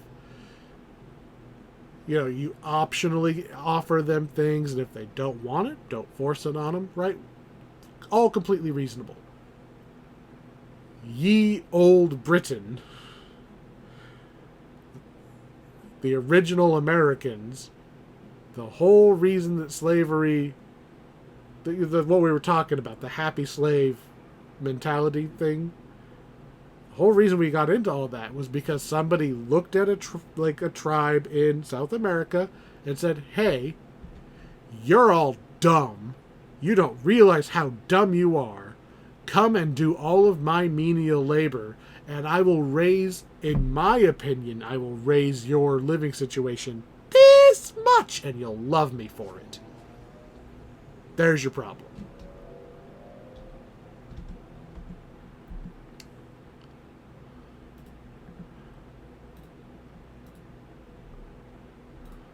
Right? It was never about increasing their quality of life.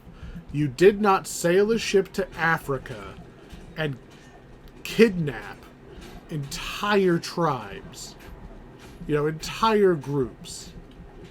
People come home, it had to have happened all the time. You'd come back from like a hunting trip and your entire family, everybody's gone. Why? It wasn't to make their lives better. It was so you could be a rich white guy and not have to do any of the work. Right? It was never about increasing other people's quality of life. So the whole happy slave thing is just dead on arrival. A happy slave is one that's allowed to walk away and go back where he came from.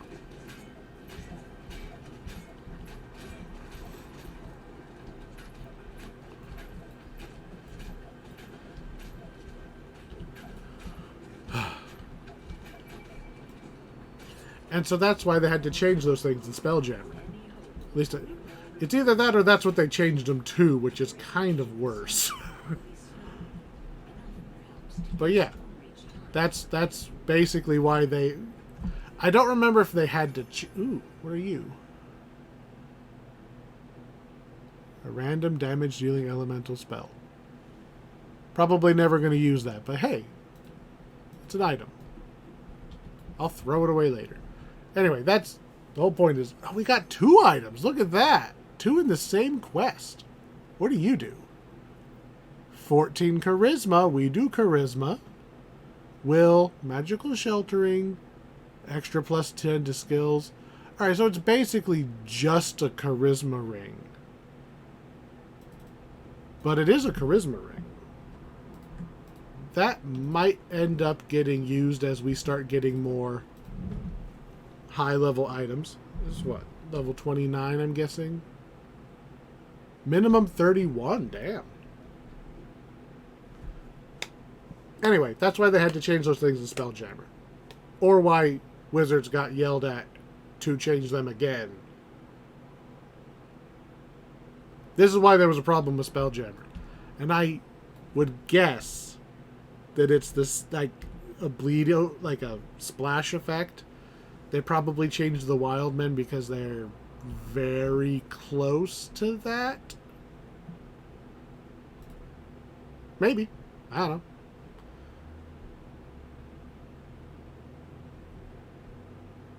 Again, we're redoing quests, so I don't really have anything specific to talk about. So you get whatever comes to mind, and we had bullywogs.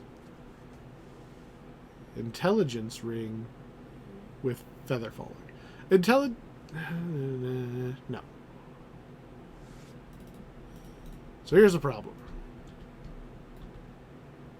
We're probably never going to want a random gen item with a stat, like our main stat on it. I mean, look at this. Look at this. Look at that Ketra's Wit we just got. It's got our main stat on it. And magical sheltering, right? It's not terrible. It's not amazing. What's the set bonus? I don't have all 3 items, but plus 3 imbue dice would be interesting. Maybe. I don't know what the other items are.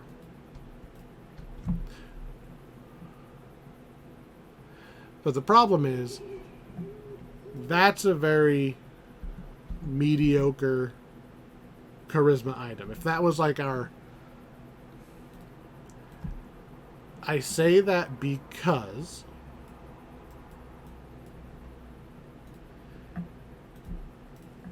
your main stat is the one that's most likely to end up on a cool item. If there was... There's an artifact that gives paladins extra smites. It's out of the gatekeeper chain, the one where you save the junior gatekeepers. There's an artifact. It gives you like bonus smites, maybe even more damage to your smite. It's a bunch of very paladin specific stuff. It's really cool. I never got one because the damn thing would never drop. But it has charisma on it. So, because it has charisma on it, you will never need charisma from anything else if you're getting that for your paladin. And that's going to happen for every stat. You're going to find a really cool item that specifically buffs your character class in some meaningful way, and it's just already going to have your required stat on it. It's just super common that your stat is going to be on that item. I mean, just think about how many wizard hats or whatever. Oh, it's got plus 1,000,000 mana, and it's got plus 37 to your spell DCs, blah, blah, blah, blah, blah. Oh, and it has intelligence. It's just always tacked on. So are we going to really use Catra's Wit? No. It doesn't do enough in addition to just being charisma. Like, it's not a set piece item. Well, I mean, it's part of a set bonus, but it's not a character defining item. And since all it does is boost one stat, 1.5 stats we care about, can almost make it. Where's my jump potions? Boing. Yeah. Stack of jump potions, paying off. One of the best purchases I ever made on this character was a stack of jump potions. I might have to make it a habit on all of my characters going forward, especially the ones without jump. Just, they're going to have stacks of jump potions.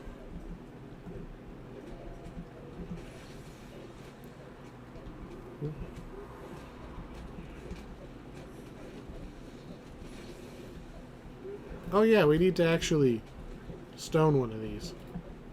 I'm going to stone that one. Wand. And boom, you're stoned. Okay, we're done.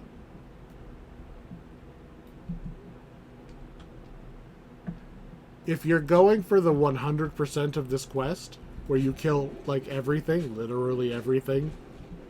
Hey look, cow people! We also have cow people.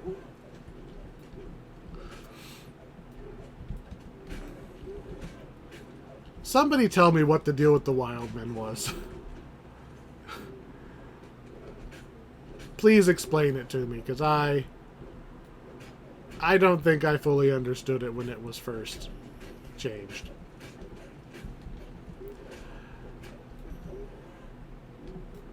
Let's see. We're not doing the whole quest. If you're doing the whole quest, you don't want to use the wand on the seers, because you have to kill all 6 of them in order to get your bonus XP for killing all the seers. We are not going to run across the entire quest to do that. So, kill it using the thing on the seer means I get to skip fighting a somewhat stronger enemy. We are going to kick down the front door and kill the boss and get out of here as fast as possible. Short mode.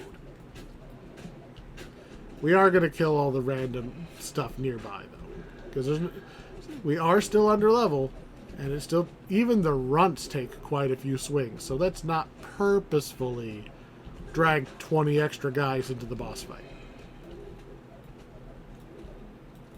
Okay. We done? Is that all of the loose guys?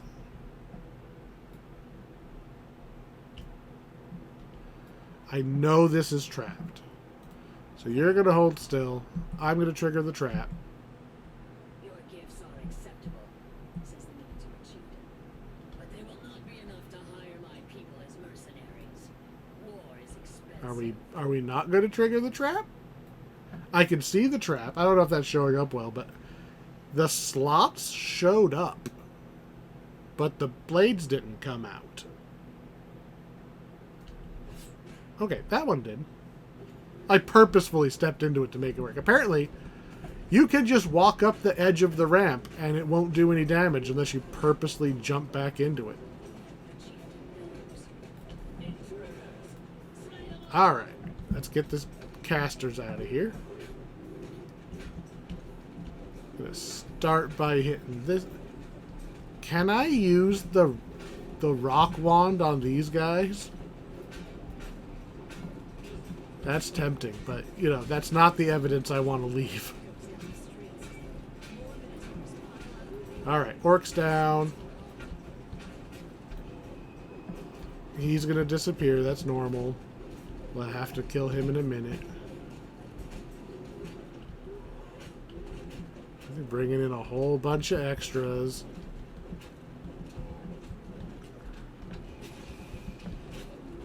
I'm not taking as much damage as I thought I was going to.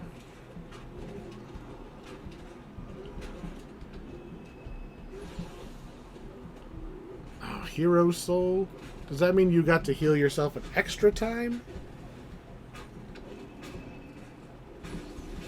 Alright, let's kill the Seer so we stop getting hit by... I don't think I'm actually taking any damage from the Seer because I have Death Ward up. But, you know, kill the casters first. Alright, he's finally out. Wow, the Chieftain has not taken much damage considering that I've been swinging around him this whole time.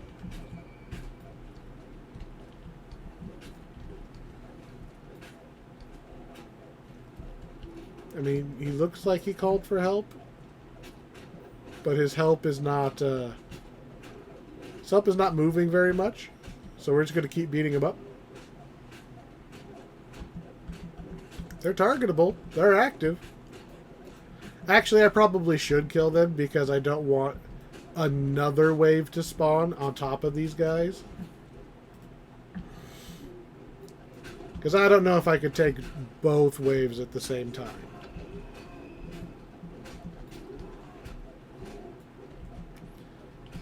Let's just not risk it because we're so close to the end of the quest. She never left. You're supposed to leave. You're not supposed to know I'm here.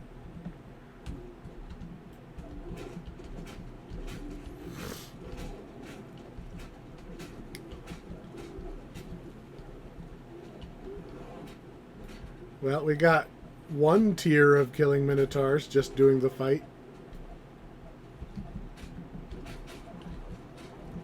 Alright, Chieftain, do you give up yet? Just turn the Chieftain to stone.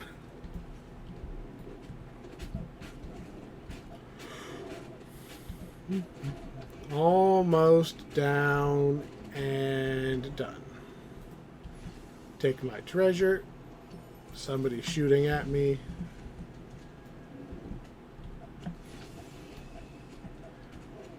Did it really slay all the Cabal Seers? One left. Did they all run up here? I don't think they did. All but the one that I turned to stone. Another soul-stealing ring. This one's something else, though. This one's not of Assassinate. Reconstruction, not that interesting. I think they all came from... Maybe it's something about the champion chests that does it. Anyway, soul stealing is definitely Trap the Soul Guard and Magical Sheltering at the same time. Because that has happened too many times now for that to be a coincidence. Really? And whoosh.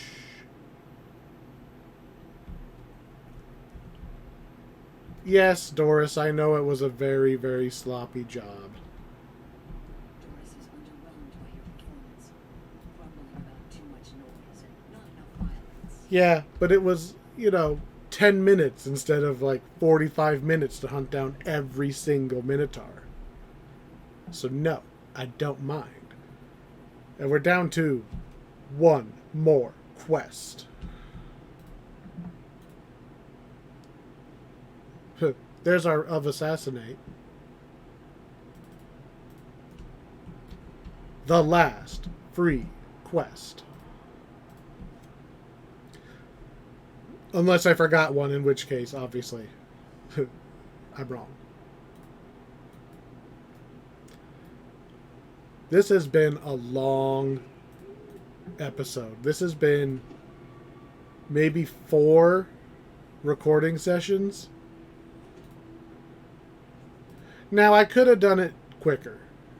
Part of the reason it took so long was the weather, honestly, is so hot out that it's been so hot I cannot sit in the office without the fan going.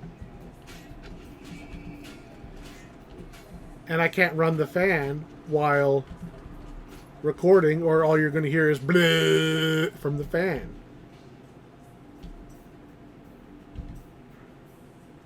Man, even at the early hours of the morning, it's still so hot. Summer. Oh, I have to speak with the steward or he won't open the stupid door. Fine.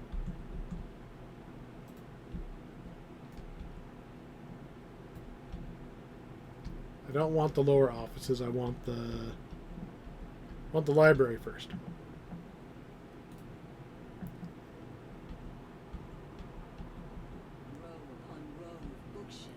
Warning. Warning. I wonder if they changed this at all. I did not notice any changes in the first 2 quests, other than the changes I think they were already making to the first quest with the trail markers and stuff.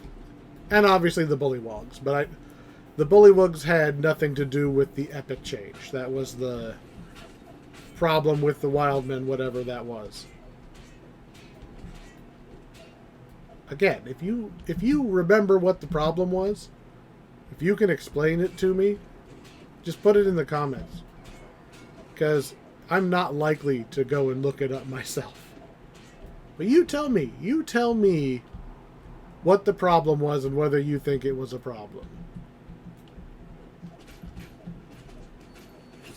Holy shit, that was a lot of damage really fast. What was that? 50 damage a shot from these archers? Wow. We were not taking that much damage from anybody else. Which of you guys is doing...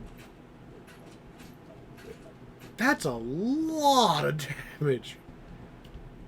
Like, we've taken that much damage from things in general, but not at that. Not at that speed. Jesus.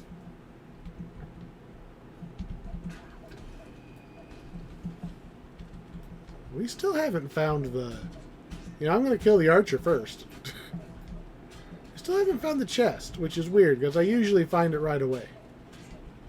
But I'm also not really super paying attention, so maybe they just put it somewhere new.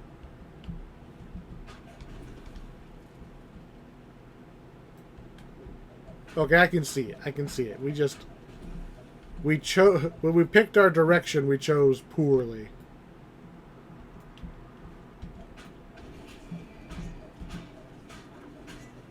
We should have gone the other way and we would have got it right away. Man. We just... Luck of the draw.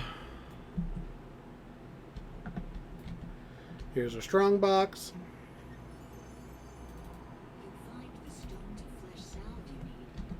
Gotta drag that to my bar. I guess we'll save you because you're right there. Man, we could have just walked over, got it, turned around. Man, just... Oh well. No dungeon alert for me. I guess I'll fix you. Which way are we going? Going that way.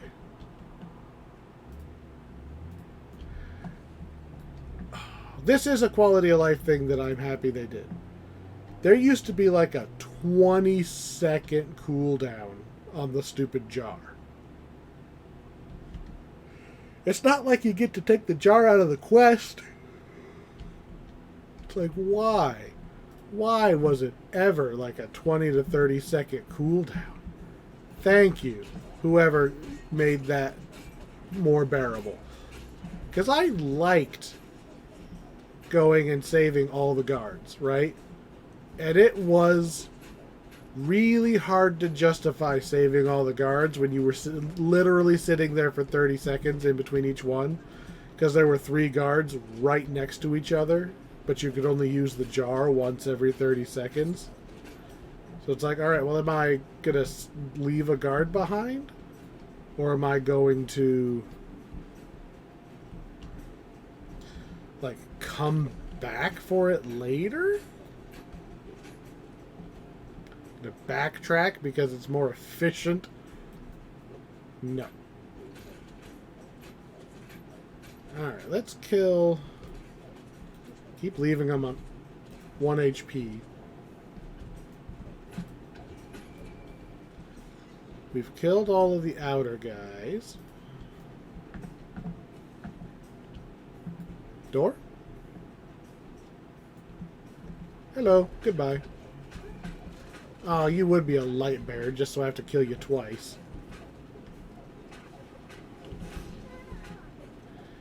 Yeah, your fire elemental's not going to be able to hurt me. I'm also not impressed with Wall of Fire.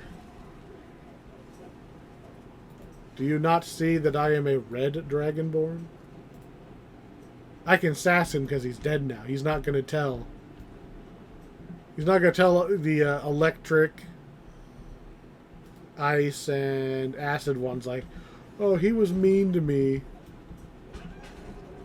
As all the other ones hit me in my substantially weaker, resistances. I really thought this was the ice guy, and I was about to say, why does the ice guy have an earth elemental?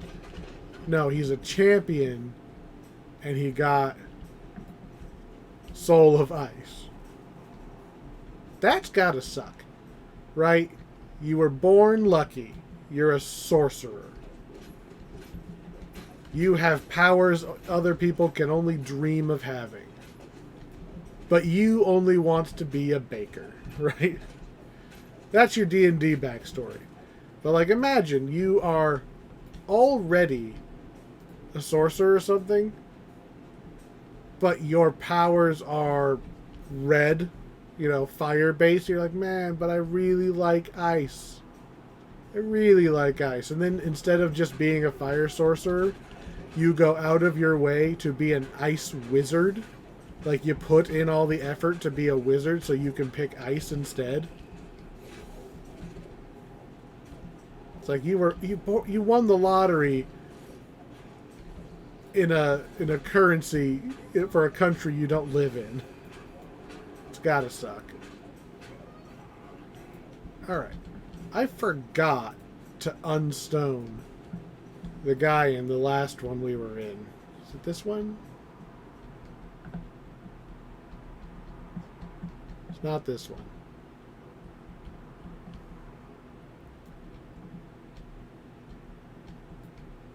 There you are. So now it's just one more. We're making good time through this quest.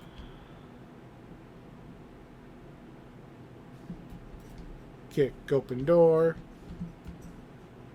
Smite all the fools. Mark of Law. See, at least Law I could maybe... It's not an opposed element, right?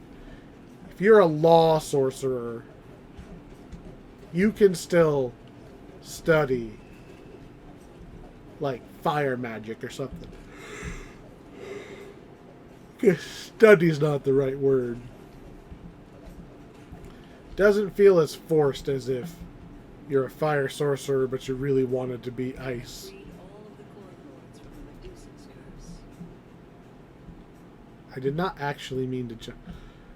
For some reason, I thought we had to go out the door we came in. No. Same direction, but it's up here. Hello, guard. I shall save you. Okay, bye. And then we don't actually have to fight anybody up here. Because we're just going to walk. You know, I'll save you. And I will even kill that so that you don't just instantly die to the overpowered enemy. Drop the gate lever. To take out the archers, because apparently they're super strong here.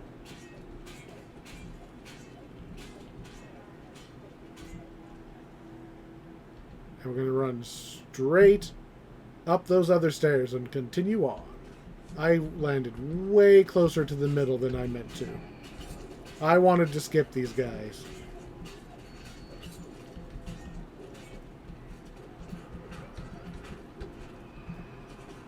And Vorpal. No. We got a good hit, but we didn't get the Vorpal. And again, I'm habitually moving on slightly too early. Because you get into a rhythm as you play the game. Like, oh, it takes this long for me to kill an enemy. And because we are running the highest level quests on hard without our highest level gear, I am moving on too early.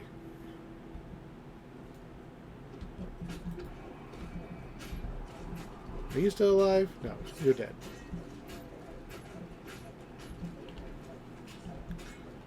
In my defense, we're also playing a two-handed fighter, though, so a lot of the guys I move on from end up dying because I backhand them on accident anyway. Badoop. Kill all the kobolds. Do we... No, we do not have to actually close the passage. It says optional right there. I save you. Let me take out these guys. I may actually rest. Not because we're like super hurt or anything, but because it'll refresh all of my smites.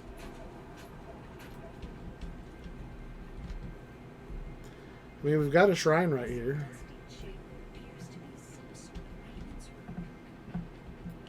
There's no rats gonna attack me, right? Yeah. Means we gotta recast our buffs, but that's still faster. I think that'll still speed up the boss fight, you know, having all of my smites instead of 2. I feel like this is a good plan. We don't normally run out of smites, but I've had to be using them a lot more aggressively to get through all the HP these guys have. Which again, we're under-leveled. And we're still making it.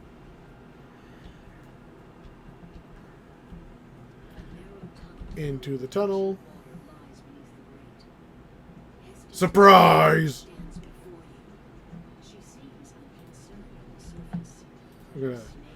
I kind of feel bad saving these guards because they're not surviving the fight, right?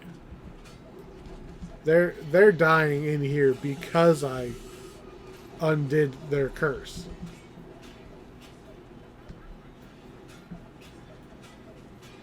It'd be kind of funny if she could re-petrify them.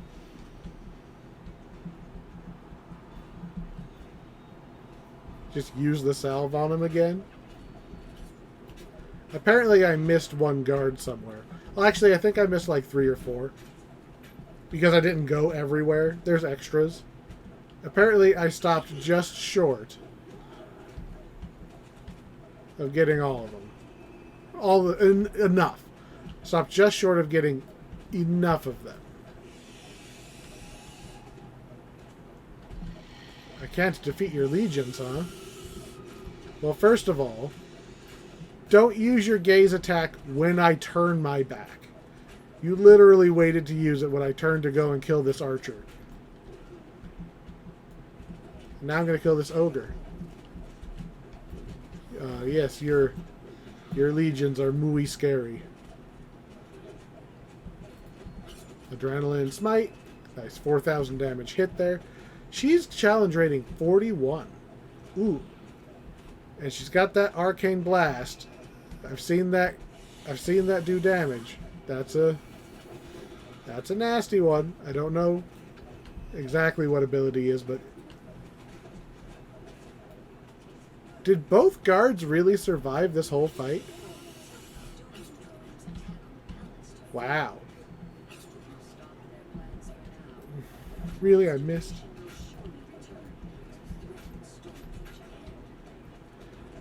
All right. All right. 15 minutes, that's not bad. Ooh, an item. Strength, alluring skills again.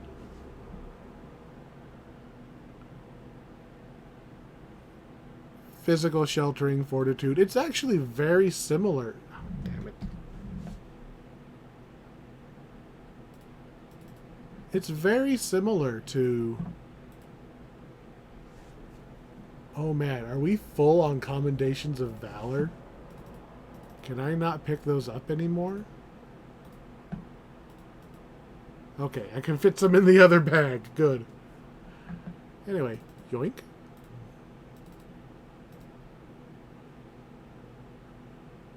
So, Legendary Wrath of Sorakel. Where's the ring? The other thing we got. Legendary Wrath of Sorakel. So we got... Are these the same set bonus?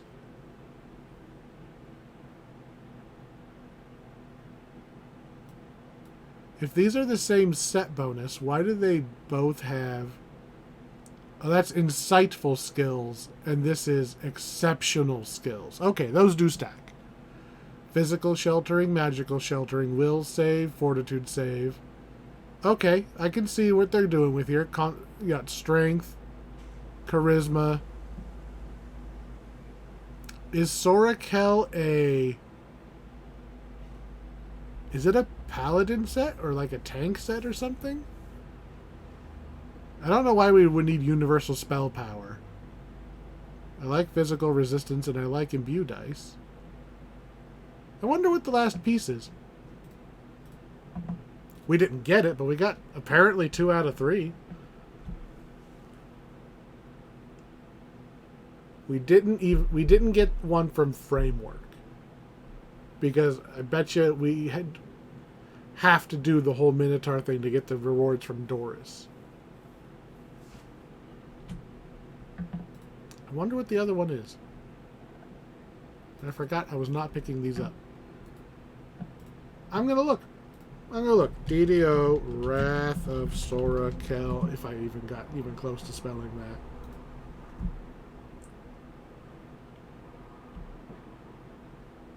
Oh, interesting.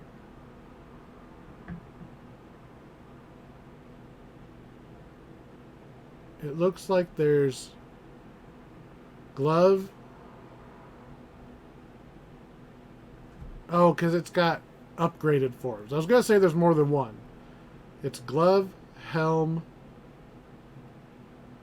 trinket, ring.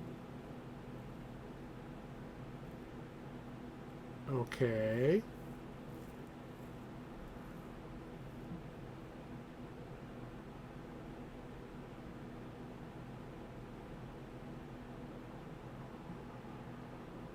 So the one we're missing, there's the trinket, right, which we get in the next chain, maybe, which apparently has the bonus on it. But the other one is a helm of wisdom, more skills, potency, and then reflex as the other save that hasn't been boosted. I could see this being a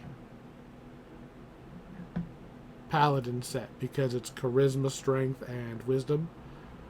The problem is you don't actually need all 3 of those. I guess if you're playing a classic paladin, if you're playing the not Feydark one, right? I'm using charisma for everything because I have this. If you don't have that, I guess 14 on strength, wisdom, and charisma. That's a lot of stat for an item that, yeah. And it gives you all of the saves, and it gives you A lot of skills, which I don't know. I don't know how I feel about skills. I don't know. I don't think I would wear the set bonus, but we got... We'll see. The other...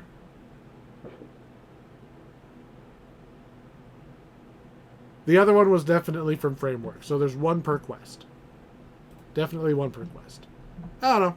I'm not going to go back and farm for it, but if we happen to get the trinket out of the future quest we haven't done yet, which is kind of a... It's like a wild card, so you can use the trinket instead of one of the other three is what it looks like. Maybe. Maybe. It's not like we've got any other set bonus going on. So, unless I am mistaken, that is all of the free epic quests. Which I almost forgot 4 of them, but hey, we did it. And if there is another one after I double check my list, it's going to go in the video now. But I don't think there's going to be. No video means I did it right. Hopefully. So, where are we going next? We have been all over the place with all these free quests. We are getting very, very close to legitimate endgame quests. We have 2 more chains before we get to what I would consider the end game, right? It's quests that were added specifically at level cap. 2 more chain. 3, but one of them's weird. Yeah. Yeah, we're getting close to the Batten cleanup.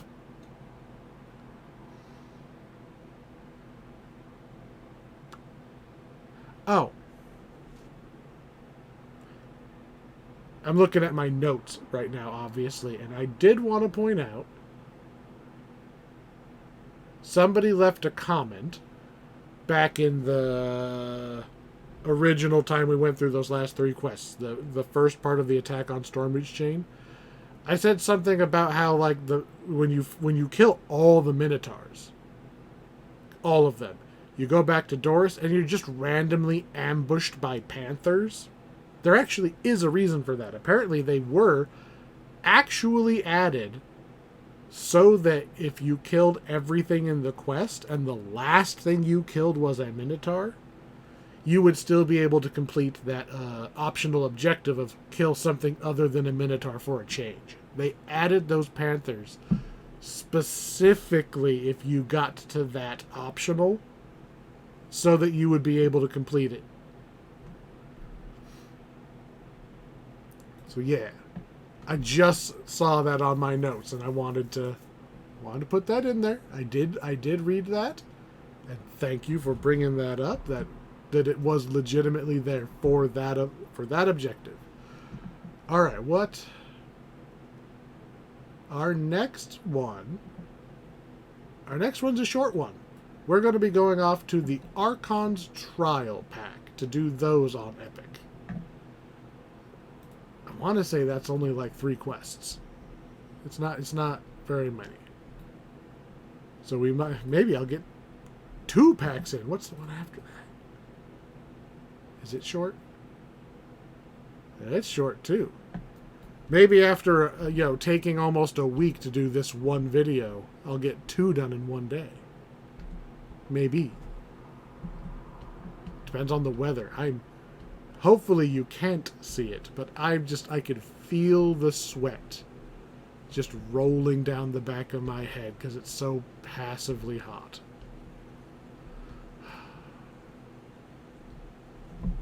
I mentioned this earlier in the video. We're leveling up on what is apparently a blank level. Like, that's all we get. HP, base attack bonus. the thing you get, okay?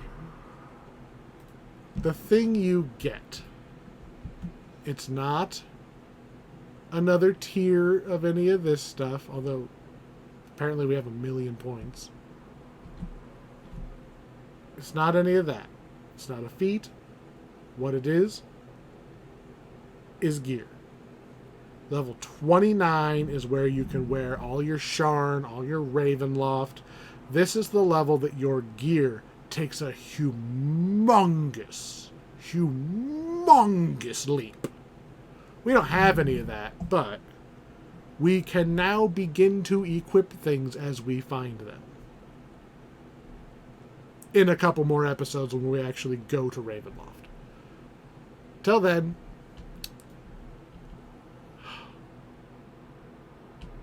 thanks for sitting through all this. I'm sure most of you are actually just kind of podcasting it.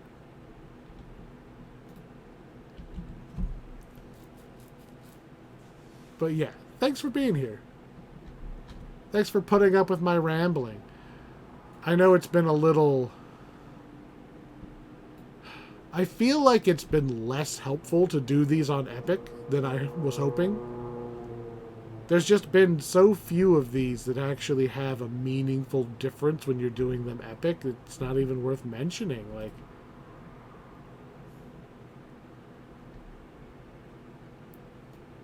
I don't know. We're almost at the end. I'm gonna power through it. Short of, like, me physically being injured and unable to do this, right? Or YouTube shutting down.